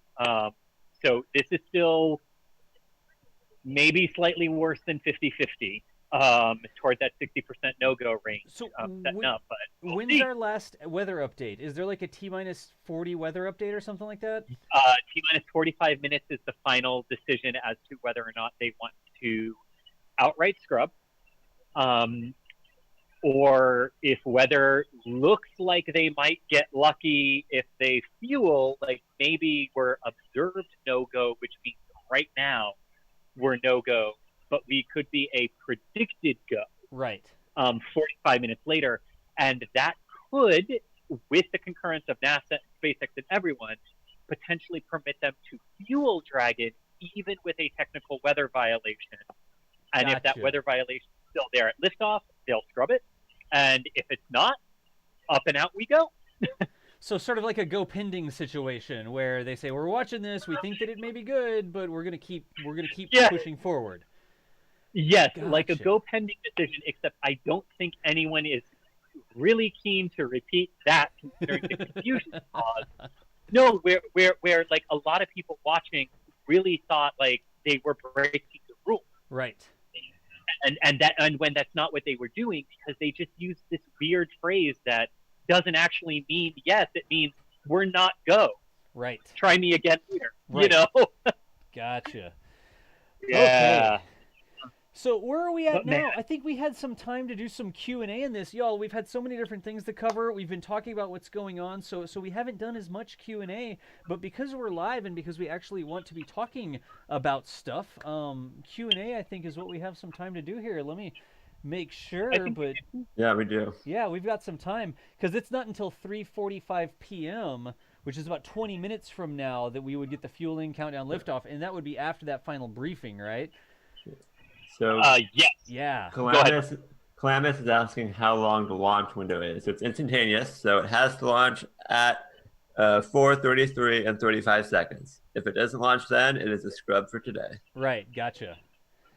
Okay, and we do know, right? So let's take some moments to talk about that, because I'm sure is one of the questions anything about why can't they launch tomorrow or Friday? Why do they have to wait until Saturday? I mean, we could just lead with that question if you want. Why can't they launch tomorrow or Saturday?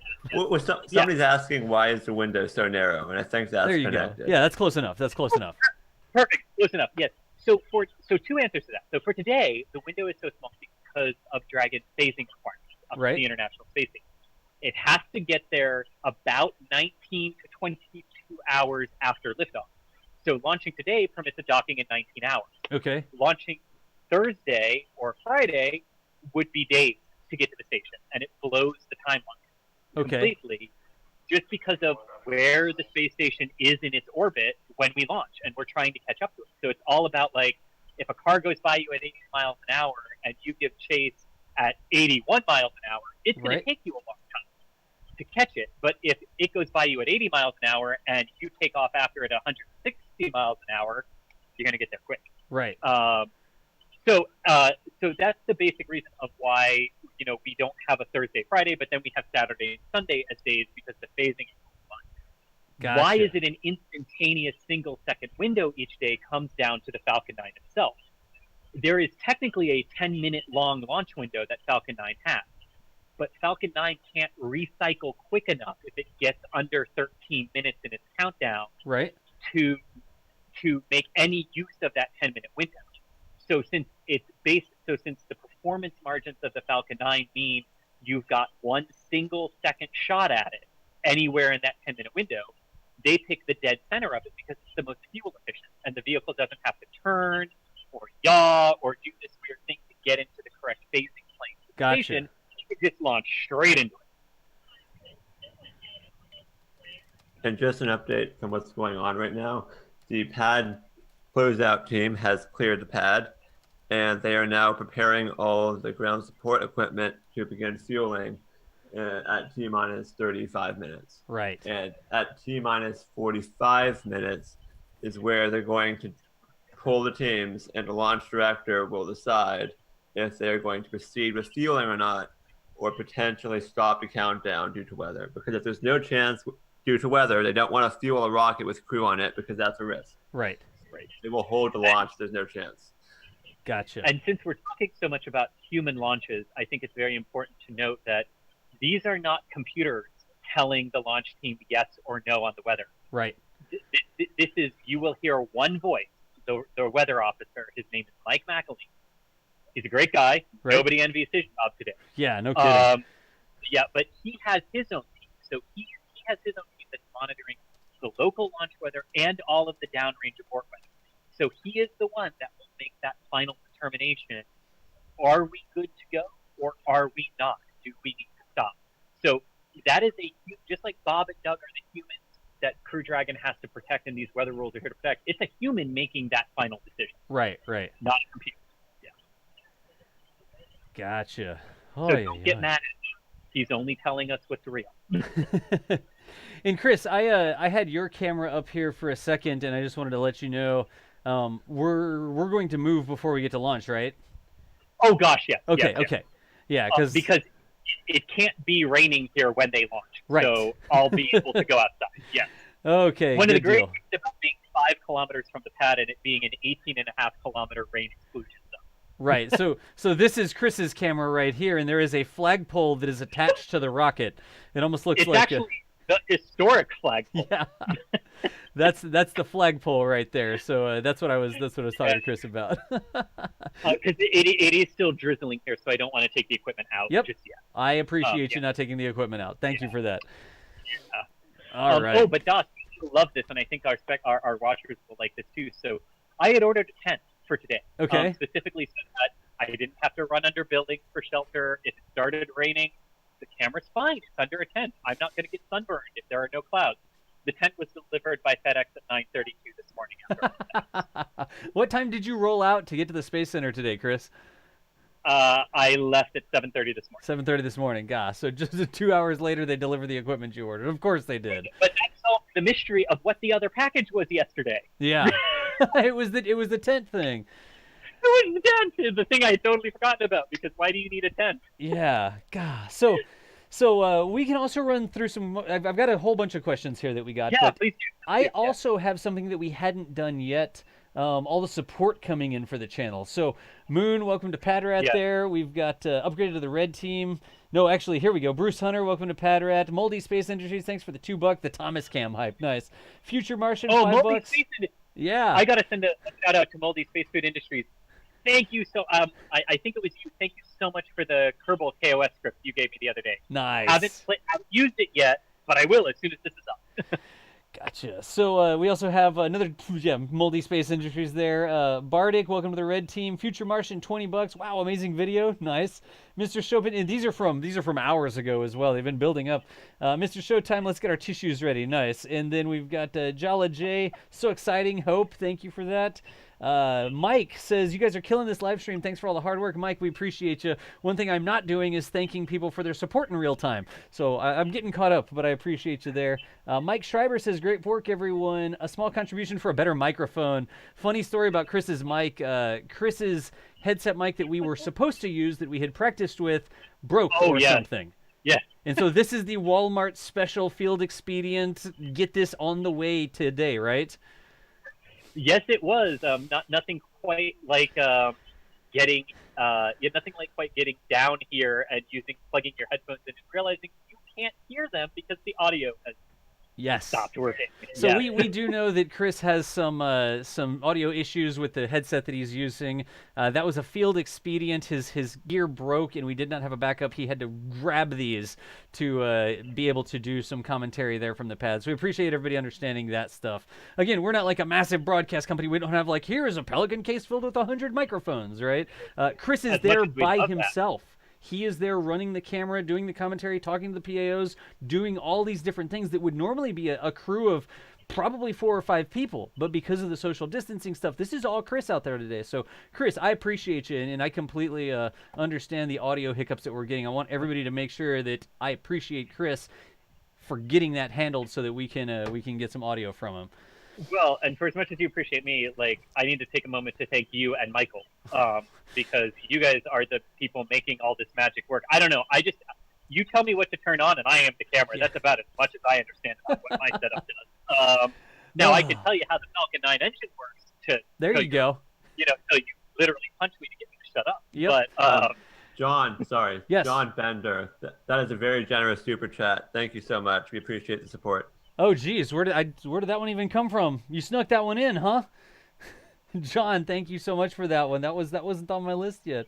It just came in. That's why. There you go. It's like real time. I'm gonna and keep thank on. you for everyone who does support us, because like what Doss is reading out isn't just like perfunctory, right? Like, we really do appreciate all the support. Your channel membership, your super chats, they go directly back into the reinvestment of the site, to the equipment, to the people who bring all of this to you. So we really do greatly appreciate all of the support you give us. Yep, and the same thing, I know people are watching on Twitch as well. One important point here today, this is NASA Spaceflight's broadcast, and they generously granted me permission to also put it on my Twitch channel, right? So people that have kept me going, I'm able to sit here and do this because of all the people who have watched and subbed and all that sort of stuff on Twitch. That's how I learned all this. 5 years ago when I started, I had no clue, and I still don't have a clue sometimes, but I click and sometimes the video shows up and we roll with it. But I want to say thank you. Yeah, I want to say thank you to my community as well for making it so that I can learn all this. You literally put me through streamer college the last 5 years, and we can bring all these resources together because NASA Spaceflight has the team of people, and I'm just the streamer. We wouldn't have Chris's camera, we wouldn't have the crowd cameras, we wouldn't have all this information and that sort of stuff without the entire team. So thanks to everybody. Everybody give each other a virtual hug. Like the astronauts did, right? Yeah, exactly. The virtual hug sort of thing. Look at that sky behind Falcon 9. Oh, let me grab. Oh yeah, on the actual feed. On the actual feed, look at that sky. Yeah, look at that. Now, if I have my orientation correctly based on the radar, I don't think that's what's going to pass over the pad. I think that's going to pass south of it. Yep. But yeah, that's what we're dealing with here. There are patches of clear sky, and if you don't believe me, I'll swing the camera around. My camera that's not looking at a flagpole anymore. God, I mean, that's just a dark sky back in the background there. I'm not kidding you. Okay, so we just got an update on the countdown net. They are, from a tactical standpoint, go for launch. They're go for launch. An hour, but we have to wait for the briefing at T-minus 45 minutes to see if we're actually going to proceed with the fueling. But as of now, from a tactical readiness, they are go for launch, but that does not include weather. Weather, okay. And we're standing by for the weather update. Yes, at T-minus 45 minutes. It's when we're going to make the call. In about, what, 10-ish minutes from now? Yeah. 10, 12. Dot, if you could switch over to the solo camera. Sure. I do have something that could give people a ray of hope. Okay. Transition. That guy has a... Is he at the beach? Blue sky. Well, yes. We're not focused on him. Although that was funny. Patches of blue sky. Patches of blue sky. Like... So right now, the picture-in-picture camera is behind Chris's camera. Chris's camera has the VAB, and he's looking away from the rocket right now, right, Chris? Right. Exactly. God. So some little patches of blue sky maybe coming in there. I mean, we'll see. We'll see what happens. Listen, this will either be a very hard no. Yep. At T-minus 45 minutes. Yep. Or this will be oh boy, what do we do because we might get there? Yeah. So just be ready for that. This could just like the commercial crew program, this could be a roller coaster to the end of the day, whatever the end of the day is. Launcher scrub. Oh no! And I gotta. Oh yes, Chris is listening to an update. I'm listening to the one coming through here. Can we pump that sound up?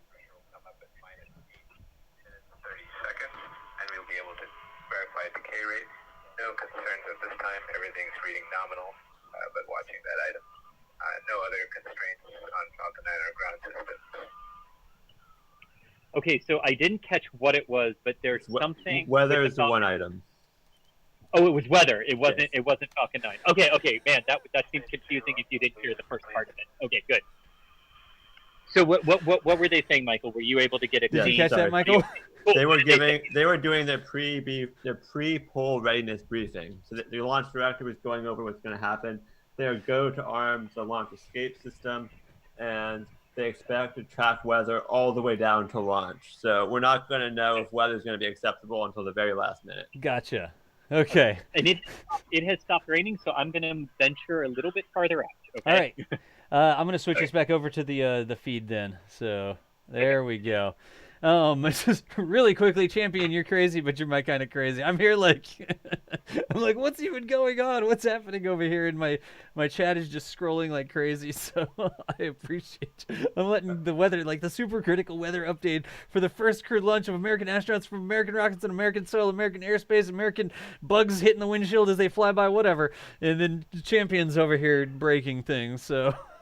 And Chris McCormick asked over Super Chat, do astronauts have anything to eat while they're in the capsule for 24 hours? Fruit roll-ups. They do. Yes. They have space fruit roll-ups they can gnaw on. And something else, Yes, I guess, indeed. right? Okay, so Solo is ready with a good view of the pad whenever you are ready for that knock. All right. That's what Chris is... Oh, Chris, look at that. I like it. Now, yes, I know, right? I like it. Right? I like it a lot. Oh, jeez. Where was that other RO2 video? There we go. So now look at my trick. I can switch back and forth. Haha. So Doss, how's the audio for me right now? Because I have the countdown net blasting, and it kind of adds some background noise. I think I can hear you fine. Yeah, I think you're okay. It's not like playing noise when I'm not talking. No, I'm getting some sort of beeping backup, I think, from Chris. Where there's like a truck backing That's up what I'm or asking something. about. Oh, that's there's the count. No. The countdown net has some background noise. It's kind of annoying. That's the problem we've been having. Okay. I don't think it's a big problem right now. Okay. I will when they start talking, I'll turn it up even louder. Okay. Gotcha. Doss, if you could revert to the actual feed from the pad, I want to make sure that Done. all of the tripod is set up so that nothing is in the way of a smooth tracking shot if we launch. Yeah, good call. Good call, Chris. Okay, cool. So I'm just this is just me practicing with the camera. Yeah. I'm tracking the rockets. Okay. All right, we're good. We're good. Oh, jeez. All right, thanks, Chris. And you got, is the rocket going to go straight away from you? Is there going to be any pan in there as well, or? I tested the pan. Yeah. Okay. Cool. Although it's cloudy, we won't get to that point. Gotcha. Yeah, for this, if the clouds are sort of low hanging like that, it may just be thoop, and the rocket just goes up into the clouds. We should see it if the current cloud cover in general holds. We should have a good view of it for about 45 seconds to a minute. Gotcha. But it will not have started the huge pitch over at that point. And I've got this update really quickly, Chris. I just want to show this really quickly. Yeah. So that cell that we were tracking that was sort of coming up to Cape Canaveral, that cell has dissipated even more. It was sort of yellow with some red in it. And we were watching this right here. That was a lot more hardcore just a little bit ago. So that thing actually looks like it's petering out. Like you said, I'm not a meteorologist or whatever, but pulling some of the energy out of the atmosphere. That is something that we knew was sort of trending in this direction here over the pad. The red dot right there, that's where the launch pad is. I've got a crew access arm, and there's a rocket with a dragon on top. Yeah, so I guess it looks like I might have to seek shelter a little bit just for a slight shower that comes overhead, but not like the torrential tornado storms we've been dealing with throughout the day. And I'm just still watching that weather radar there for you. So, thank you. All right. So let me see if we can pull another question real quick. Yeah. We can also go through those messages for Bob and Doug. Yes. Oh, yeah. Yes. Actually, that's a good plan. Let's do that. So, y'all, we had NASASpaceflight. We had asked people to send out on Twitter some well wishes for the astronauts, right? So we had a hashtag that was, where is it? Good luck, Bob and Doug, right?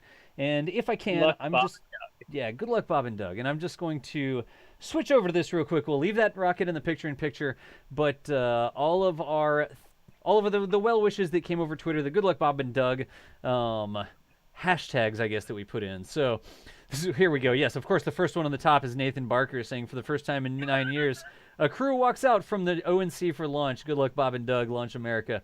Nathan Barker, of course, one of the photographers for NASA's spaceflight there. There was the displaying messages. That was Chris G saying, good luck, Bob and Doug. How does it sort these things? There's Tom Cross.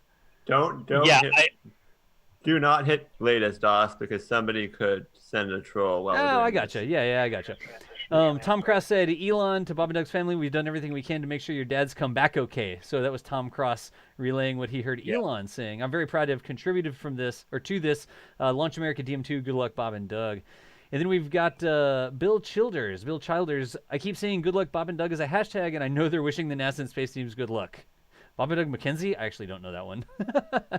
Tyler Gray said, all of America will be behind these two men as they start their journey tomorrow afternoon. They're truly pioneers, explorers, and trailblazers for a new generation. Good luck, Bob and Doug. We'll be cheering you guys on. Launch America. There's another hit. Nathan Barker, very prolific with the camera clips here. So full of emotions. Good luck, Bob and Doug. I think Nate took the afternoon off from work.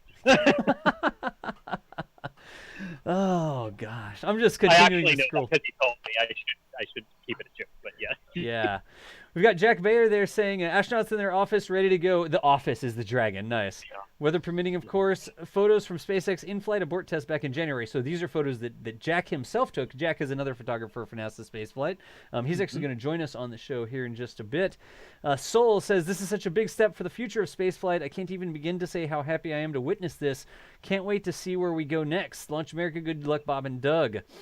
Kenty said, ready to go to space, historic launch, don't have to deal with Corona here on Earth. Oh, geez. Definitely something that everybody's feeling. There's another good luck, Bob and Doug. Let's soar to the stars. DM2 will be NASA's first astronaut launch from the U.S. since June 2011. That's a great milestone. Best of luck. Go Falcon 9. Go Crew Dragon. Good luck, Bob and Doug. Launch America. With a yes, baby graphic there.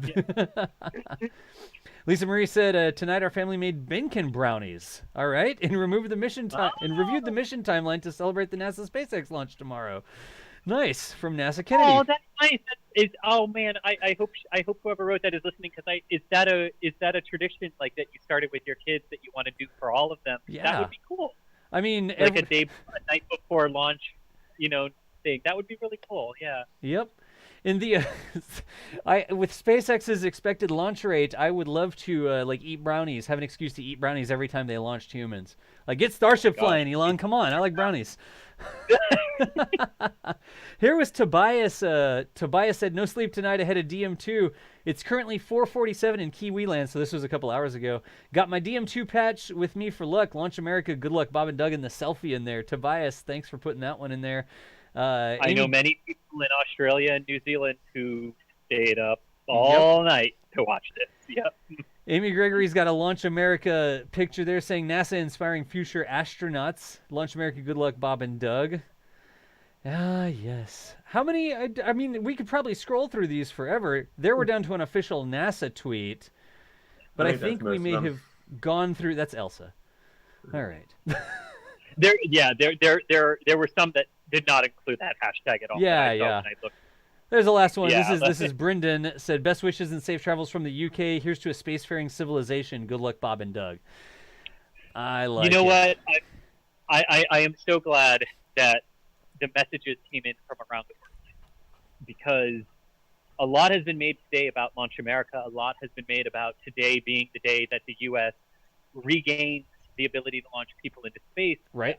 An endeavor that we gave up voluntarily.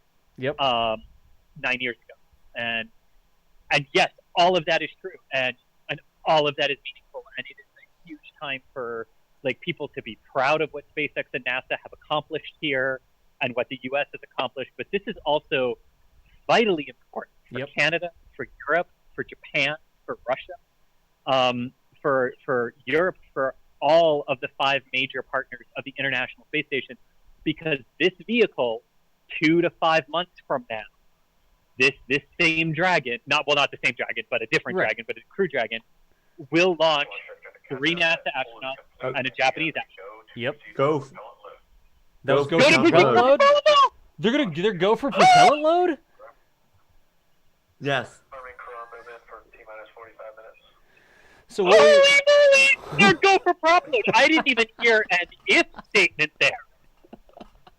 Was that a Launch escape protocol for non-urgent no-go conditions, breach CE or LD, and it will approve of aborting the We're launch listening. sequence and proceed to launch abort.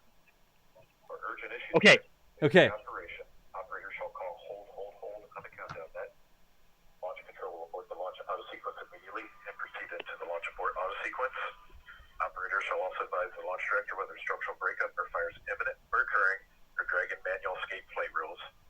Remainder of fire alarm instructions here in fire room 4. In the event of a fire alarm, key operators, previously briefed, will remain at their post while the alarm is evaluated. In the event that personal safety is threatened, we will evacuate to the south-facing emergency exit, which leads directly outside. One final reminder, we'll be arming the launch escape system momentarily. Need all personnel, please stay in your seats from now through orbit insertion and your Dragon separation from the second stage. The safety That instructions. Okay, that message Yeah. right there, except for the stuff about Crew Dragon, is a standard notice the launch director reads out to the team at every launch. Right. So that's one that I've heard many times. The standard Falcon 9 thing, and then of course they added the Crew Dragon thing. I did not hear any hesitation on that. Like go, but the crew access arm has pulled back away from. Oh, it is Dragon. right now. So Look on the feed. It is. It's moving. Okay. Yes. Yes. To the naked eye, it looks like it was. So there we go. There goes Crew Dragon. So there goes the access arm. The launch escape system will be armed momentarily. I did not hear any hesitation in that go call, like a go, but Yeah. we need to reevaluate for whether it was just a firm, we are go for fueling, which probably means that what they heard in that weather briefing was everything is go. Yeah. So Or fueling- at least predicted to be go at T0. Right. We might not technically be go right now, which would be an observed no-go but predicted go, which Right. allows them to fuel. Yes. Right. So important distinction here. Fuel is very important to the rocket. It doesn't go to space unless it has something to blow up and throw out the back, right? And so what we just heard is their go for fueling. If they say we are no go for fueling, that would sort of be pack it up and head home.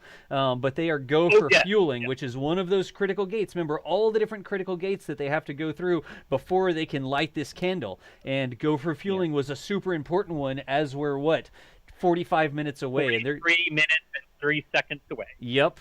God. And that the weather system continues to dissipate as well, Chris. I still see Which that is good. Yeah, that big rain shower that was sort of moving towards the Cape, it's petering out.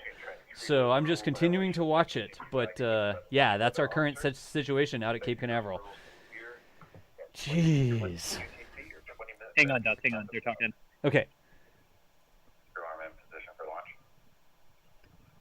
So if I heard that right, it sounds like there's a weather violation right now, but they expect it to clear at 2020 UTC. Right. Which would be 13 minutes before launch. So that's exactly what we were thinking. It's an observed no-go right now, but predicted go, which means fuel. Because, man, if you can't wait that long with Dragon, because you have to start fueling in 35 minutes before. Yep. So I mean, so we should be so fueling should be commencing here in about 7 minutes, 42 minutes on the dot and counting. Yep.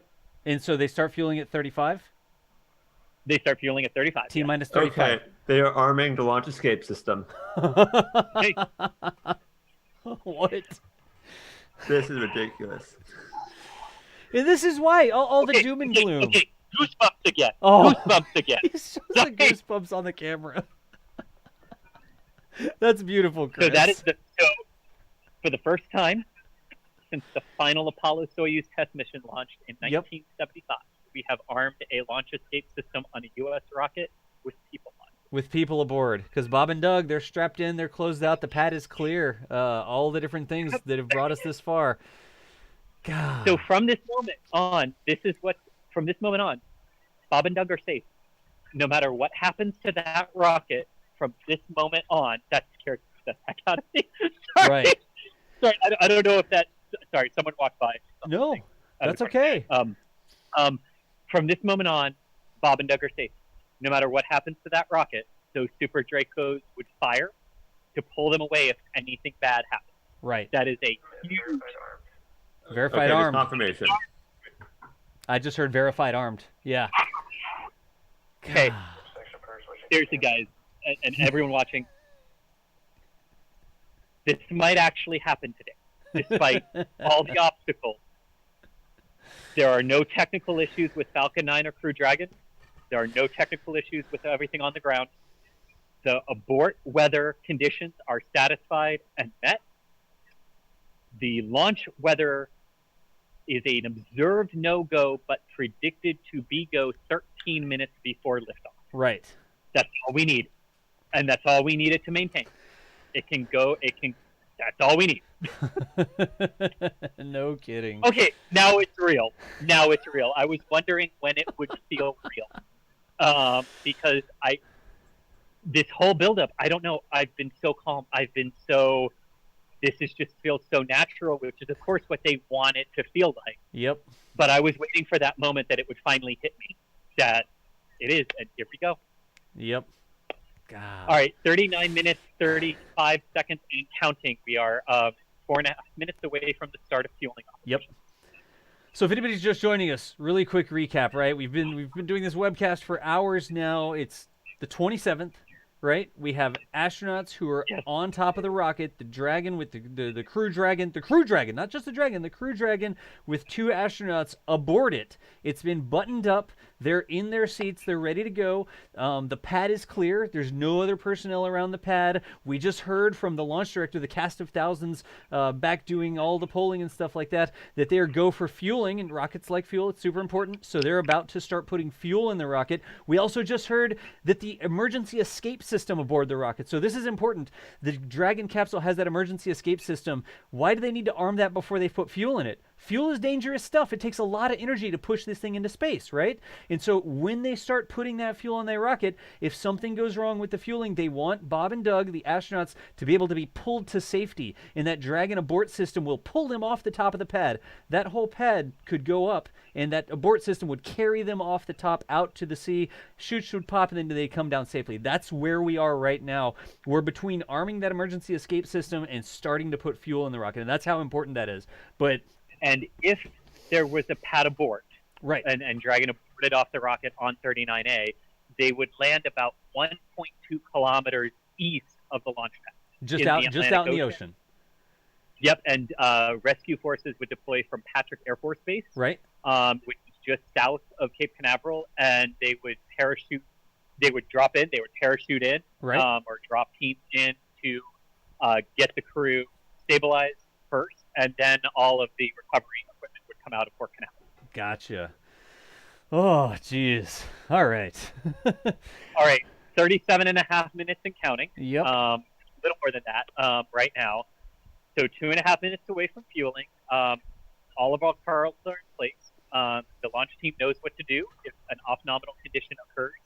Aborts can either be triggered automatically by the auto sequence or manually by console operators. The auto sequence, here's the big thing. So we are used to in American craft that the rocket and spacecraft do not take control of the countdown until the final minute or two, or in the shuttle case, the final 31 seconds of launch. Falcon 9 and Crew Dragon will take control of the countdown at T-minus 35 minutes and control all of the fueling operations by themselves. The entire sequence from 35 minutes onward is automated. Right. So, yeah.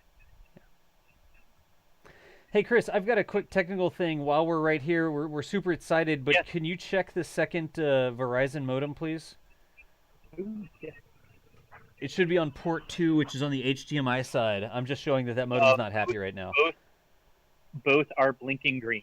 Both are blinking green. Interesting. The Solo is fully charged. Both are blinking green. Okay, I'm gonna have a look at that. Yeah, we're just not getting very good signal off the Verizon modems right now. That's unfortunate. Yeah, that is what it is. Well, you know what? Everyone else is activating things up. Yeah. This is what we were worried about in terms Yep. of connectivity. Yep. I mean, we've still got your feed. Your feed is still nice and stable and clean right now. I'm just monitoring things as we go into this, you know. Copy. And Okay, that clean feed is good cover, so no matter what, we're fine. Yeah. Yes. Yeah, I've got 4 different feeds that I can use that show all sorts of different views, and so we're set to That's switch. good, because at liftoff, you're going to see me do that. And he's gonna knock the camera over, and it's gonna just No, I'm going to back far enough away. break, and it's a Come green on. screen that's busted, and then. Oh, again, y'all, this is all NASA spaceflight production, right? This is we're able to do these things because y'all support me, y'all support NASA spaceflight. NASA spaceflight And works with sorry, me. I'm gonna interrupt you. Go ahead. 15 seconds start of fueling, so we're gonna listen into the countdown now. Gotcha. God. So All right, we go 5 seconds to the start of auto sequence. Yep. And fueling of Falcon 9. There it is. There it started. Has started. How many of us thought we were going to get to that point today? And look at the sun. You can like see, but no, you can't. That's just totally underdid my argument. Yeah, of course. What did you want? It looks like there's there some sun from the pad cam, but then they switched to that cam and it looks not sunny at all. Yeah. No, thankfully, so that camera they just showed in ours too, right, is showing all the stuff that came over us hours ago that's out over the Atlantic now, way, way, way out, like so far away. It's not a concern, but because there's no trees, because there's no terrain to block it, you can see these storms out over the Atlantic for Right. well out to 100 miles. So what you're seeing from my camera is not a concern. Right. It's what you're seeing on the camera from the live feed right now that's the concern. That's Right. And again, that's expected to clear by 2020 UTC 16. So 20 minutes from now, that's expected to clear out, and we are expected to receive the go weather conditions for local Launchpad. Yeah.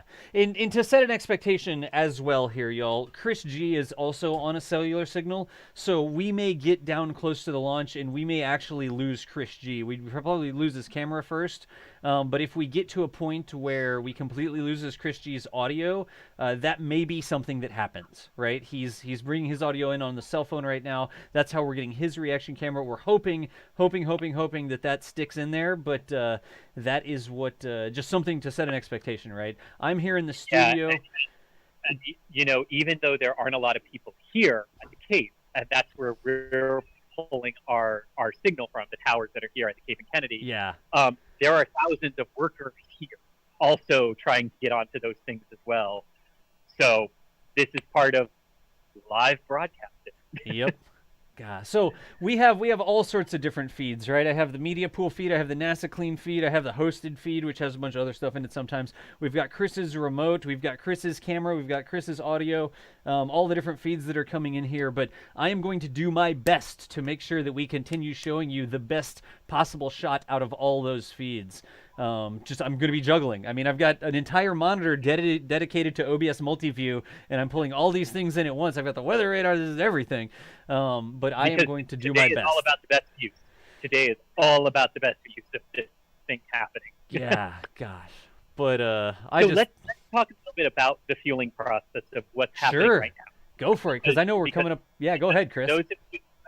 For those of you who have never witnessed a Falcon 9 launch before, or have followed closely, right, a Falcon 9 launch, the fueling, they don't put the fuel in the vehicle all at the same time, actually.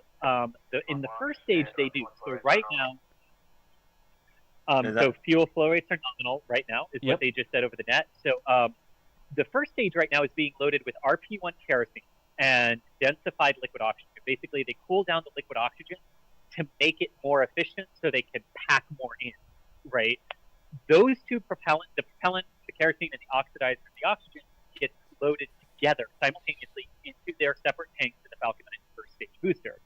That's the stage that comes back and lands on the drone ship, which is positioned northeast of here off the coast of South Carolina and Georgia, waiting to catch the booster. The second stage uses the exact same propellant, kerosene and densified liquid oxygen, but they load the RP1 kerosene first, starting at T-minus 35 minutes down to T-minus 17 minutes. Then they stop and put the kerosene in a stable called stable replenish. Basically, when you're at the gas pump and you just keep topping off the tank to get it full or completely full, that's what they do. And then at T-minus 16 minutes, they load the densified liquid oxygen into the second stage. So staggered fueling for the second stage, simultaneous fueling for the first. Now, Dragon systems, all of Dragon's propellants for its thrusters, the board engine, everything like that was all loaded weeks ago.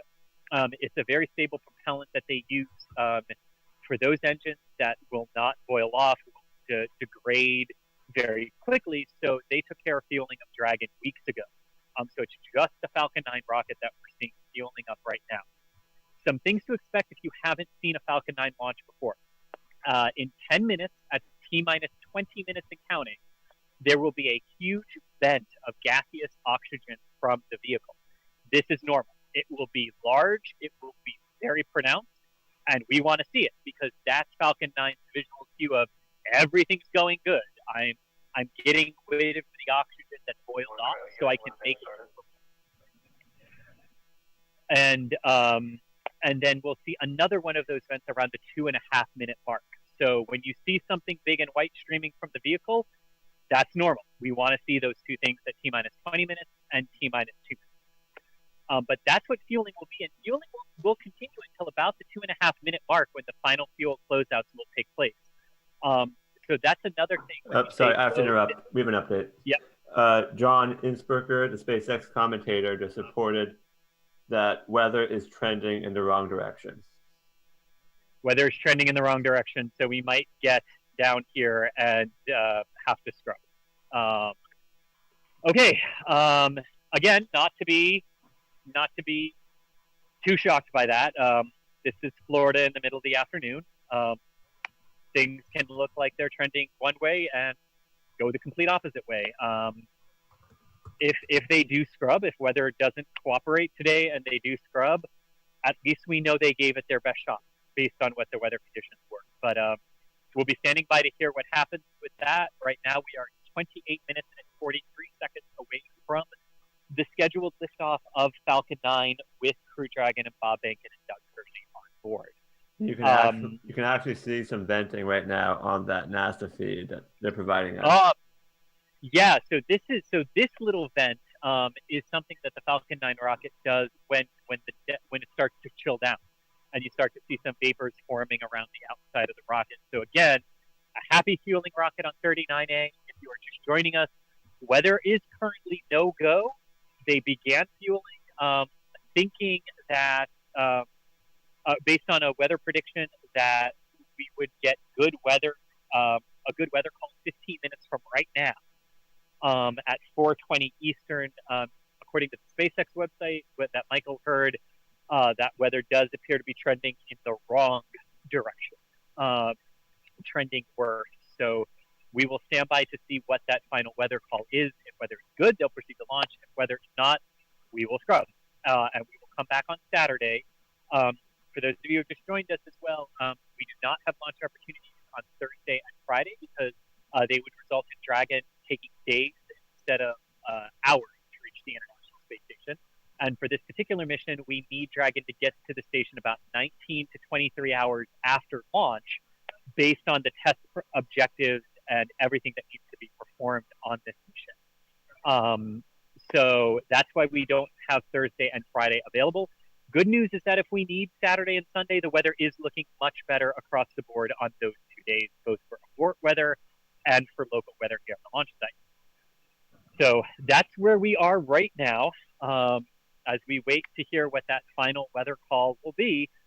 But I think I speak for a lot of people in saying that we made it a lot farther into the count than a lot of us thought we would this morning with the start of fueling. So okay, stand by. We'll wait. Stand by. Okay.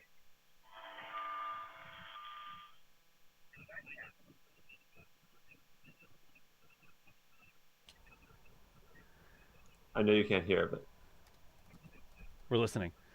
Yeah, I'm listening. Sorry, I can't have other people talking.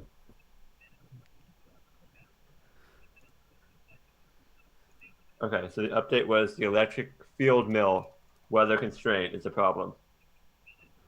Yeah. Okay. So let's talk about the electric field mills and what that means. So basically, you've got two types of conditions you really don't want the rocket flying into. You don't want it flying into active thunderstorms, actively producing lightning. That's a very obvious no-go for that. However, rockets, as they ascend through clouds, are giant lightning rods, giant conductors. And even if the electrical charge in the atmosphere is not enough for natural lightning to occur, as the rocket launches, it lowers the amount of energy in the atmosphere needed to trigger a lightning strike. It's called our triggered lightning rule, more commonly referred to as the thick cloud or cumulus cloud rule. But what this means with the electric field mills is that the field mills are showing that there is enough electric charge in the atmosphere that launching Falcon 9 with Crew Dragon on it, as of right now, what the field mills are showing, would most likely result in the rocket being hit by lightning and triggering lightning as it ascends. And we don't want that for a variety of reasons. So at T-minus 20 minutes, they've decided to make a call. If they're going to go for this, or, well, at least the weather update's going to happen, but presumably that will be when they make the call. If they're going to proceed with this or call it. So in about 5 minutes, we're expecting a weather update. Okay, so yeah, 24 minutes, 42 seconds, and counting. Weather. Yeah, and if you're watching the stream right now, we are. Christie's cutting in and out. Yeah, he's got some signal issues there. Stand by. Well, what I was saying is that if you're watching the stream right now, we are plugging in the countdown audio so you can hear it. But there's another channel online that I am listening from media that has some additional commentary on the countdown net on top of the raw stuff that we're hearing. So that's what I was reporting on.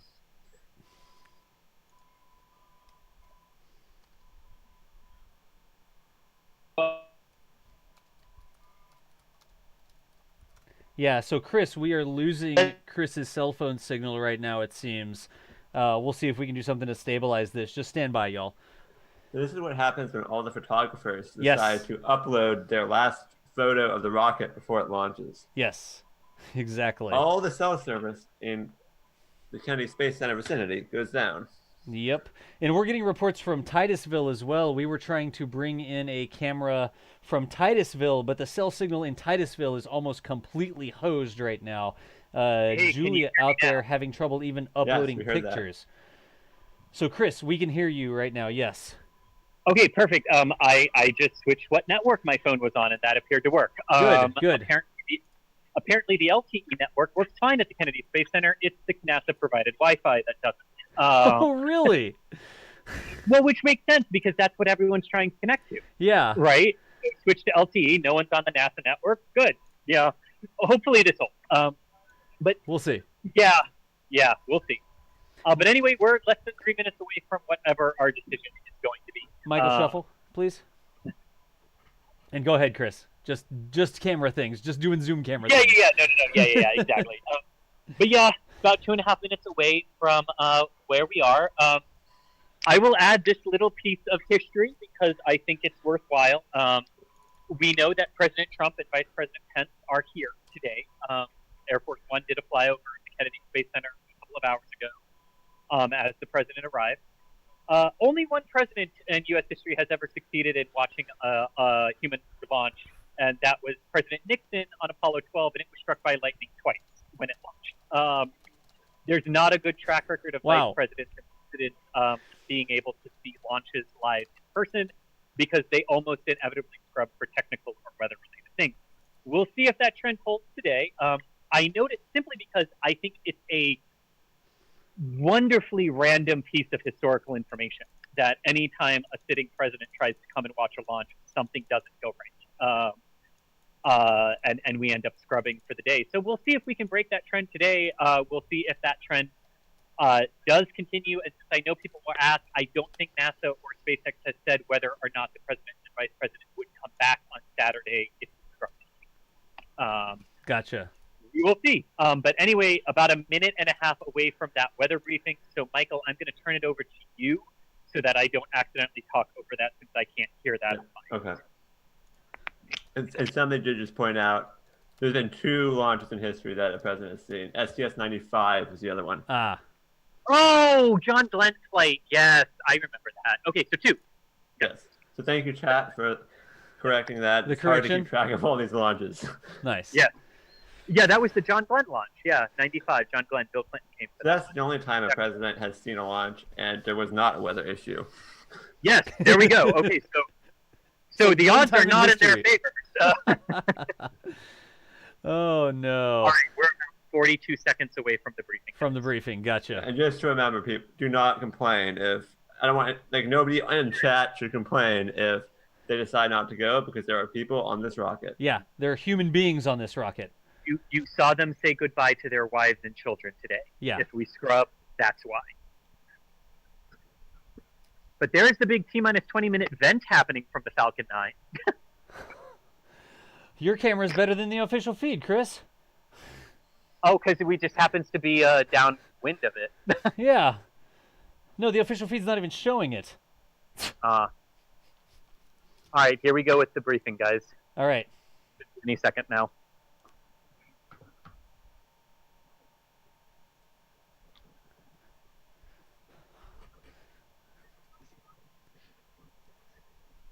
The call may have dropped, but I have a backup communication system, so. Okay. Oh, your call. Yes. Okay. I'm listening on a different net, but we may have lost it on Zoom. I'm reconnecting. Yeah, gotcha. I think a lot of people were connecting to the countdown net or something. Yeah, there's the that countdown net picture. is just down completely. The countdown net is down? On the phone to media call into. The media, well, at least it didn't say Verizon Wireless. Like, yeah, I'm just getting a beeping noise. So, okay. Weather briefing delayed. They're going to give it 2 more minutes and then make their decision. Okay. They're giving it 2 more minutes. All right, Chris just stepped off camera to get a little bit more information there. Thank you, Chris. Yeah. Yes. So they will take it down to T-minus 17 minutes, which is the stopping point for the loading of RP-1 kerosene into the second stage, and they'll make their decision whether or not to proceed before they start loading oxygen into the second stage. Yeah. But I'll add this: it doesn't look good. Look at that big vent, y'all. Jeez. Yeah. So all right, I'm gonna step back off so I can listen. Copy, Chris. Unless you kind of back up, Michael. Yeah, I cannot get it back up. The line is down for me. Yeah. Okay, I'm gonna go stand under the speaker. I will be back when I hear something. All right, cool, y'all. Instead, I'm listening to a different feed, but it's not in real time. It has a 10-second delay, so we will report the status as soon as we get it. As soon as we get it. All right. But So as Christy said, it's not looking good. I'll hold down the fort, y'all. I've been looking at all sorts of different stuff. We know that it's been sort of touch and go all day. Looking at the rain in the area, there doesn't seem to be a lot of rain in the area, but like Chris was saying, that the lightning rules and stuff like that are also in effect. So we have to make sure. Go ahead. How quickly can you pull up another feed? What other feed do you need? How many feeds do you want me to pull up? Can you do it in a web presentation? There's a feed of the live control room, just the control. Sure. That is cool. Give me that in the control center, please. It's in control center. Yeah. All right. Thank you. Got it.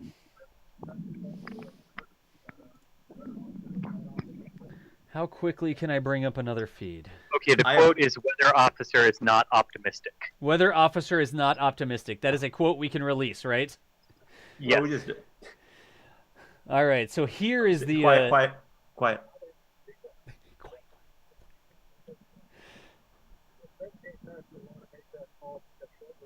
And they're delaying another few minutes. They're giving what they're doing is they're giving the weather more time, right? Yes. Okay. So there, Michael, I brought up the feed from, this is the LCC, right? This is the Launch Control Center. This is the big building at NASA with the slopey roofs. If you play Kerbal Space Program, it's the building at the Mission Control. But right here, you can see that the rocket is out there, right? That should be the pad, and everyone here, these are the controllers that are operating this. Go ahead. Yes, Chris. Guys, yes, launch auto sequence has been aborted. We have scrubbed for the day. We've scrubbed for the day.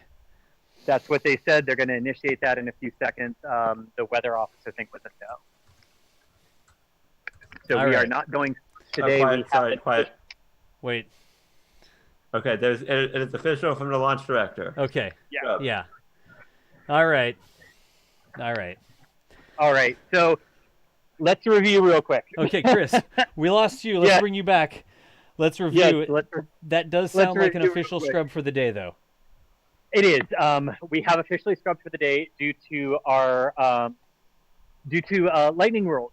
which may sound really weird because there's no lightning in the area. Right. Lightning rules are not just for naturally occurring lightning in thunderstorms. Rockets can trigger lightning, and they actually reduce the amount of electricity and charge in the atmosphere needed to trigger that lightning strike as they ascend. Okay, sorry, quick interruption. I don't know if it was Bob or Doug, but the crew just thanked the launch teams on the net for their performance and hard work today. Gotcha. So I brought up really quickly the picture of the crew in there, and then we went back to the other things. So go ahead, Chris. Go ahead. Yeah. So unfortunately, we got as close as we possibly could, and honestly, we got a lot. We got a lot closer than a lot of us thought we would today. It's a balancing act. Right. It's a total balancing act. You know, a launch time 10 minutes later, and maybe the weather would have cleared in time, but we can't do that with the International Space Station. Right. It had to be 4:33 and 35 seconds to get off the ground today. And at the end of the day, the weather was not acceptable, and you don't chance it because there are humans on board that way. Yeah. Hey, I can switch launch providers here. Tori Bruno, our friend Tori Bruno, says you'd rather be on the ground wishing you were flying than flying wishing you were on the ground. And with people aboard the rocket, with crew aboard the rocket, I see a lot of people are like booing and stuff like that. I get it. We're all disappointed.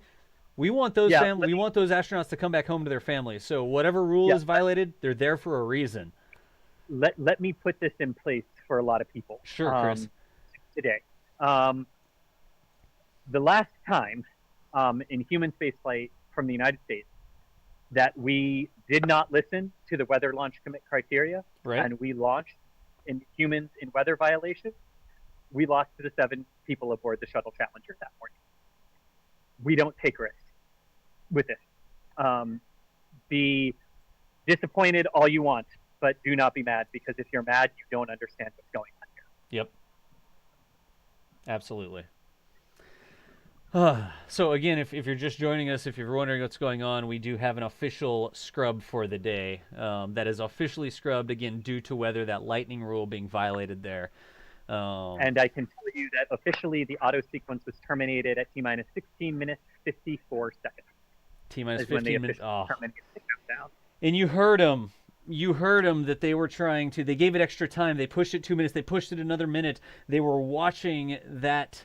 They were watching that weather. They were trying to give it every chance to clear up, but they just looked at it and said, "No, that's not a safe way for us to put astronauts through the atmosphere." So yeah, and you know, I'd be fascinated to talk with the weather guys to try to see exactly, you know, to get more information on this. But it really sounds like what happened was that we were concerned about that cloud deck that we were watching on radar dots, right, deteriorate as it got closer and closer and closer, because its passage over the Space Center and out to the ocean matched perfectly the 4:20 we should be go for weather, and then it just looks like either it didn't move as fast as they thought it did, or that the charge in the atmosphere started to regenerate itself. And I've got the weather radar back up again here, and you can see rain-wise, the red dot is the launch pad. Rain-wise, we're clear, but it's not just rain when it comes to weather. It's winds, it's the electrical conditions of the atmosphere. It's shear on the wind, so you got wind going in one direction, wind going in the other direction.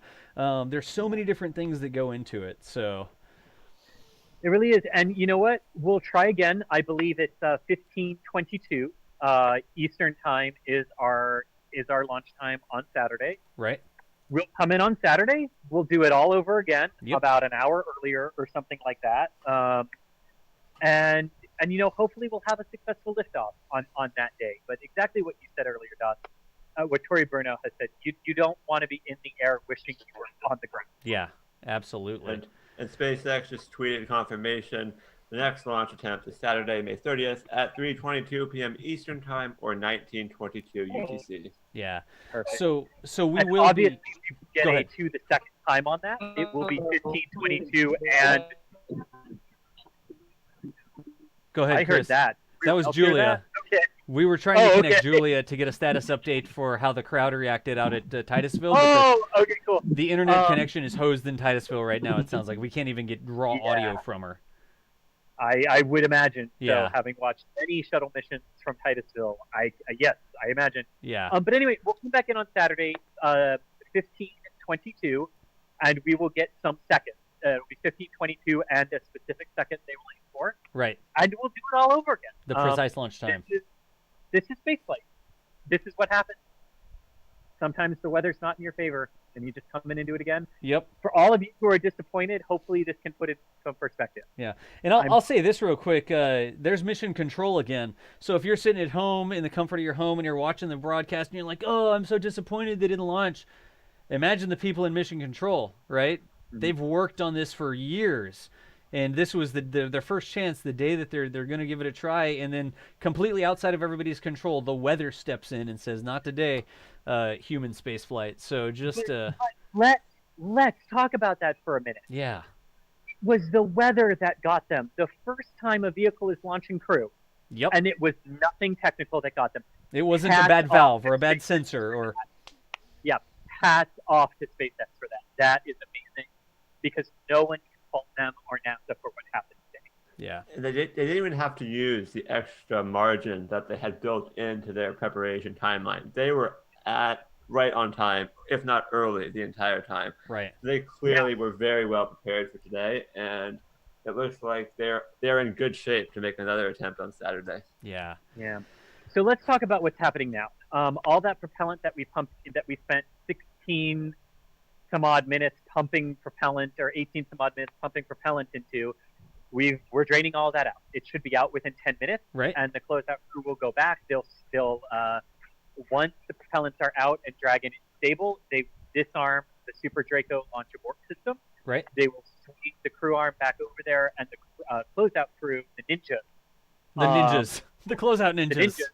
The closeout ninjas will go back out to the pad, and instead of being a closeout crew, they will be a sorry you didn't launch, let's get you back to crew quarters. Yeah. Instead. So that's what will happen next. Again, Bob and Doug are safe. Yep. Falcon 9 is being detanked. Yep. They can still abort if they need to in a detank. So but say la vie. Yeah. I'll happily be back here with the same smile and tears in my eyes that I was today. Yeah. Absolutely. So, yeah. So what is our plan here, NASA Spaceflight team? What is our plan? I think we should stay live until Bob and Doug are out, and maybe we can get a shot of them driving back by. Okay, gotcha. All righty. Once again, y'all, as we say on the screen right now, that is an official scrub for today. That was an instant window. They had one chance to do it. This wasn't a 2 or 3 hour window like when you're going interplanetary, certain communication satellites. The International Space Station doesn't wait around for you. When it goes over, you launch at the right time or you don't launch today. And that window due to weather closed. That window due to weather said we can't launch in that window. And so for today, we are officially scrubbed. Like across the board, no bones about it, officially scrubbed. We are going to be back on Saturday. There is a backup date, and it is going to be Saturday, so we will definitely be back for that. And we're staying here right now. We're going to go ahead and hang out. Let's see if we get that arm swung back over. Let's see if we can get that hatch open back up and get the crew coming out of the capsule. But that is where we are right now.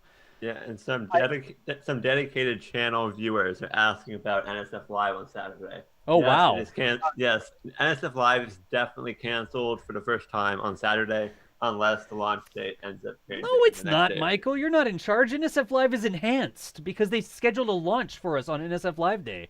Come on. We'll just still be live at 5 p.m. No. It's going to be an even better NSF Live. I mean, thank you all for asking about that and caring so much about our show. I mean, that means a lot to everyone who puts it together. I'm beyond certain of that. But yeah, I think a launch is a little bit better than a show. God, I agree with that. And it's worth noting too that we had today. We don't have Thursday and Friday because of how we have to align the orbits together. We call aligning those orbits together between Dragon and the station. We call it phasing. Right, a Dragon has to phase to the International Space Station. Right. And Thursday and Friday just don't give us good phasing opportunities because it would take way too long to get to the station. Right. For what Crew Dragon is nominally designed for, but specifically what it's designed for on the test flight. And remember, first and foremost, it's a test flight. Yes, right. It might last 4 months, but it's a test flight. But Saturday we have another good phasing opportunity, and Sunday we have another one as well. So we'll have 2 back-to-back opportunities over the weekend. Yep. Which hopefully means more people will be able to watch.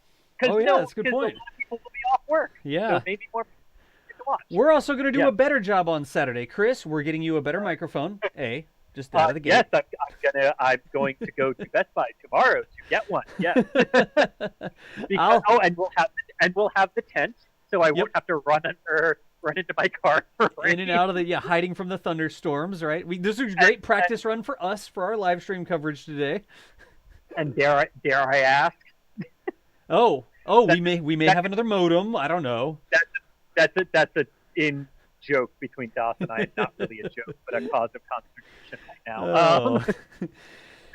Jeez, but yeah, we're gonna go ahead and hang out here. We don't have. Do we know an exact timeline on how quickly it'll be before the fuel is drained and that sort of stuff? It should take about 10-ish minutes to drain the fuel based on what was in there. But no, we don't.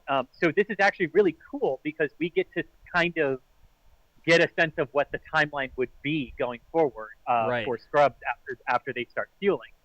But so that's what we're waiting for. But according to Steve Payne, it was the NASA launch integration officer for the commercial crew program until he retired a few months ago. It's a fully fueled Falcon 9 would take about 20 minutes to detank, and you could get the crew out in about 30 is what he said, including the caveat, give that a little wiggle room on either side because he didn't remember the exact figures. Right, gotcha. Okay. But that should mean about 15 more minutes and they'll be out based on when we scrub.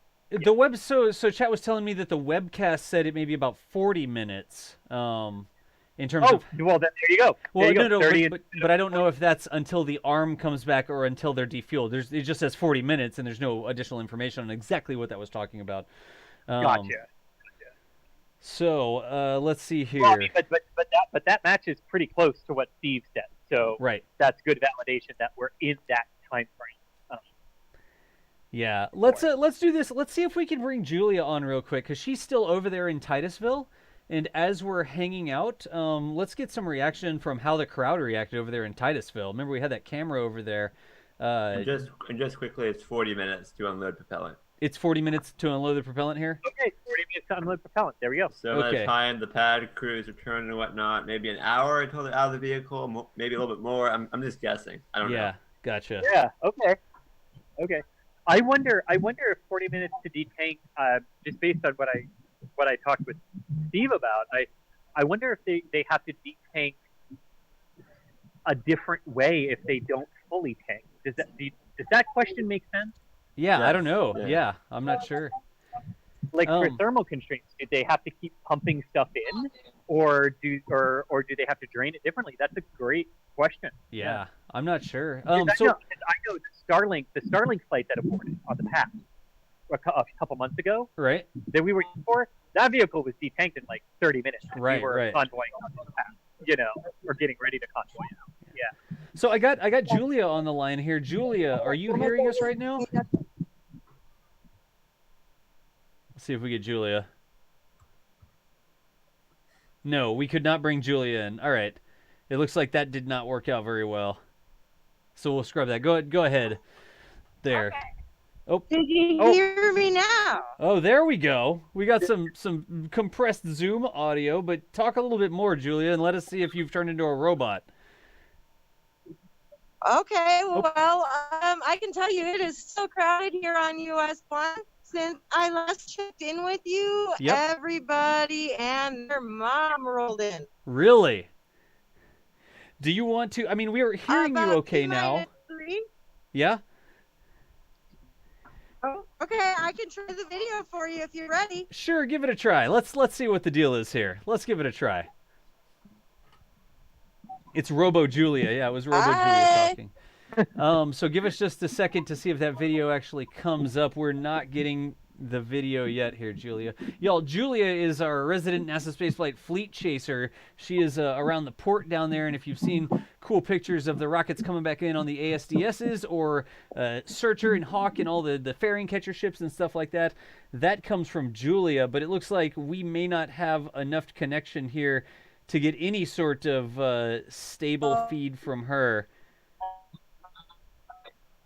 You know, it makes sense from the launches that I used to watch in Titusville. Oh. Yeah. Yeah, will work. Julia, I have some ideas on what we might be able to try here, but we're not able to get video from you at all right now, and the audio is super sketchy. So I think we'll call that a good bit of ground truth and see if we can't improve that for our next launch attempt on Saturday, okay? Yeah. Sounds good. Okay, thank you, Julia. Thanks for giving that a try for us here. And just a minor update. I just confirmed over to Countdown.net that detanking is progressing as planned. So as of now, pretty much a flawless countdown from a tactical standpoint, and now detanking. So Right. Falcon 9, the Crew Dragon have performed very well today. Gotcha. All right. In chat, once again, thank you all for hanging in there with that little test. Since the launch was scrubbed, we figured we'd try to bring Julia in. That's super robot mode. I have some ideas for her, and now we've got a little bit more time to deal with stuff. You know what I can say is, it might be worth trying to pull up like teletraffic to see what traffic is like in Titusville, because if this is anything like some of the other human launches that we've had from Florida, yep, Julia's stuck at that location for a while. She ain't going anywhere. Right. Yeah. Right. Oh, I'll see if I can do that real quick. Give me just a second. So... That's one of the things about watching a launch in Titusville is, you get there and you're like, yeah, woo, the launch went. You're scrubbed, oh no, and then you're just stuck. You're stuck there for 4 hours. Hours, yeah. There's a bonus to being in here because by the time we can get out of Kennedy, all that's done. Oh, jeez. I'm looking for the traffic here. So, yeah. So there's Titusville. So, Michael, I think I heard when I stepped off there for a minute, you were saying they said detanking is progressing as planned? Yes, correct. Okay, cool. Awesome. This is another new thing. We've never seen a vehicle be detanked with people on it. With people So, before, yeah. And because, like, satellite missions, when they scrub, like, who cares how it detanks? Kind of. The whole point of the day is done. Yeah. None of us have ever actually stuck around to ask, hey, when are they done with fueling? Or Oh my gosh. So y'all check this out. I got the traffic for Titusville brought up here, and here is what the traffic for Titusville currently looks like. It looks like Atlanta, Georgia during rush hour. US 1 is just stopped, completely slammed. There's accidents all up and down it as well. People, I guess, rubbernecking, either trying to get out of there, looking for the rocket views or something. But and look at Max Brewer. Yeah. The traffic on Max Brewer Bridge there. Max Brewer showing that it's closed right now. It's a scheduled closure until 5 p.m. So you can't even go over that, I guess. So Titusville is wrecked right now. I thought they closed it just after the Max Brewer Bridge. Ah, gotcha. God. So yeah, anyways. it might be something on the map that's tweaking it, but I think it's right past there are the NASA gates where they can close it. Gotcha. So that is what Julia is going to be. No, actually, she lives there, so she's not going to have to try and drive back to Orlando or anything. She lives in Titusville, so. Yeah, maybe she can walk faster. Maybe she could walk back, leave her car at the Mexican food restaurant overnight. Well, it's El Leoncito. It's a good place. It'll be safe. Oh, jeez. All right. I figured I'd just show that really quickly since we had that up. So again, detanking the rocket, the astronauts safely aboard. They're still up on top of it in the Crew Dragon capsule. Chris, correct me if I'm wrong, but the abort system should still be activated, right? 100%. Yeah, that abort system will be active until Falcon 9 is completely drained of its propellant. Right. As long as that fuel's flowing around. And then they'll deactivate it, and then they'll swing the arm back over. Swing the arm back over. Crew, ninjas come back over. They'll start depressurizing the door and stuff like that. They'll get the hatch opened up, and then the astronauts will come back. But that's going to be quite a bit of time before that I have an can update. happen. Go ahead. So natural lightning, field mills, and the attached anvil cloud were the rules that scrubbed today's launch. The weather was expected to clear 10 minutes after liftoff. So they were within 10 minutes of launching today. Gosh. So remember what I said about sometimes you aim for that hole and it doesn't get here in time. And if your launch was just 10 minutes later, you could have done it, but you can't do that with the station because you have to launch not just at a specific minute, at a specific second in a specific minute. But man, Michael, natural lightning, field mills, and the detached anvil cloud rule. Good Lord, we hit every possible lightning constraint. Right. We hit natural, triggered, and this thing detached from a thunderstorm and is coming toward us, and we can't go through it. I mean, man, I don't know if we've ever hit the lightning trifecta before. Yeah, the lightning trifecta. I'm sure we have, but yeah. Not a prize you want to win. The lightning trifecta is not a prize you want to win when you're trying to launch a rocket. No, it's not. Wow. Yeah. All right. This is what you have to do now after a scrub. You have to laugh. You have to have levity. Yeah. You got to, I mean, you get built up. It's adrenaline. You're sitting there and you're watching the launch, you're ready to go, and you're so excited, and we get excited, and you get excited. Actually, let me just bump this out a little bit so you can see what the reverse angle is from because the pad camera, right, is showing you looking west, and here it is looking east. Yeah. Toward the pad, and I mean, what the rocket would have flown through. Yep. In that moment, and we're 4 minutes after the scheduled launch time. 4 minutes. So yeah. In 6 more minutes, the weather will be fine to launch, but unfortunately, the International Space Station does not work that way. It is not going to wait around for your weather to clear up. So right. Right. And you know what is interesting about the field mills too is it clearly wasn't the field mills at the pad that were indicating the increased chance of lightning, because they never evacuated the pad for the ninja support. Right. Right. And if you do enter lightning warning and the field mills start giving you a certain charge, you need to get everyone off the giant metal tower that sticks up into the air. Right. So we know they weren't violating field mill constraints until very, very late in the count, just simply because the closeout crew kept doing things at the pad, which was insane. You guys were covering Bob and Doug getting into the rocket, and in the same frame of my camera, we were watching a tornado-warned thunderstorm go by. Right. I mean, it was pretty amazing how well they did it. Yeah. Are there any questions people have asked that we can answer? If for all of you still listening, if you got questions about what we saw today, what we'll see Saturday, any questions at all, like throw them up. We've got at least an hour. And they were just talking about on the countdown net. Oh, hang on. Sorry, I just completely lost what I was about to update you on. Yeah, and I'm yeah, like, no, I got it. Sorry. I'm tracking a ton of stuff over here too. Fuel loads on both stages are at about 20%, and first stage liquid oxygen is at 10%. Right. Okay. So they're almost detanked there completely, right? Yep. Yeah. So that doesn't seem like it's going to take 40 minutes. That's what I was about to say. Yeah, does indeed. Indeed. Good to know. You know, all these things. It's always fascinating to me when we interview people. Yeah. Right. Out here, and they our questions seem so focused because they're what we want to know. But meanwhile, these people are dealing with a million things, and you come at them with how long does it take to detank Falcon 9, and maybe sometimes they can only remember estimates, right? So a 30-minute estimate that ends up being 40 minutes in reality. That's really good memory. Yeah, I have a feeling that 40 minutes might have been from a fully tanked Falcon 9. Maybe, yeah. And then just slipped up in the heat of the moment with all those things they were juggling. And who can blame them today? Yeah. I mean, they've had the last thing they need to worry about is answering a question. Ooh, how many minutes does it take to detank the Falcon 9? Y'all, I'm going to step away for just a minute here. Y'all keep on talking, okay? Yeah, indeed. Thank you.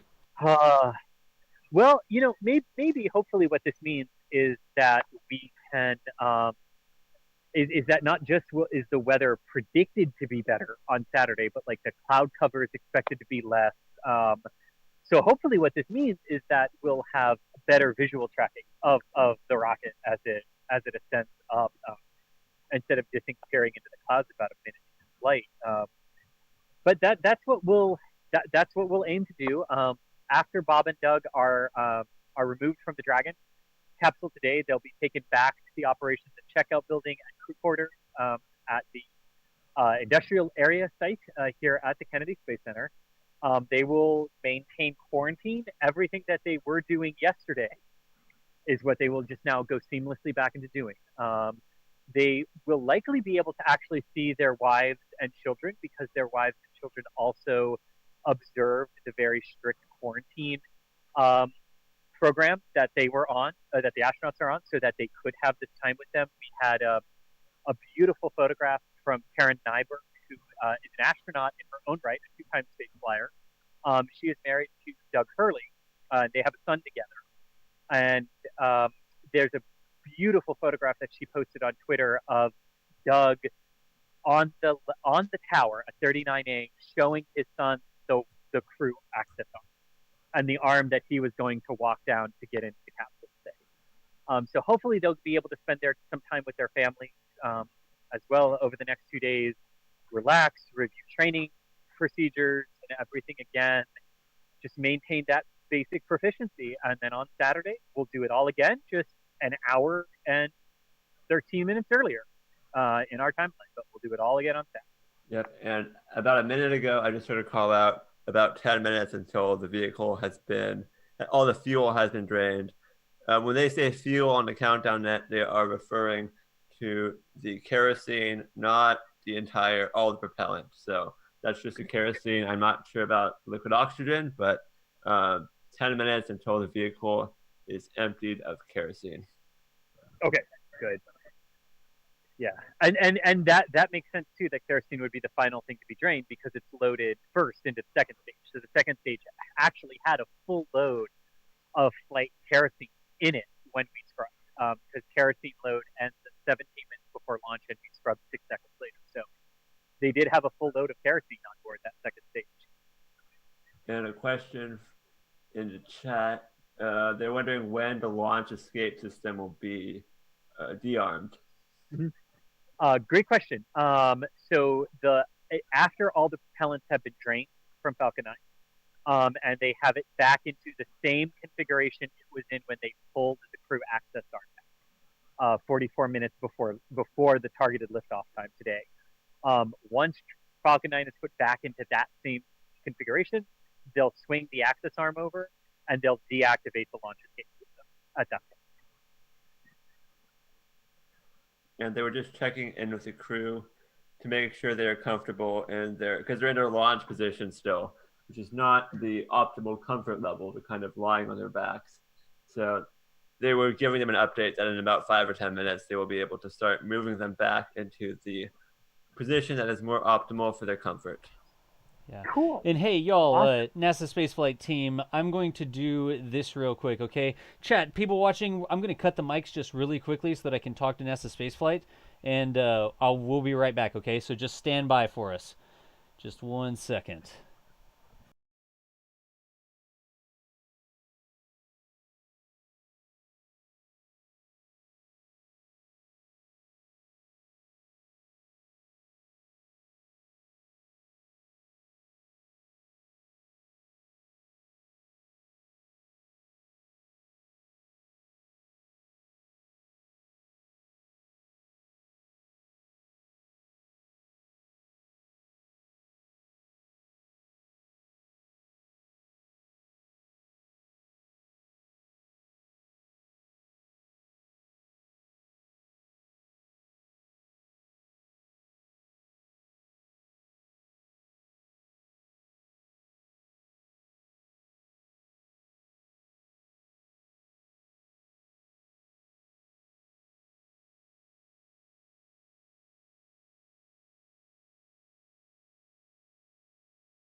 All right. We should be back now, and we'll turn some cameras on too. There we go.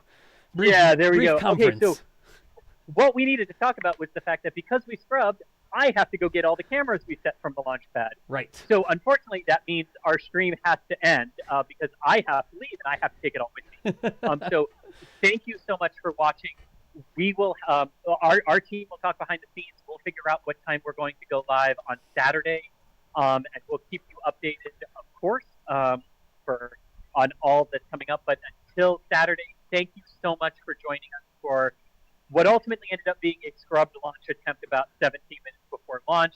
We will see you all Saturday. Thank you so much. Right. And again, y'all, like Chris was saying, thank y'all so much for showing up over here.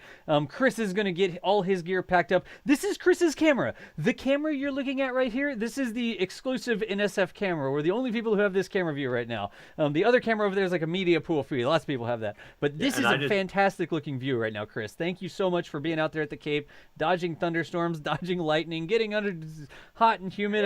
I appreciate you getting that camera set for us today. Yeah, you just kind of described a normal normal summer afternoon in Florida. Yeah. And Michael, you were saying? I was saying I just put the link to the NASA feed in chat, so if you want to keep watching, just go there and you won't miss a thing. Yeah, absolutely. So those astronauts are getting out. It's going to be so long before the astronauts get out of the capsule. We're going to go ahead and wrap up our coverage now. Chris needs to pack up and go and pick up the remote cameras because they're not going to sit there until Saturday. And we will go ahead and shut this down for now. So I do appreciate everybody joining us today for that launch attempt for DM2, return of human spaceflight, crewed spaceflight, American astronauts on American rockets from American soil, to copy Jimmy B's saying there. But we'll be back on Saturday. They're going to have another window that opens up. That Falcon's going to be ready. The astronauts are going to be ready, and we'll get to see it all again. Everything from the crew rollout to hopefully a launch on Saturday. So once again, thank everybody for the support. We're able to do this because of your support wherever you're watching from. Thanks for all the questions. Thanks for letting us practice this. Thanks for putting up with our technical glitches. And for now, this is NASA Spaceflight signing off. So a wave, Chris, I guess. Later, nerds. We'll see you on Saturday, all right?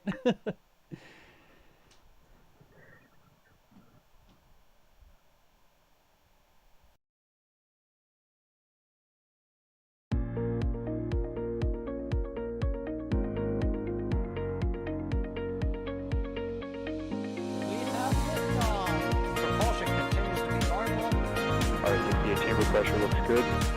Following up. Roger, roll, Atlantic.